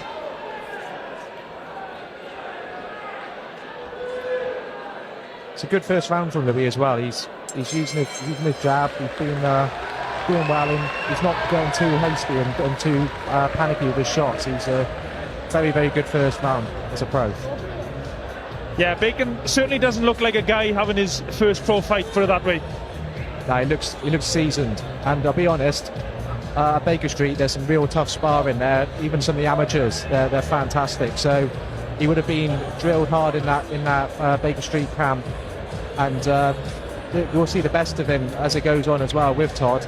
But that gym isn't easy. They beast you there. I've got experience of that. I trained with Todd for about 3 months, and yeah, I learned a lot there. And this, of course, for a good level amateur, having a pro debut against a journeyman, an experienced journeyman like Valdas. Boscas from Lithuania, who's a survivor basically. This will be a different experience for him as well. Absolutely, yeah. It's still dangerous. You've got those 10-ounce gloves on. It only takes one shot. It doesn't matter who they are. They could still send you rocking to the floor. So it's all about being patient as well. You know, he probably hasn't been hit with small gloves before, and it takes a bit of getting used to from going from the amateurs to the pros.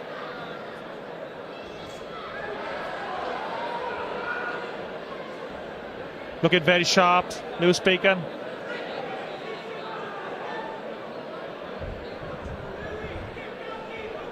I'm impressed by how composed he's been.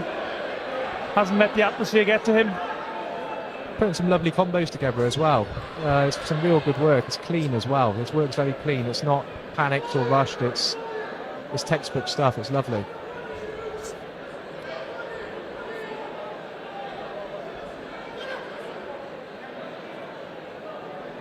I noticed Valdez, the Lithuanian, was holding on the referee's blind side, just trying to slow the action down a little bit. And who could blame him?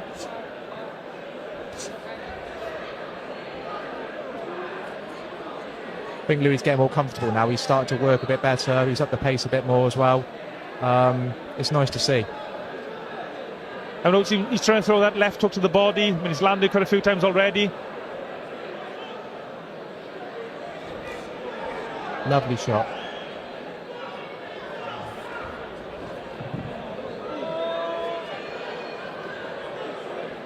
Then Bacon just manhandles his opponent onto the ropes.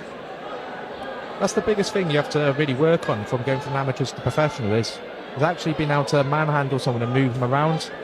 You obviously get broken up by the ref a lot in the amateurs, but in the pros you've got to work through it, and it can be quite a tough transition for a lot of amateurs. I struggled with it at first as well. In my professional debut against Ryan LeBourne, you just get manhandled. So, but again, Todd would have worked on that with him to get him transitioned right, and I probably had a year of learning how to manhandle and move. So, yeah, wise beyond his years, perhaps Lewis Bacon to a certain extent.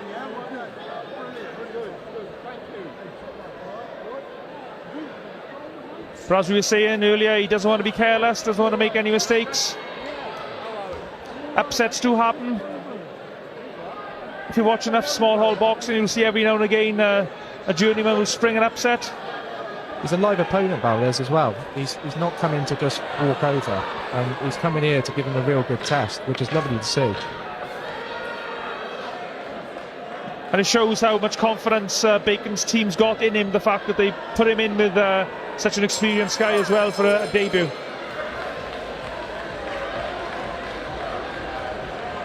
Another good round for Lewis Bacon. What do you think his training team are telling him, Toby? I think they're telling him to just do the same. Maybe just don't get drawn into a gunfight with him, because that's where it's dangerous. Take a step back, work well. Be patient. I know it's only 4 rounds initially, but the programme's all about patience. You need to just calm down a little bit, let the shots flow, and then the openings come with the work. And that last round, he probably was a little bit more frantic, and he was drawn into a bit of a gunfight. So you probably get told just breathe in, take it calm, and go back into this next round and just get back to work, into the boxing basics. I think as well, when boxers transition from the amateurs to the pros, another thing is just getting used to a different pace. I know this is probably not the case now in a 4-rounder. I'm sure Lewis could fly through 4 rounds without any problems. It would obviously be different when he moves up to 6, 8, 10, 12 rounders.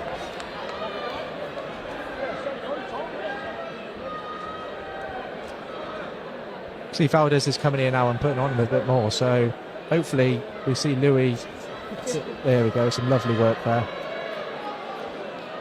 Yes, Lithuanian starting to... I was going to say he's started to rough Bacon up a little bit, but actually it was Bacon who put the forearm into his face.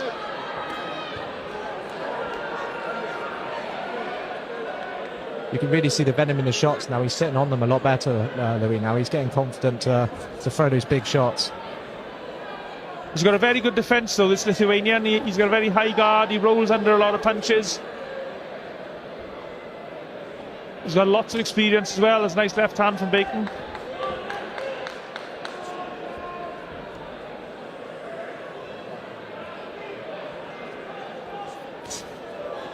Nice left hook. That was lovely work though. The way he rolled that counter as well, that was fantastic. You could tell that's been drilled in the gym.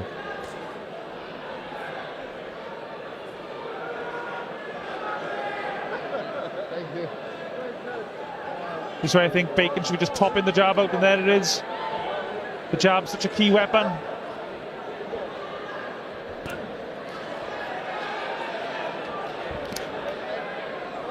Some thunderous shots here in front of us. Yeah, he's really putting some power into them. You can see he's sitting down on them. And lovely work. I think, as you were saying earlier as well, about Lewis Bacon doesn't act like a guy who's having his pro debut. The way he just pushed his opponent back onto the ropes, which technically not supposed to do, but people do get manhandled in pro boxing in a different way than they do in the amateurs.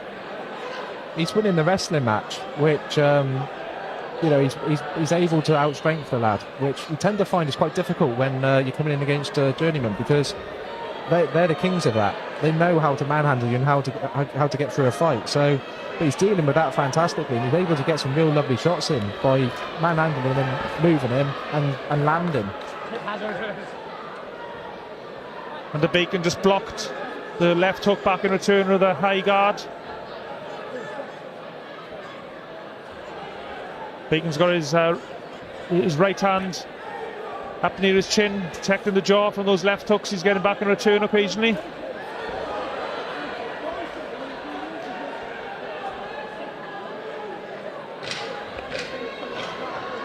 Last few moments of the round to impress our scoring referee.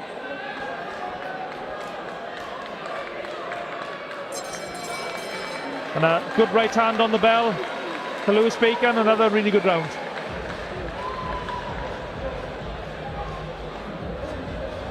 That was a fantastic round. That was the best he's done over the last few rounds. That was lovely. You can see he's landing the shots with a bit more venom now. He's getting confident. As you said, he's looking like a seasoned pro in there. He's not looking like it's his debut. He looks cool, calm and collected, which is brilliant to see. Sometimes with guys like this as well, it's difficult for promoters to get decent fights for them, because they want to be let off the leash early and they start to look impressive. But I mean, this is a really an experienced guy he's fighting right now, and he's winning the fight very comfortably. Yeah, it's a big learning curve as well, and you want the rounds as well as a prospect coming through. You want as many rounds as you can against these tough, durable lads, because they're learning more than you can imagine. Every fight, it's basically like going to school, and he's doing quite well at this exam. Yeah, I've been really impressed by Lewis Bacon so far this evening. Certainly doesn't look like a guy having his pro debut. But there's a good left hook. Just a little reminder. And there, as we said earlier, he spun his man, Lewis Bacon, once he got pinned on the ropes.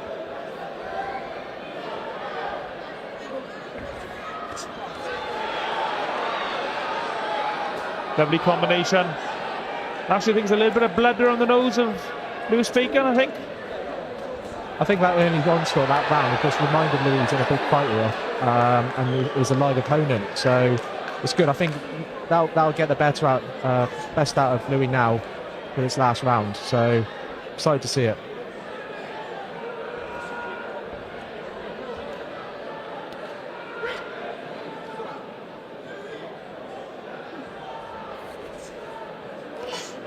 And credit to this tough Lithuanian. He's not stopped trying this whole contest, and the referee's not happy with something. Holding and hitting, I think. It's becoming a bit of a far fight, I think, for the Lithuanians looking to roughen up a little bit, and Louis being shouted up from the corner to stay composed, and rightly so. He doesn't want to get drawn into a war, because that's when mistakes happen.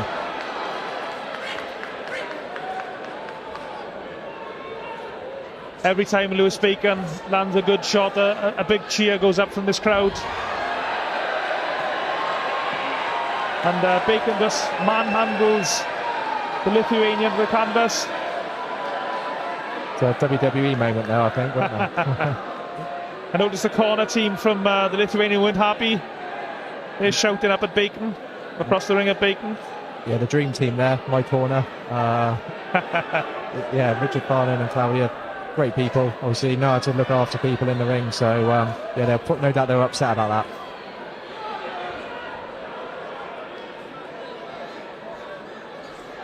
Less than a minute to go in the contest now.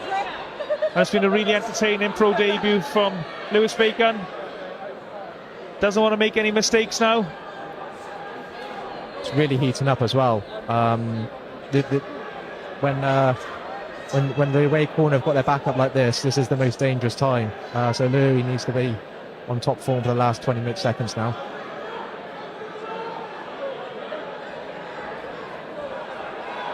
Bacon just moved Valdez across the ring without even throwing a punch then. Just forced him back, walked him down. There's the combinations again. Not sure how many of those landed on the scoring area, but no doubt they hurt. There's left hook to the body. Lovely combination, some real spite in them as well to end the round. A little cuffing shot around the back of the head from Valdez as well.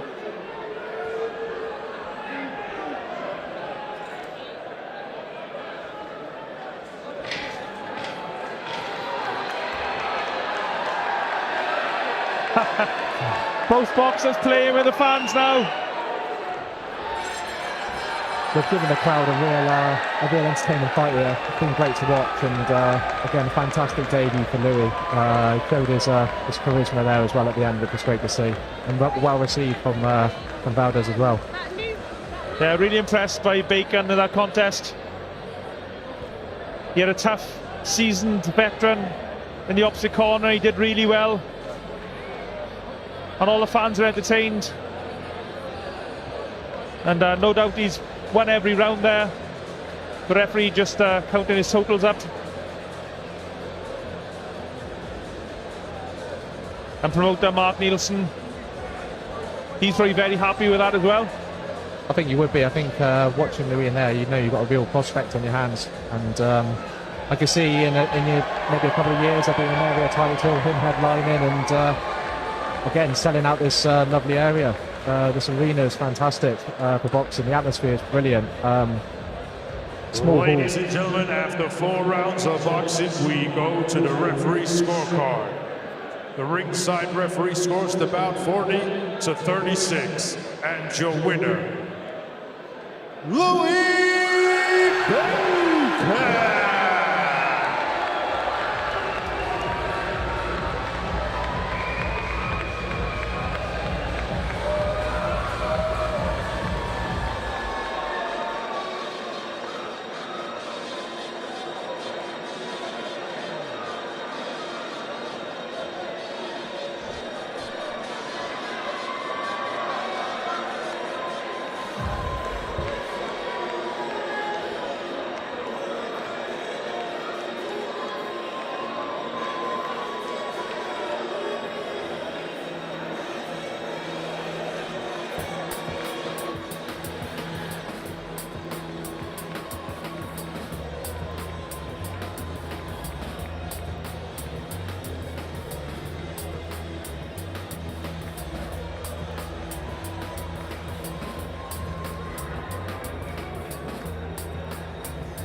Ladies and gentlemen, now it's time for our next bout of the evening, scheduled 10 3-minute rounds for the English Bantamweight Championship.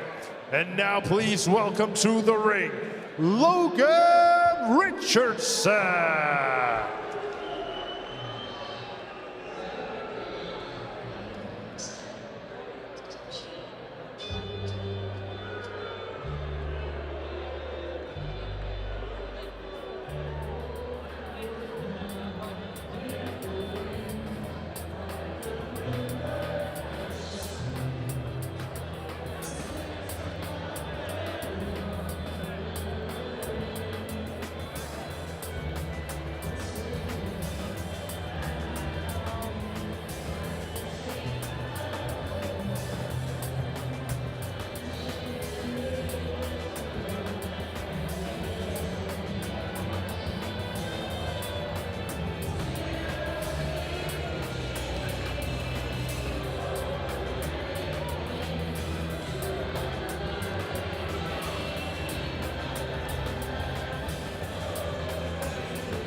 And now, ladies and gentlemen, please welcome the champion, Lewis Roberts.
Ladies and gentlemen, this bout is scheduled for 10 3-minute rounds for the English Bantamweight Championship. This bout is brought to you by Mark Neilson of Neilson Boxing.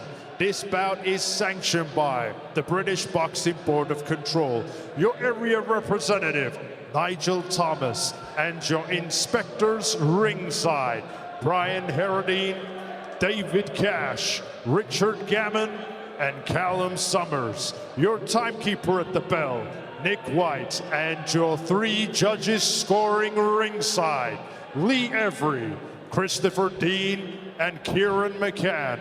And your 3rd man in charge of the action in the ring, referee A-star, Reese Carter.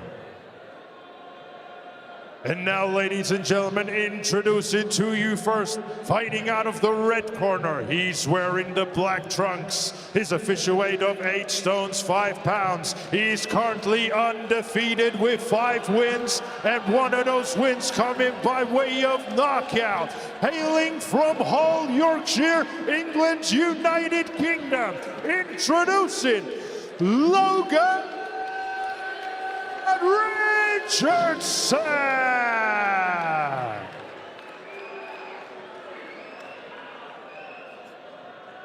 And now introducing to you the champion across the ring, fighting out of the blue corner. He is wearing the gray and silver. His official weight of 8 stones, 5 pounds. He's currently undefeated with 11 wins. Hailing from Swindon, England's United Kingdom, the defending English Bantamweight champion, introducing Lewis Roberts.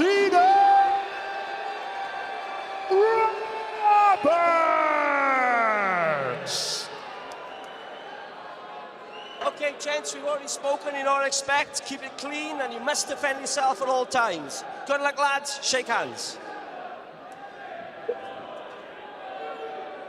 It's main event time. English Bantamweight title on the line. The defending champion, Lewis Roberts, in the silver shorts. The challenger, Logan Richardson, in the black shorts. Your commentators, myself, Kieran Gibbons, alongside Victoria Perkins and Toby Vermeire. Absolutely electric atmosphere here in Gloucester for this one. And straight away, they're not wasting any time, getting down to action. Exchanging shots in the middle of the ring.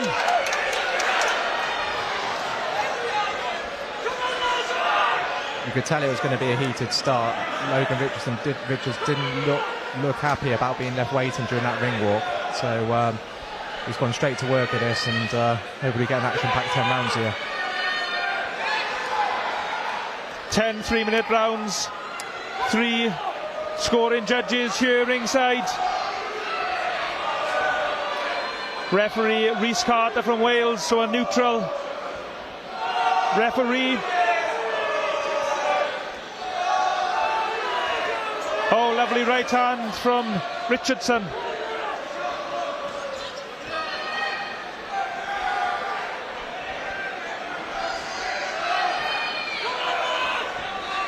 And a great blend of styles between these two straight away. No, I think I like the fact that there's no feeling out. It's just boxing. They're both in the middle. They're both throwing their shots. They're both happy to stand and trade. Not much defence going on between either of them. Oh, it's a big shot from Lewis Roberts. Logan Richardson was staggered slightly. The man from Hull, the challenger here tonight. Gained his composure quite quickly there, which is good to see. The pace has slowed down a little bit now, but yeah, he'll probably be on the back foot a bit more now after feeling a bit of the power from Roberts. There's a really good uppercut there moments ago again from Roberts.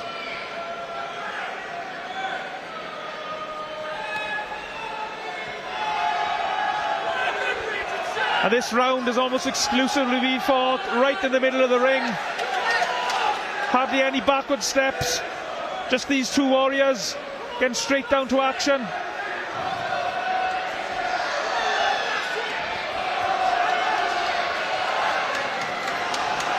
What an opening round this is.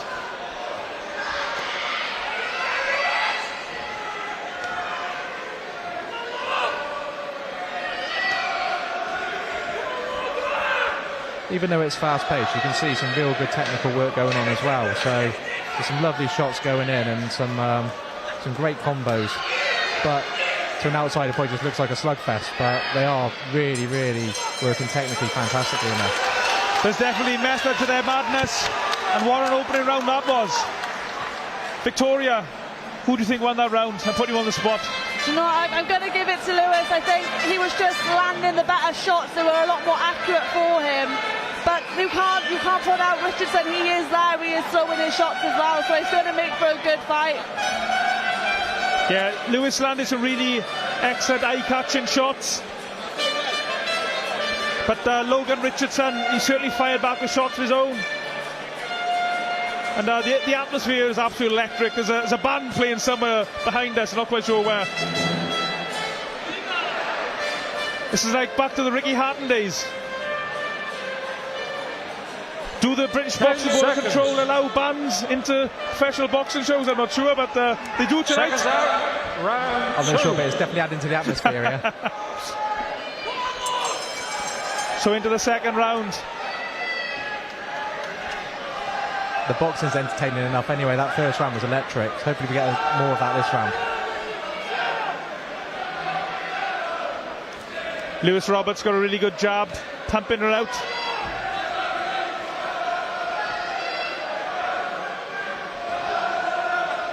Logan Richardson in his last contest, he beat Jake Harrison with a huge left hook. One of the best one-punch knockouts you'll probably see.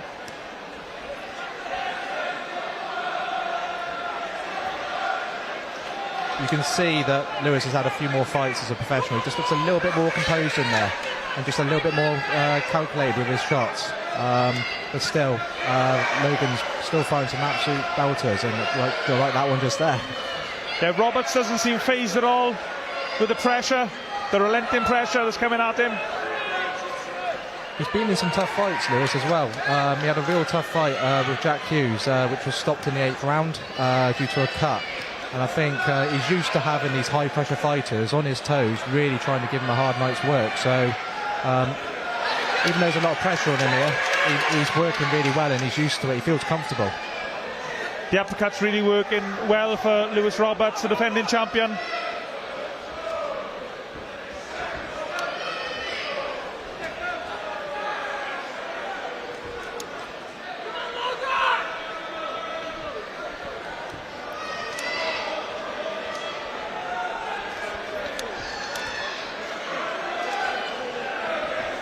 Oh, left hook to the body, straight a little bit low from Richardson. Don't think it was intentional. A nice looping right hand. Oh, good shots from the man from Hull. And they just trade in shots.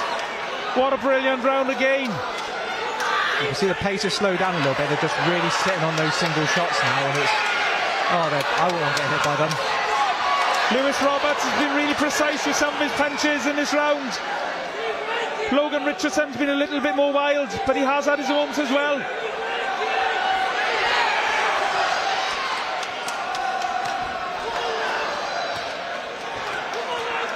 Oh, and he's ducking low, Roberts.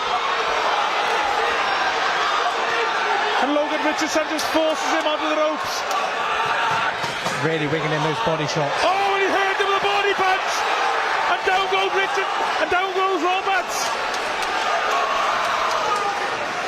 The referee, Rhys Carter's looking very closely. Was it a knockdown? Regardless, he needs to keep his composure now. He's got someone that's going to come straight at him now and try and take him out. He knows he's hurt. The referee, Rhys Carter, is ruling the shot a low blow. So I think I'm correct in saying Lewis Roberts will be given 5 minutes to recover if required. As far as him, I'll take this time now because that was a big onslaught that he's just had, and use the time and prepare because Logan's got his heckles up here. Yeah, the action was taken on the far side of the ring from us, so we couldn't quite see the action. Couldn't quite see where the punch landed.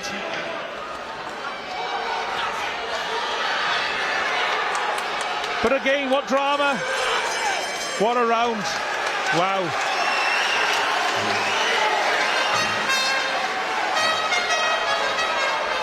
So, Toby, who won that round? Do you know what? I thought Lewis won all of that round apart from 15 seconds. And those 15 seconds turned the tide, unfortunately. I think that onslaught from Logan there just cemented that round because there was nothing definitive to give Lewis the round, but he was just boxing so nice. He was so calculated and smart with his movement.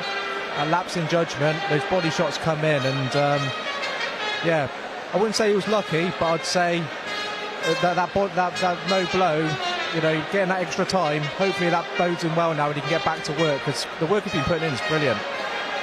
And Vicky, do you think that's the breakthrough that Logan Richardson needed? I think he's seen now that he can't hurt him. I know it was a low shot, but the shots beforehand were seriously starting to do some damage, so I think he's going to use that to his advantage.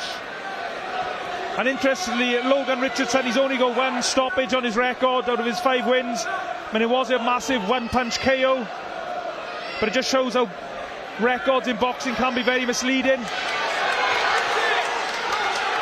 For the weight as well, he's very stocky and stout, Logan. You can see he's got some big legs and a big back, so you can see he can definitely land a shot, and obviously we've seen the effects of it from Lewis when he's been receiving them. Yeah, Logan Richardson looks like a little tank, and he fights accordingly. Yeah, I was going to say, he definitely looks like the bigger fighter in there. He's the shorter man, but the bigger fighter, if that makes sense. Hold Javante Davis, eh? Do you think perhaps Lewis Roberts should just get behind his jab and try to have a calmer round this time, just to weather the storm? I think so, yeah. He's getting caught now. He just needs to go back to the basics because he's out boxing. Oh, it's too big, so he could there's 2-3 big body shots, and there might be another low blow, I think. That's another warning from referee Reese Carter. And Logan Richardson has to be careful, because he could have a point taken off, and in what's probably going to be a close contest, if it goes the distance, a point deduction could be vital. This is what I think Roberts should be doing, just pump out that jab, try to keep Richardson at the end of it.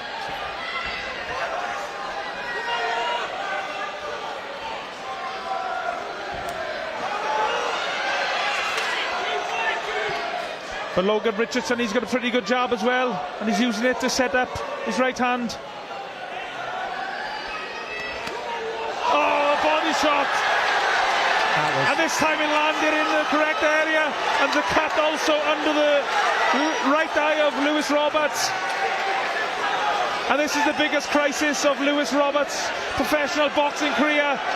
Down from a body punch, blood on the right hand side of his face, and he's got a human tank, Logan Richards, coming at him.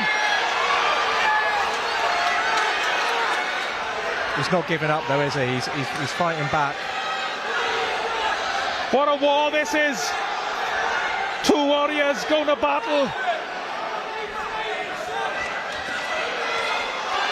And he's trying to protect his body, Lewis Roberts. He doesn't want to get caught now on those big body punches.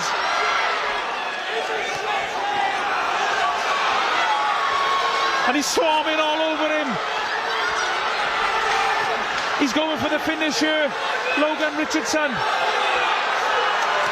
Oh, huge right hand. Richardson's talking to him in there now. Blood all over the face of Lewis Roberts. Wow, what a round that was, Victoria. I would hate to be in there right now. Those shots that are landing are clean every time, and the drop was, I definitely do agree with it being a body shot. They are quite on the bounce, so they can be quite controversial, but that cut is going to be a danger. So the only thing positive from the cut is that the cut is actually below the eye of Roberts, so it shouldn't be a problem with blood running into his eyes, spoiling his vision. Just looking at the cut man working on it there now. I mean, what advice would you be giving Lewis Roberts here now, Victoria? I think he needs to go back to boxing. He needs to box smart now. He's probably now with that knockdown, it counts as 2 rounds down if you're giving it even. He kind of needs to be a boxer now. He doesn't want to stand in the middle and brawl. He wants to use his movement. Yeah, I think perhaps Lewis Roberts just needs to 10 seconds. Fight behind the high guard for this round and just get through this next round. Try and cool the pace of the fight. The cut's been deemed a clash of heads as well, so that'll make an interesting factor as well. If that cut does open up even more, obviously more possibilities. Yeah, it's a wild fight and it's a wild night in Gloucester.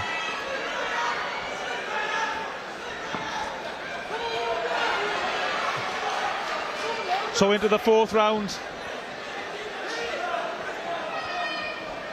An amazing fight so far.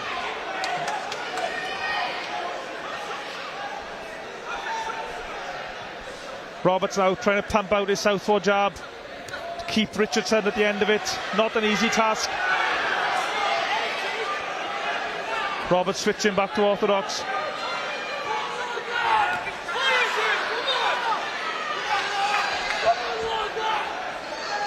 The pace has slowed down a little bit now. I think they both gave a lot in that last round. That's a really good... Sorry, go on. So I think we're going to see a bit of a slower pace, maybe a fast end here, but you could see it's really taken out. Those first 3 rounds have been tough for both of them. And I think perhaps the slower pace might suit Lewis Roberts a little bit more.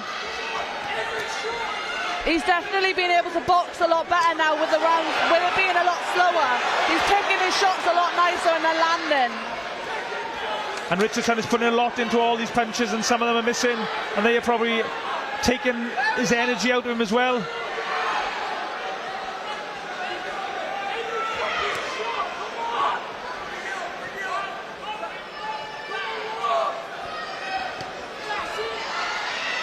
The pace definitely slowed in this round, as you would expect. I mean, the first 3 rounds were absolutely frantic.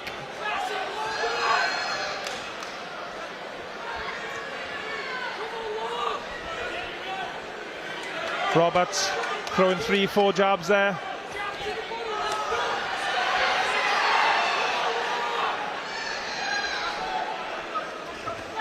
Oh, lovely right hand from Richardson.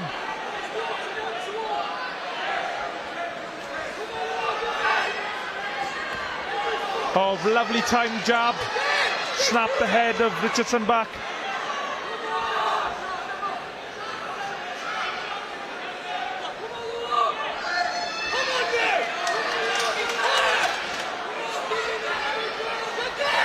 The jab has been a key weapon for Lewis Roberts in this round.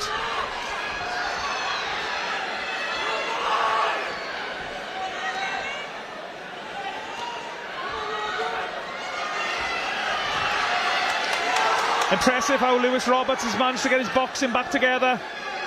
He's definitely showing that he is the better boxer in that, but not necessarily the better fighter as we discussed previously. He's picking his shots, they're landing really well, and this is how he needs to dictate the rest of the fight. He's definitely got himself back together now, which is nice to see as well.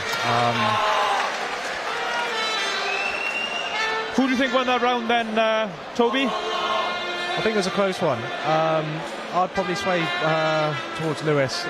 Just, he's getting back to his boxing now, and you definitely see that Logan needed a round off because he threw the kitchen sink at him that last round, probably looking to get him out, so he needed a round to recover and probably give it away. On a 10-round fight, you can give a round away to get your energy back. So I think we're going to see an explosive round now. I think he's had his 3-round rest, he's had his minute in the ring in the corner now, and now we see some action again. I'm not sure if that last round, I think, might be the blueprint for Lewis Roberts on the way to win this contest. 10 seconds. Don't necessarily get involved in the fight unless he has to. I mean, if he feels he's going to get overwhelmed, then by all means stand and trade. But the jab is the key, and boxing is the name of the game, I think. Continuing from what you said, I think, yeah, that jab is going to win him the fight as long as he can keep it. He doesn't want to get stuck in that fight, especially with that head clash. Last thing they want is a stoppage from the medic and then have to go to decision on such close rounds. He wants to get it a bit more dominant. And the knockdown as well. The knockdown that was actually scored early on. Yeah, that's going to play a massive effect, especially if it gets stopped early. I'll give Lewis credit though. Even though he was hurt in the early rounds, he's still standing there and trading and coming forward. You would have thought it would literally be a bull and matador effect for the latter part where he won't necessarily want to trade, but he's willing to stand there and gamble, which is nice to see. It's good for us anyway. Roberts now forcing Richardson back for the first time in the contest, I think.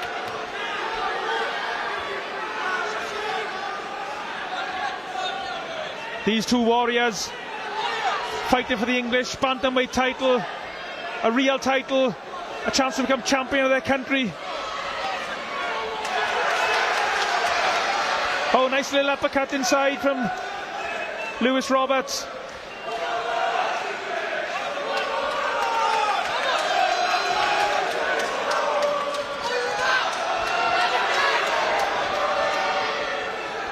Richardson been forced back.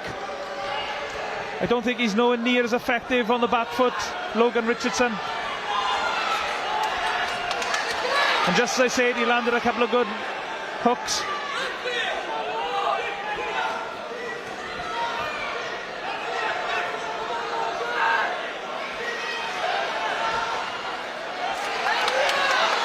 Nice looping right hook and a left hook from Richardson.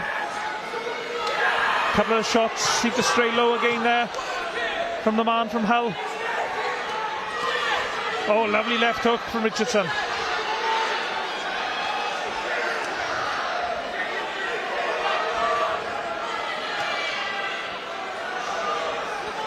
And the boxer just happy to stand in the middle of the ring, just trade in shots. Not much thought given to defense. And Richardson's head snapped back.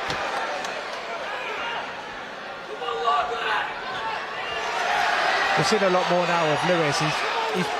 He's picking little angles. He's throwing his shots and he's taking little steps to the left and to the right, and just trying to stay out of that firing line. And it's working well for him here now. This round's been nice. I know he's taken a few shots back, but he's dodging a lot more than he's taken. Let's just say that. What a brilliant, brilliant contest. These two warriors going toe to toe.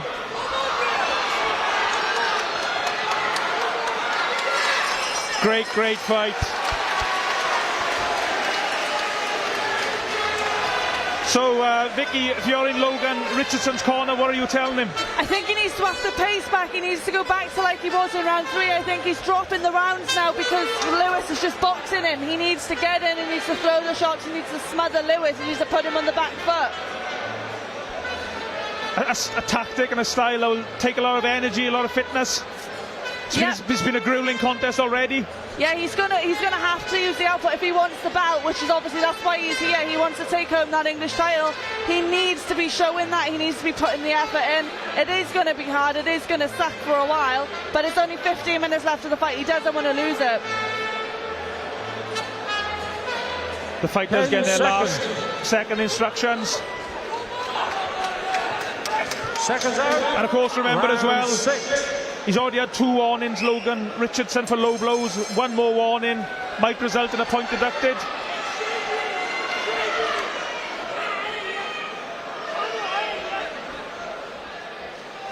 Lewis Roberts' right eye starting to swell up. Swelling above the right eye as well, I think, as well as the big cut underneath it. Credit to Roberts' cut team though, that most of the blood seems to have stopped flowing.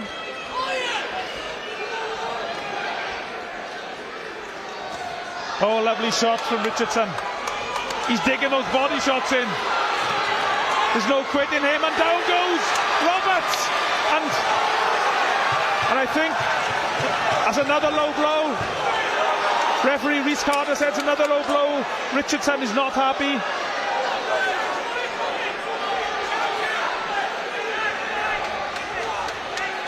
Lewis Roberts will have 5 minutes to recover if needed.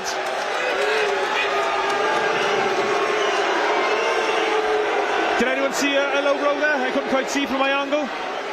I couldn't see from this angle, but well, hopefully we'll see on the replay. It's on the belt line. And we just can't see from the replay we were shown from out the truck. Let's just say the crowd doesn't seem happy about that position. No, the crowd are letting us know their opinion, and here's the points getting taken off. So that point deduction evens out the earlier knockdown, so still all to fight for.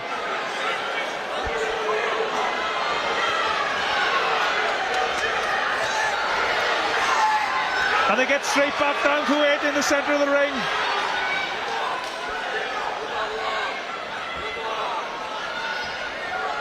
He's using that jab well, Roberts.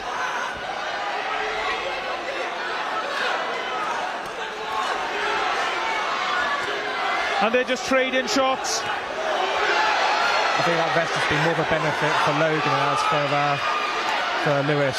He's got fire in his belly again this round. It's really heating up. He got him switched off for a couple of rounds, but he's coming back now. I know obviously there was the low blow, but we're seeing him come and looking to take him out here. I think he knows that's what he needs to be doing. And that was another low blow, I think. And that's another point off. And Richardson's cornermen, as you would expect, are imploring their fighter to keep his punches up. The referee, Rhys Carter's obviously got his eye on it now.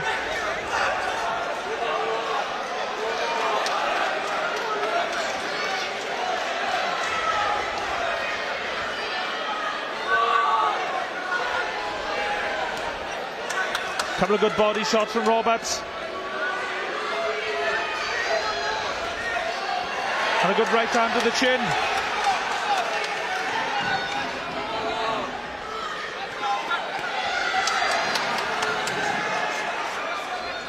Fair play to Logan Richardson. He just keeps on going forward. He walked onto the right hand there and a couple of jabs. I think we're going to see him headhunting a little bit more now as well, because winging any big shots to the body, he's at such a risk now to be disqualified. So he needs to be so careful here now.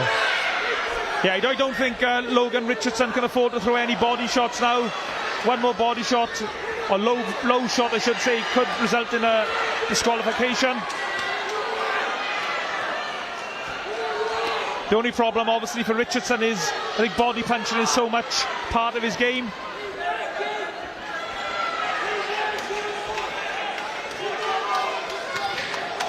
And he's got a little bit of a spring in his step now, Lewis Roberts.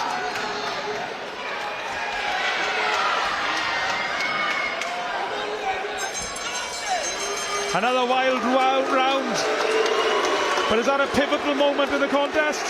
Do you know what? I think those two point deductions are going to make a massive difference, especially with the fights being so close. But I think Lewis is just going to use it to his advantage. Any sort of low blow, you may see it kind of go either way now. What do you think Richardson's cornermen are telling him now, Toby? Keep the punches high. He's getting great success winging the overhand shots as well, so they're probably going to be working to, again, headhunt a little bit more. Be careful to the body, but realistically, he's lost 2 points there. He lost the round as well. He's going to have to be thinking, I need to take him out to win this. So, again, I think we're just going to see more fire going into this next round.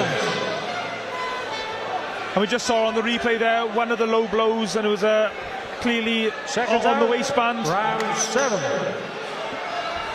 So into the 7th. English bantamweight title on the line. Defending champion Lewis Roberts. The challenger Logan Richardson. Been an absolutely amazing contest so far. We don't have the punch stats to hand, but these two have thrown so many shots.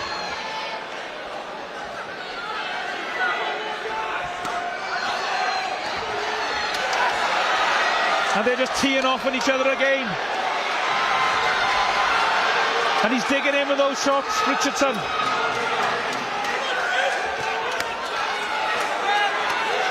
And he's just in front of opposition here, Lewis Roberts. Oh, he takes a big right hand and a left hook. Oh, and down goes. And this time it counts as a knockdown. He's in real trouble now, Lewis Roberts. Referee Rhys Carter's counting. He's looking into his eyes. Plenty of time left in the round for Logan Richardson to put the finishing touches on this. Just got to take his time now, Logan Richardson.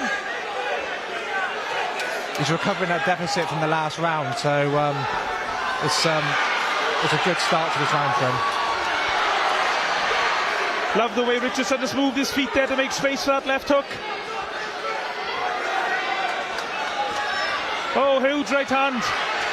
Roberts took it well. I think Richardson may believe that the only way he's going to win this fight is by stoppage, so he is giving his all now, and it's good to see. And on the flip side as well, Roberts is going bang for bang with him, so we're getting the entertainment we want here. It's definitely a good watch. Oh, huge punches! How is Lewis Roberts staying on his feet?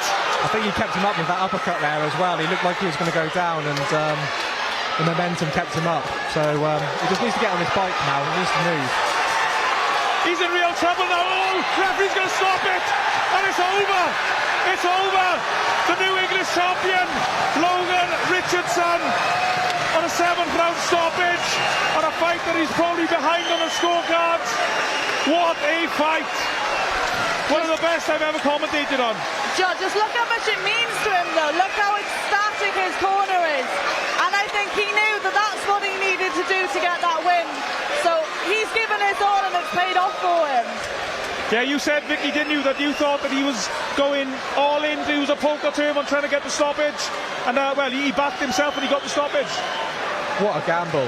He's gone in there and he's given it all, and I'll be honest, I want to see that fight again. I think there's going to be a lot of controversy around it because of the points deduction and the body shots. Although he's getting the point deducted and Lewis is getting his time to rest, it does take it out of you when you get these low blows. So I think we need to see it again, really. But what a stoppage. That was fantastic, and great work by Richardson. He really put on a show for us today.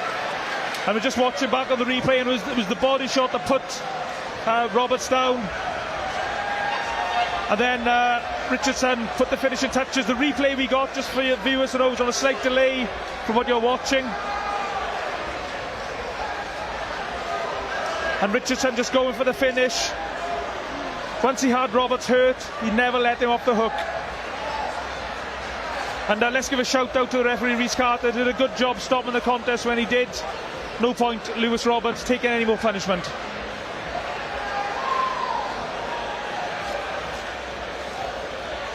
If you were in team Lewis Roberts, I mean, would you opt for a rematch straight away, or would you take a break, or what would you say? I think I'd opt for a rematch straight away. I think technically Lewis is a better boxer.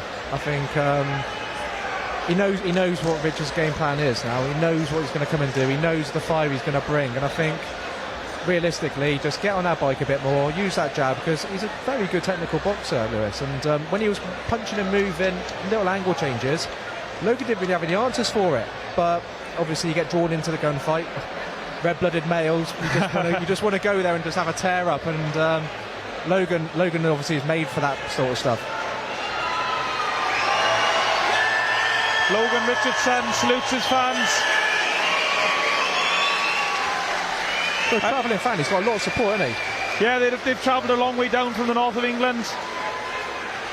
Great to see, and there's the respect between the fighters. What a fight that was. Two warriors giving everything they had to become the champion of their country. What is it about fighters, Vicky? You're the Welsh champion, Welsh bantamweight champion. What is it about fighters that make you do crazy things like that? So we'll hold you just for the official announcement first. Ladies and gentlemen, the official time, 2 minutes and 15 seconds of round number 7. Your winner by TKO and the new English bantamweight champion, Logan Richardson. So as I was saying there, Vicky, how do fighters like yourself and Toby dig in so deep like these guys did tonight? Sure, I think obviously when there's a title on the line, you know what you're doing it for. And even with the lower rounded fights, you know that you want to get to the top, and I think that thought pushes you on. So no matter what happens, you know that you're going to go on to better things by digging in and showing everyone why you deserve to be there. And Richardson's having a bit of a wardrobe malfunction with his belt. Do you know, I feel like with being the smaller fighters, they don't fit you as well as you'd like to think.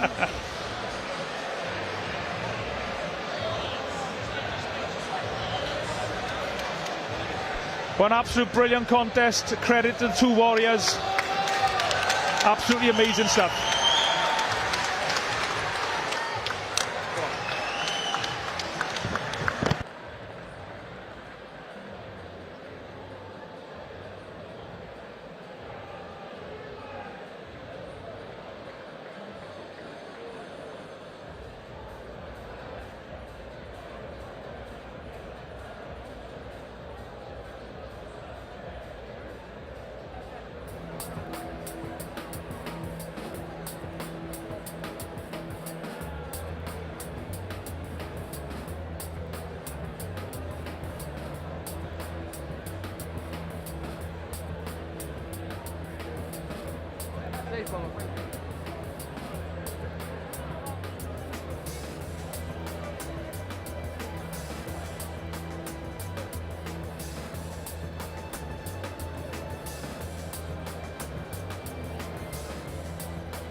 Ladies and gentlemen, now it's raffle time. Neilson Boxing has kindly raised money for Gloucester Fight Academy, and the prize is a pair of signed shorts of the legend, Frank Bruno.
Ladies and gentlemen, now it's time for our final bout of the evening, scheduled 10 3-minute rounds in the cruiserweight division.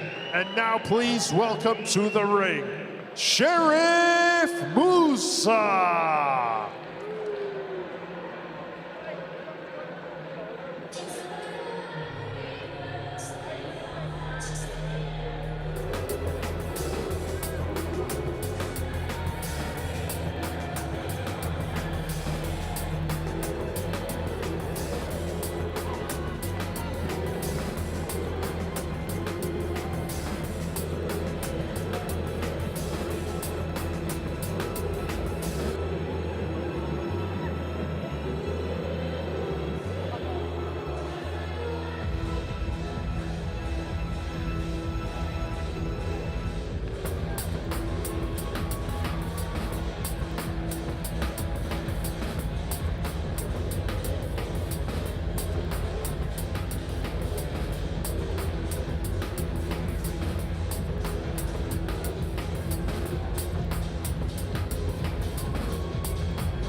And now, ladies and gentlemen, please welcome his opponent to the ring, Jack Bannister.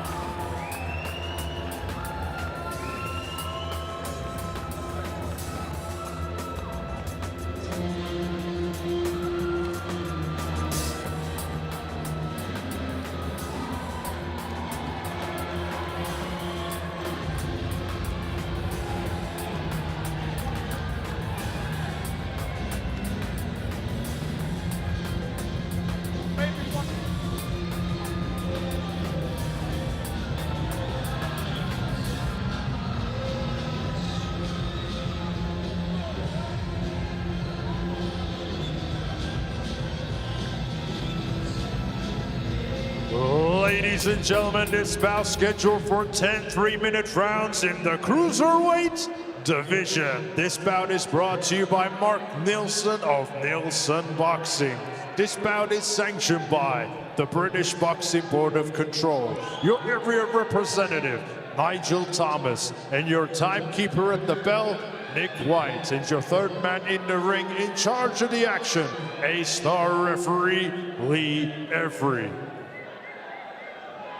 And now, ladies and gentlemen, introducing to you first, fighting out of the red corner. He's wearing the blue with white trim. His official weight of 13 stones, 5 pounds. He is currently undefeated with 4 fights, 1 draw, 3 wins, and 1 of those wins coming by way of knockout. Hailing from New Barnet, London, England, United Kingdom, introducing Sherif Musah!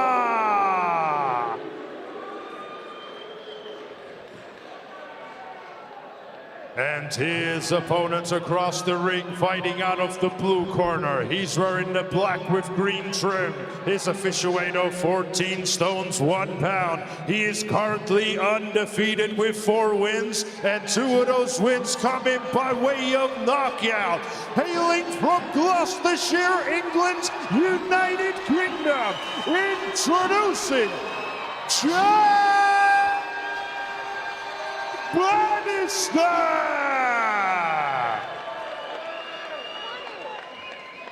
Boxers, please. Okay, lads, when I say stop, you stop boxing. When I say break, take a step back. Keep your hands up and protect yourself all the time. Good luck to you both. Good luck. Our final contest of the evening, a cruiserweight contest, 10 3-minute rounds between Jack Bannister with the black and green shorts, Sherif Musah with the blue shorts. Your commentators, myself, Kieran Gibbons. I'm delighted to be joined by Toby Vermeire, and also a late addition to the team, Charlie Parsons.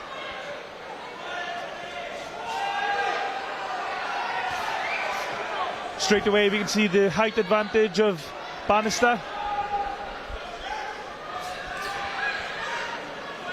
Banister has a lot of support in here this evening.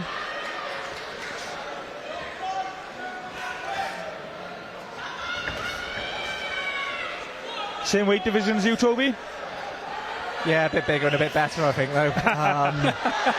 Yeah, funny enough, I was a sparring partner for Jack for a while, and yeah, I tasted leather a lot and also tasted the dust off the floor. So he's got some real power, Jack, and you'll notice it's more the way he whips the shots in. They are thunderous. They really do hurt, and obviously I've tasted them myself, so I know it quite well. Atmosphere absolutely electric up in here in Gloucester tonight. Been fantastic all the way through, both landing heavy early doors in this contest. Jack Bannister comes into tonight's contest with 4 victories, 2 of those by stoppage. He's had quite a quiet year, Jack, unfortunately, fights falling through and stuff, and a year out the ring here tonight, jumping back in his hometown in Gloucester. And wow, he's jumped in with a really live opponent here, someone who's not coming here for an easy night. He's coming here to win, and a win in this fight skyrockets either of them up the rankings and onto, I'd say, an English title level probably. Yeah, very even records. Sherif got a record of 3 victories and 1 draw coming into this contest, so virtually identical records. Good nice jab job there from Jack Bannister.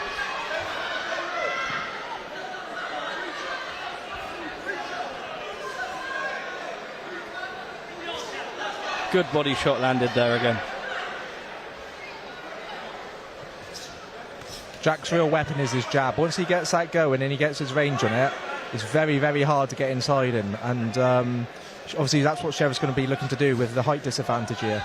Yeah, Sherif closing the distance really well early on. Actually a really good start to round 1 here. Once again looping in, both body shots landing. That was a big right hand from the Frenchman now living in London.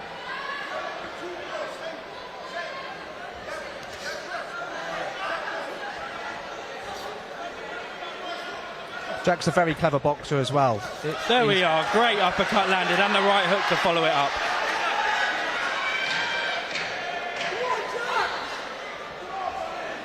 Fairly close-ish even opening round.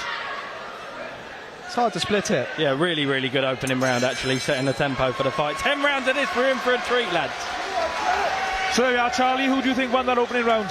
Really, really good early round. We see Jack coming out, flinging that jab out, but Sherif actually coming in and showing there's 10 rounds of him there, sticking it on him, landing successfully. But actually, that's where Jack likes to be tested. He'll come in. We saw him throw that counter right with a right hook behind it.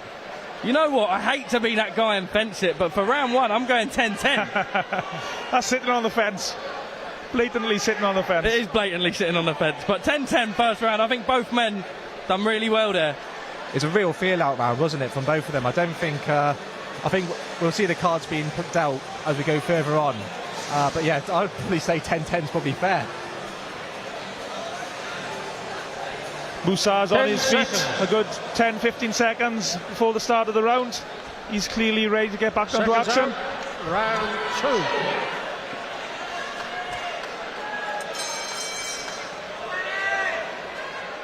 So who can make the adjustments here in the second round?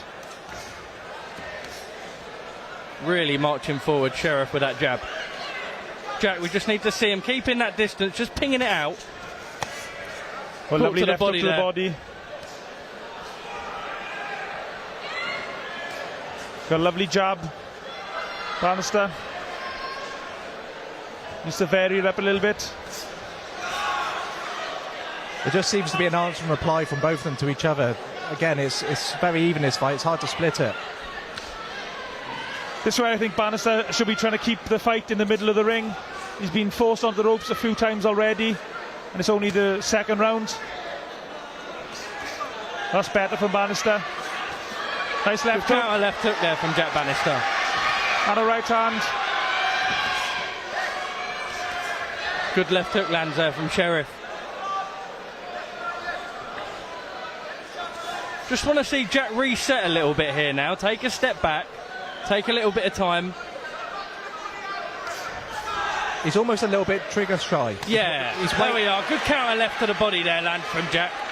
he's kind of waiting for him to throw and then throwing with him. And don't get me wrong, he's getting success with it, but you're then being quite negative. But again, Jack's a clever lad. He's definitely got a game plan here, and we'll see it go into fruition as the rounds go on, I think. I mean, this is my concern for Banister, the way he just gets manoeuvred onto the ropes fairly easily. I think he's just got to take a bit of time. Look when the shots are coming in, look to reset.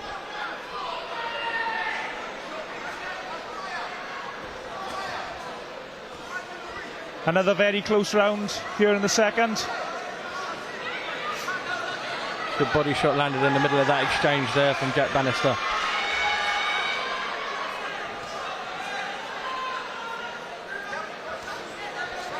A little bit more success there on the ropes from Jack Bannister, actually. There we are, that's nice. Sherif landed a good left to the body just in front of us here. Bannister just seems a little bit sharper. There we are, nice left to the body, yeah. I think he's easing him, finding it a little bit more comfortable on the rope, seeing he can soak the power up. There we are, say that, a good right hand and a great left to the body.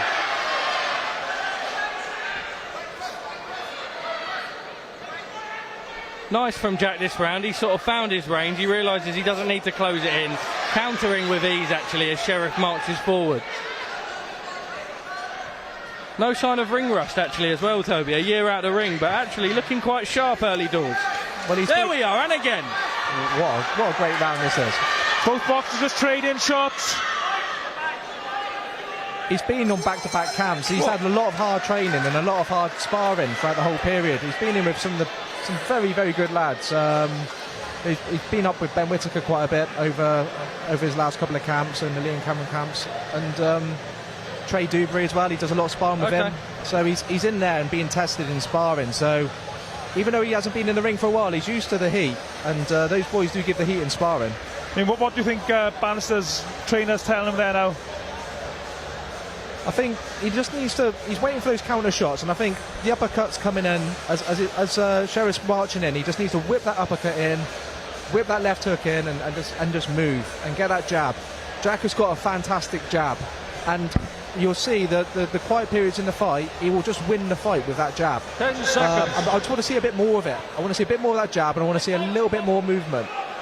Seconds out, round 3. So as we go into the third round, and just noticing the right eye of Musah, there's a little bit of swelling around it. Oh, nice left hook. Can't quite see from a position. Yeah, the right eye of the Frenchman is starting to close, I think. He's been having so much success with that counter left. Looking really strong there with the jab as he marches forward. A jab so fast that really sharp. You're not even thinking about that left hook coming, and bam, you get hit with it, and your eye gets closed. And yeah, Jack, as I said, that jab is fantastic, and it's a real weapon. And now he's got the rhythm of it. Nice right hand as well. Lands. I mean, with your closing eye, Banister should be moving around to his left now. Great counter uppercut in there as well. Oh, that left hook is landing fantastically every time he throws it. He takes a little step back, resets on the counter when he comes in with a right hand. The thing is as well, is Sherif's getting a bit concerned coming forward of that jab, and then Jack's just landing that looping right straight over and getting success with that. So he's getting success all over the park here, Jack, this round. Yeah, the swelling's getting worse. That left hook absolutely battering the eye. Oh, and then the right land. What a fantastic shot. And the referee's going to have a look at this eye, I think. The doctor might be getting involved in looking at the eye here. I mean, it's still early on, only 3 rounds into the contest. Taking a lot of swelling. Looks like he can see fine still.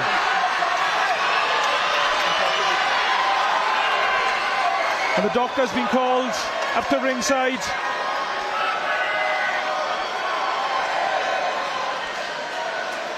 He's nodding. I think the action's going to be allowed to continue.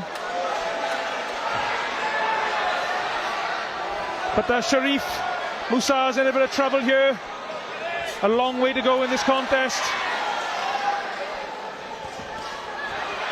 We haven't seen the best from Jack yet as well. He's just warming up, so that eye is going to be a real trouble as Jack gets warm in this fight now. The fighters exchanging hooks to the body. Really sharp counter punching from Jack.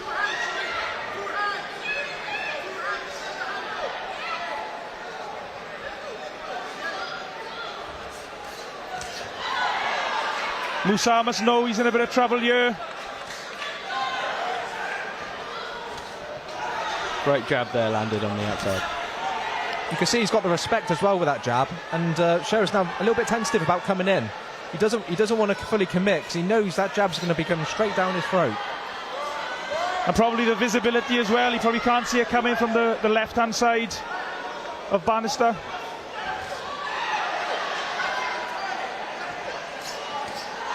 Fantastic again there with that left hook all night. Landing successfully from Jack Bannister. Happy to box off the back foot and pop it out. And again.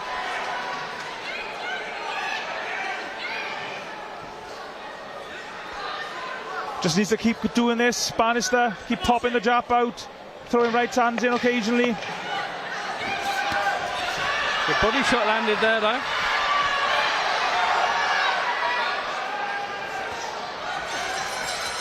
Jack's been absolutely fantastic on the back foot. Really, really good.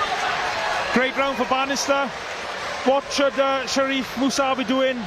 Well, the eye is actually totally swollen up now, just looking for our position. I don't think he's going to be able to see out that eye. Yeah, I'd be very surprised if we see this go any more than a couple of rounds. I don't know if he can see now, actually. No, I think this is going to get stopped. As soon as the referee sees this, he's going to call the doctor in. Well, the referee had a look. He seems happy. I think he's indicating the eye was caused by a punch, which is good news for Banister. What advice would you be giving him here now, Charlie, the Frenchman? I think at this point you know that you're going to struggle to see that. You kind of have to go a little bit hell for leather, knowing that you've only really got a couple of rounds. But with saying that, he's been marching forward, and Jack's had an answer for everything. At this point, you've just got to be saying, go in there, stick, bite your gum shield down. Surprised that the doctor's not having a look. I think that's what the referee's signalling to now, to be honest. Yeah, doctor's getting called in again. I can't see this being allowed to continue. It doesn't look good.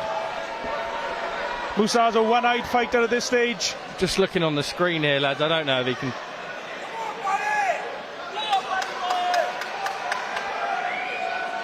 The doctor's looking very closely. I think he's going to allow it to continue. Yeah, still responding fine. Can still see clearly the referee showed up 2 fingers. He said 2 straight away. But he'll be looking to stick it right on him this round. Yeah, and again the left hook. He'll have to throw the kitchen sink at Banister now. He knows this is not going to be allowed to continue too much longer, I don't think. What power from Jack Bannister. Just returns the heat, doesn't he? He gets given it and he just returns it. And again that left hook all night long. Absolutely fantastic from Jack Bannister. And lads, what an advertisement for boxing here in the southwest as well. Yeah, it's been an amazing night. So many good contests, and this could be the best of the lot. And that's saying something after the last fight. Lovely shot. Timed up perfectly, Banister.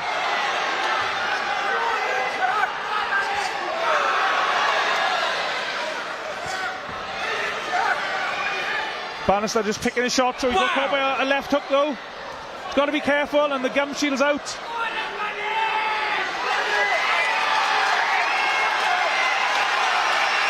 And the gum shield of the Frenchman's come out.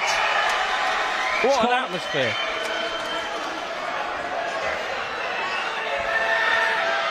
And blood now coming from the nose of Musah as well.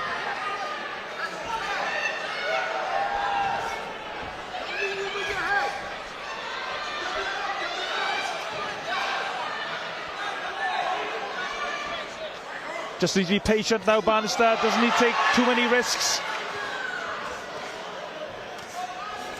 Nice right hand though from the Frenchman. Credit where it's due to Sherif Musah. He's not taken a back step all night long. Despite the success that Jack Bannister's having, he keeps marching forward. We know with the heavy boys anything can happen as well. One punch, so even if you've got one eye and you're knackered, you can still land one punch and you can still end it on a second. That's a lovely uppercut from Banister. There's so much courage from this Frenchman.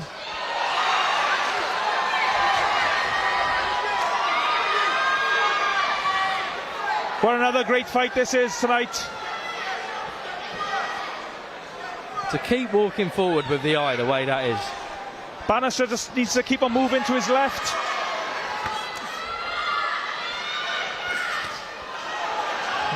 That left hook again, all night long. And again. The action just taking place above our comedy position. We can see these shots threading in. Currently getting a shower of sweat and saliva. Yeah, we are. Oh, and again. Jack Bannister has looked absolutely mustard so far. The crowd in Gloucester are absolutely electric. A year out of the ring, Toby, it don't look like it. He's firing.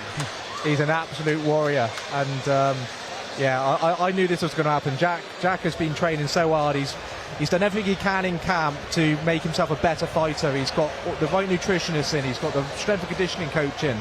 He's got everything in. So this year, what people see as a dormant year, he's not been sat on the sofa. He's been working hard. He's been in the gym every day, and we're seeing the results of that now. And the referee, once again, in the Frenchman's corner, looking very closely at that eye. They're working on it with the end swell. I'm not sure how much visibility Musah has, but enough visibility for the doctor to let it continue. Seconds out. Round 5.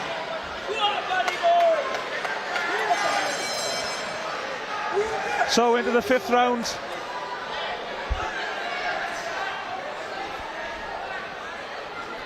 Banister just needs to keep popping the jab out, moving to his left.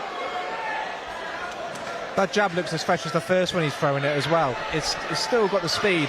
You know, we're 5 rounds in, and he's still just popping it for fun. You know what, it's funny you say that, Toby. I just see the corner there. Fantastic work, saying you're landing with success, but keep popping the jab out. The jab, such a key weapon.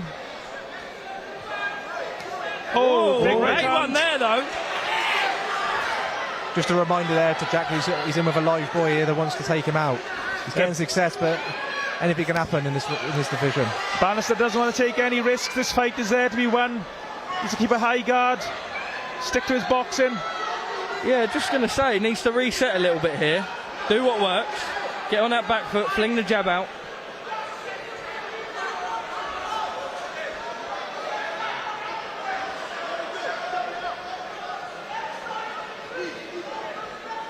Banister again moving onto the ropes. Setting some great traps there. You could see what he's trying to do. He's trying to set the traps, lure him in, and bang, get those counters in. That eye looking really swollen from commentary here. Oh. Big right hand lands on the inside. With the eye closing as well, the Frenchman's probably struggling to find his range to launch his own attacks. Good from Jack. Reset, fling the jab out. Good lovely right hand, timed it really well on the uppercut.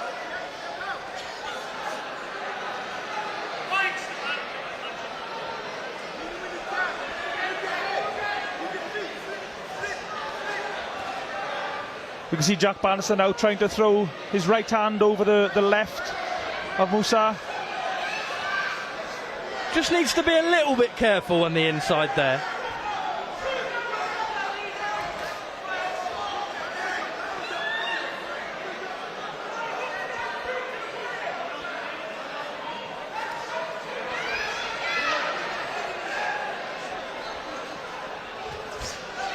Nice right hand again from Banister, timed it really well as the Frenchman tried to close the distance. I'll tell you what, nothing but respect for Sherif in there, because he has not taken a step back as Jack Bannister lands that left hook for what feels about the 100th time in this contest. He has not taken a step back. The more that eye swells up, the more he just marches forward. Yeah, he's taking lots of solid left hand and a solid right hand there again and again. A bit of blood sprayed out of the mouth of Jack Bannister there, just on the bell as a left hook landed. Sherif Musah's not out of this contest yet. I mean, what advice should you be giving Jack Bannister here, Toby? Keep on that jab, keep moving, don't get drawn into a gunfight, because at the moment, Sherif he's looking like he's starting to throw the punches, knowing that he's losing the rounds, and he knows he's got to land the big shots. And we saw some of that early on in that round. So for Jack, it's get on that jab, move in, land those lovely counters that are coming in, and just keep having that success that he's having. Banister's corner to our left seems to be indicating throwing the uppercut and the right hook. 10 seconds.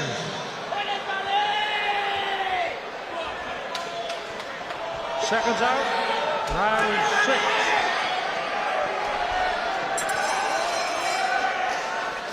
6. Into the second half of the contest. To be honest with you, I never thought this fight would reach this stage with the state on the eye of Musah. Surprised they've not called the doctor up again, to be honest. I mean, at one point it almost looked like the referee was telling the doctor to stop the fight, but the doctor said, nah, you can see.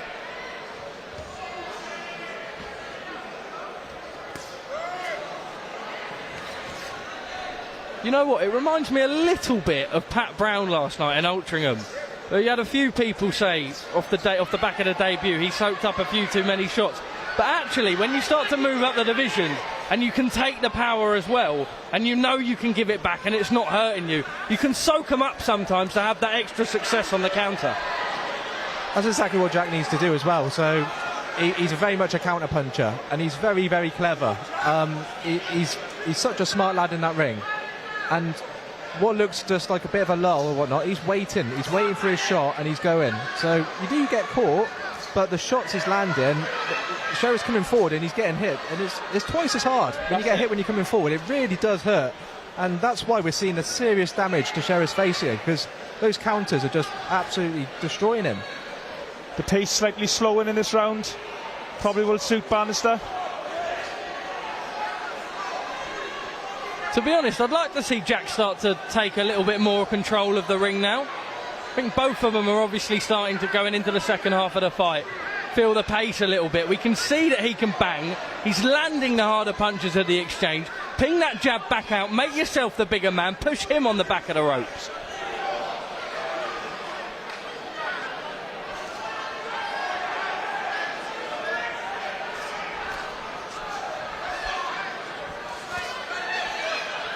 It's hard though. If it's broke, do you fix it? You know. No, you're right. You're right. It's not broke, don't fix it. He's getting real good success, but I think for spectators, we would definitely want to see that. We want to see carnage in there. Banister just moving his head side to side to slip the jabs from Musah, and he lands a good right hand as well.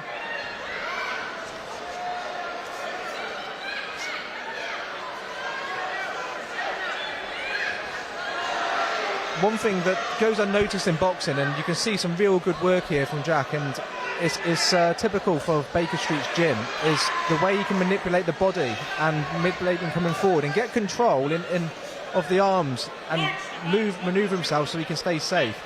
If you watch it carefully, some of the body work and some of the movement and the manhandling is fantastic from Jack as well. You've got to give him credit for that also.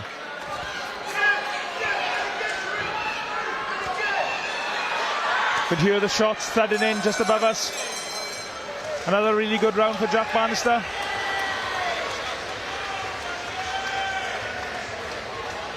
And the Frenchman slowly sits down on his stool. He's putting so much into this contest. His face is a bit of a mess now. First time Mark Neilson's been back in Gloucester since 2018, since Akeem Ennis-Brown. What a fantastic advert for boxing in the Southwest. I've said it a million times before. Back when I was with Boxing Social, we did a series with Mark. The most deprived area in England for boxing is the Southwest. But when they come together and support their own, there's some real talent. And we've seen that here tonight. Jack Bannister proving that. What an atmosphere here for the main event in Gloucester. Yeah, there's been some great fights on tonight, featuring local fighters. Seconds out. Round 7. Toby, it must have felt like a lifetime ago that you were in the ring now. Well, yeah, it felt like it, but the atmosphere has kept me awake in here as well, which is quite nice. So, and the action definitely, wow. And once again, the doctor is having a look. I think it's the third or fourth time he's had a look. From what I can see here, Musah's saying he can see, and I don't think the doctor has a reason to disbelieve it. The referee looks, well, the referee looks in disbelief. Yeah, the referee looks baffled. I mean, that eye has got to be affecting his vision. It's just the question how much. I mean, it almost looks totally closed from where we are, but obviously the doctor has another opinion.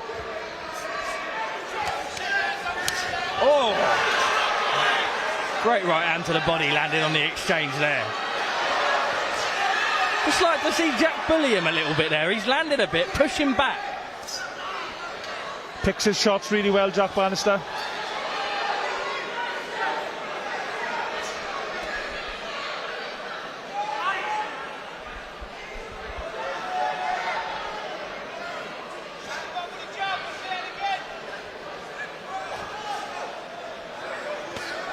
Lovely right hand again from Banister. How many times has he said that?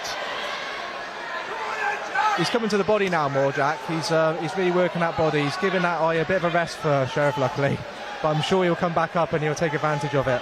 Get those hands low, Sherif, and then just whack that left hook in. And yeah, we just see that more of that magic from Jack.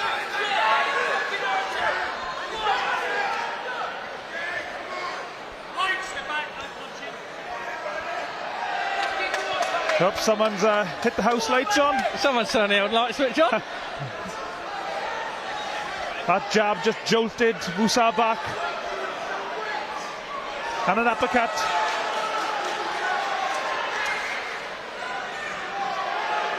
Be nice to see Jack Bannister put the finishing touches on this contest now.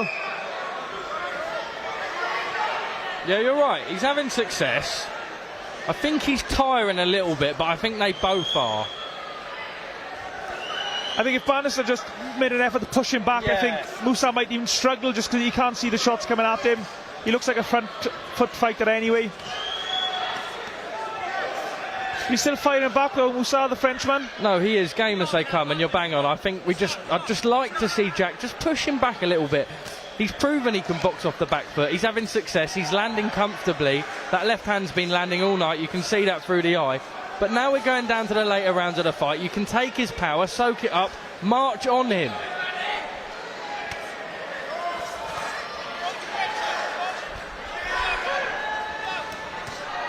Ooh. Lovely three-punch combination from Banister.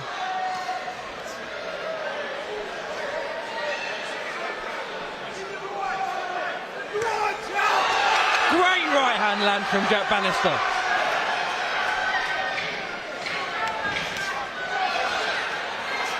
The shot variation from Jack now, he's getting so much success from that left hook. We thought he was going to be doing that all night, but he's been hitting the body, he's been throwing that right hand over, he's been giving him the full package of punches. It's lovely to see.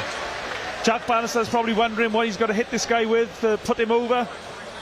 He's taking some massive shots. He's a very tough lad because, as I said before, I know how hard Jack hits, and he's really sitting on those shots, and he's still standing after taking probably about 100 plus of them. Wow, what a man. Yeah, and he can't see the shots coming from the left hand side due to his right eye being partially closed. Credit to both men in here, by the way. The fact that Sherif Musah is still on that stool. I have to say, I gave the first one 10-10, like I said. I've not given him anything in the fight since. Yet there's not an ounce of quit in him. I think the best thing as well is we're seeing two undefeated fighters come here and give it their beans and give us a show. In the fight game, it's quite hard to find two warriors like that, but these boys have put everything into this. They know how much it means to them to get this win. And it's interesting there, Banister's cornermen actually shouted to the ref to stop it due to the eye. The referee shouted back, I told the doctor, and he wouldn't stop it. Yeah, I'm quite surprised at that myself, if I'm honest. I mean, from the conversation I saw the last time the doctor got up into the ring, he can see. But when you're not winning the rounds, you think the corner or the doctor are going to say, at what point do we pull him out? Yeah, we've probably all watched boxing matches that have been stopped with injuries less than that. Yeah. Lovely jab. The corner are probably hoping on a puncher's chance here, which is sad to see, you know, but that maybe they trust their man to get that, and the shut eye, they think he can probably work through it, but realistically, there's no harm in losing a fight like this, and he could get that eye sorted and fight another day quite easily, and not take this punishment that he's getting. You mentioned in between rounds about the matchmaking. This is what it's all about. Match them tough from early doors. It's how you get people into boxing from a grassroots level. Put your undefeated records on the line early doors. And this is where I think Banister now should try to be pushing this guy back. I wish I knew what an undefeated record was, Charlie. I haven't had one of them. Hey, your story's good enough, my friend. Your story's good enough.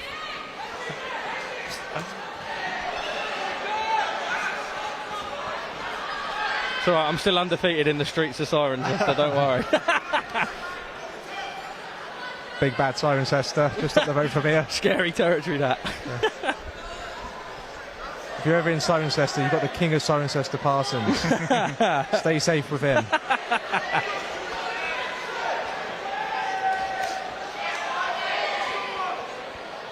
It's interesting, I heard Jack Bannister say in an interview a while back that cruiserweight is his division. He's got no intention of moving up, whereas a lot of cruiserweights treat the division almost as a stepping stone, whereas he feels this is the division that he's strongest at. This is the division he plans to try and win titles in.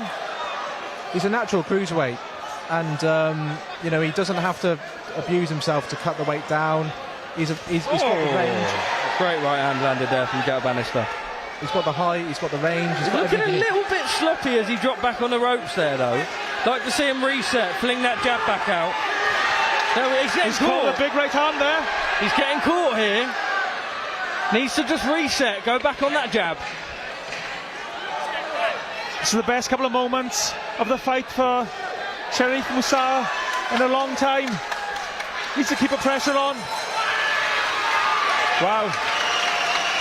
Fair play, because that man, his eye has been closed up from about round 2 or 3, we first mentioned it. The doctor came up at round 3, and he has all his success in the later part of the fight. You cannot buy heart. Fantastic in there from Sherif Musah. And Jack Bannister to our left, breathing very heavily. Water going down the front of the shorts. Yeah, I think Jack was struggling a little bit with the pace towards the end of that round. He's boxed at a really, really high pace throughout the fight, Toby, so far. Just settle now. There's 2 rounds. You don't spoil it. You've won every single round on the card so far. Stick to what you know. Get back on that jab. 10 seconds.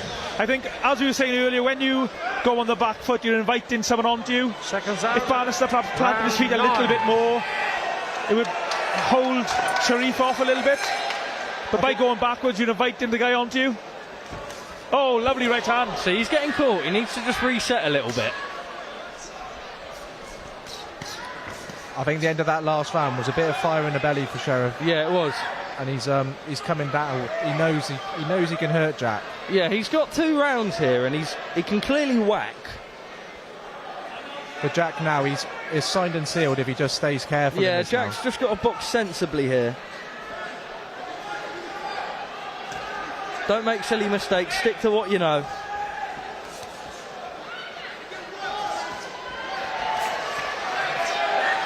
I think we're in for a barnstorm in last 2 rounds as well, as we see Sherif come in to try and take this fight. How many times has Bannister landed that right hand flush as Sherif just trundles forward?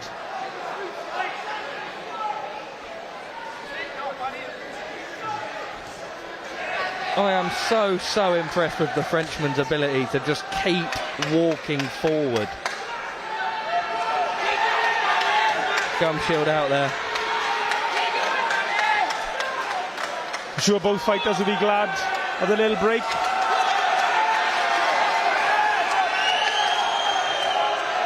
Bannister's fans behind us encourage their man.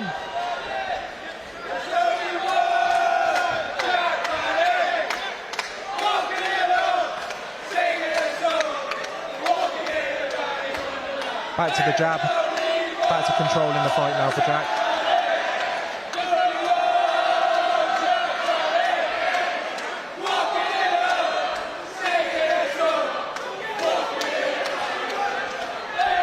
Banister's got a lot of fans in here this evening. Get him behind their man to get him through his last couple of rounds.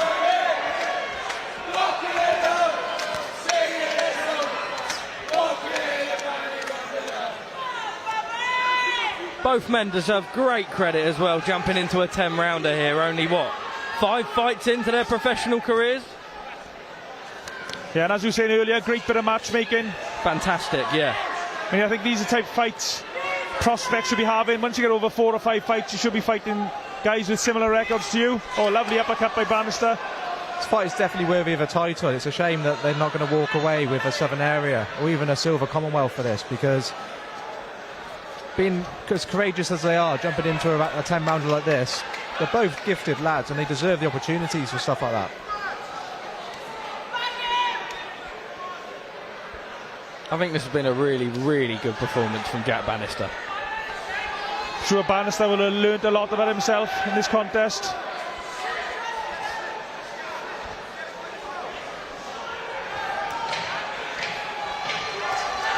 Final 10 seconds of the round here.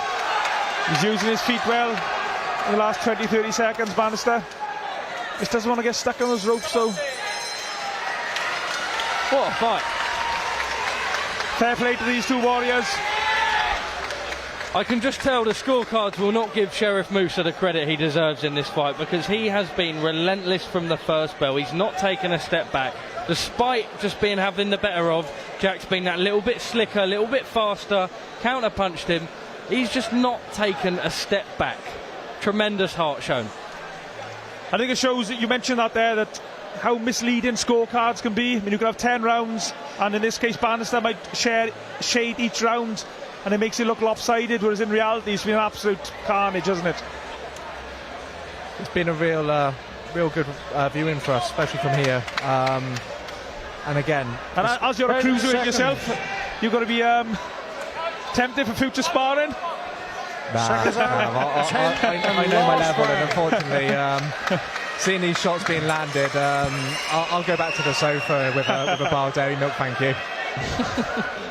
So 10th and final round, what's been a cracking contest. Banister surely is a mile ahead on the scorecards. Just needs to be careful this round now. I think the corner are going to be saying to Sherif that you've got to throw the kitchen sink at him now, and you know, he just needs to be clever, get through this round, and victory will be his. But he's in with a lad that's game, coming forward and just wanting to take him out. And also let's give a shout out to the Frenchman's Corner team. They've done a great job just trying to keep that swelling down as much as they have, keep their guy in the fight. Even though there is an argument, of course, he could have been pulled out of the fight, but that's a different argument. No, you're bang on, actually. That eye's been really bad from about round 3-4, and they've done a really, really good job making sure it doesn't get any worse. He can still see out of it.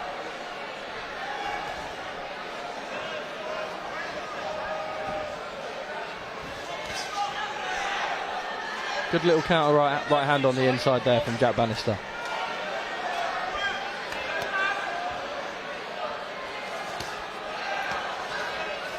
Less than 2 minutes to go in the contest.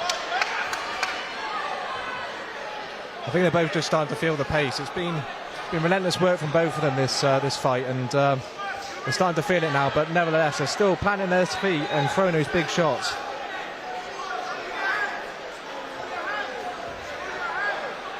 What a brilliant night of boxing this has been tonight during Gloucester, especially the last two contests, this and the fight before, the English title fight.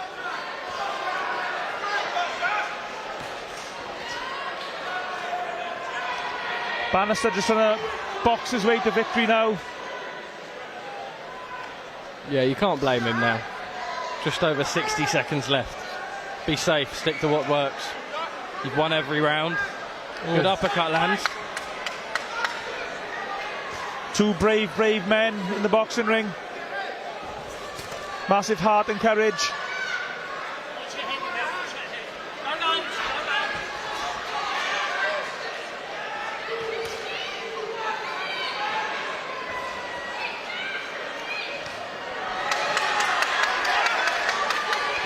I think it's fair to say that both these men are going to be feeling sore tomorrow morning. What a fantastic return to the ring for Jack Bannister. A year out, but like Toby says, he's stayed busy, he's kept himself in the gym. He's looked fresh as a daisy from round 1. It's a real homecoming for Jack, and also an outing as well. I think his name's going to be rung around. Oh, big right uppercut lands. He's got time as well to finish He's got this. 10 seconds. Can he force a stoppage? Sherif so good at tying him up, and he throws back about a million times over. That is it. Well done to both fighters. What an absolutely brilliant contest. 2 warriors in there. What a fight.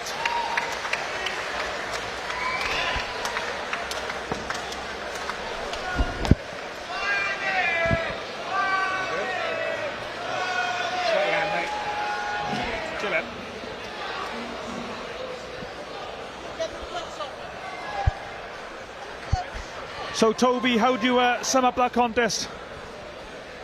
What an entertaining fight. I think it's really showcased Jack's talent. He's in with a very good opponent here, and he's looked fantastic. Obviously the first round he was feeling him out. As Charlie Parsons said, it was probably a 10-10 round for the first one, but after that we've just seen him go into gear and just cruise through this fight, picking lovely shots.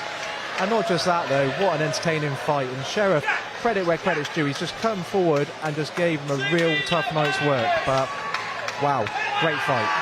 And also credit to Banister for taking such a tough fight on a comeback. I mean, he could have easily asked to go in with someone, a journeyman with a losing record. He didn't have to take this fight. He could have fought someone and ticked over. Ladies and gentlemen, after 10 rounds of boxing, we go to the referee scorecard. Referee Lee Every scores the bout 97-93. And your winner, Jack Bannister.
Jack Bannister, incredible in there. A year out the ring, but success all night long.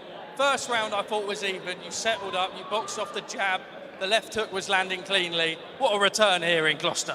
Yeah, mate, I'll tell you what. First off, I want to say I want to dedicate this fight to Mark Panton. My best mates lost their father last night, so that one was for him. Love you, Mark. Right. Yeah, right. Fucking. Yeah, right, mate. Come back. I'm sick of these pull-outs and that, journeyman and stuff. No offence to them, but I need reliable fights now. You need to get me up there, and that was a perfect test. That was Sherif. He just did not stop coming strong. It's hard, and he underestimated his jab and his boxing really, but really tough challenge, and enjoyed every second of it. On to the next one. A year out the ring, he said, Mark, but from what Toby was telling me on commentary, he's stayed busy, he's been unlucky, but he showed tonight his level. By the way, credit to Sherif, because he did not stop marching forward all night long, and he boxed fantastically in there. Keep him active, keep him busy. Credit stepping up to 10, just 5 fights in.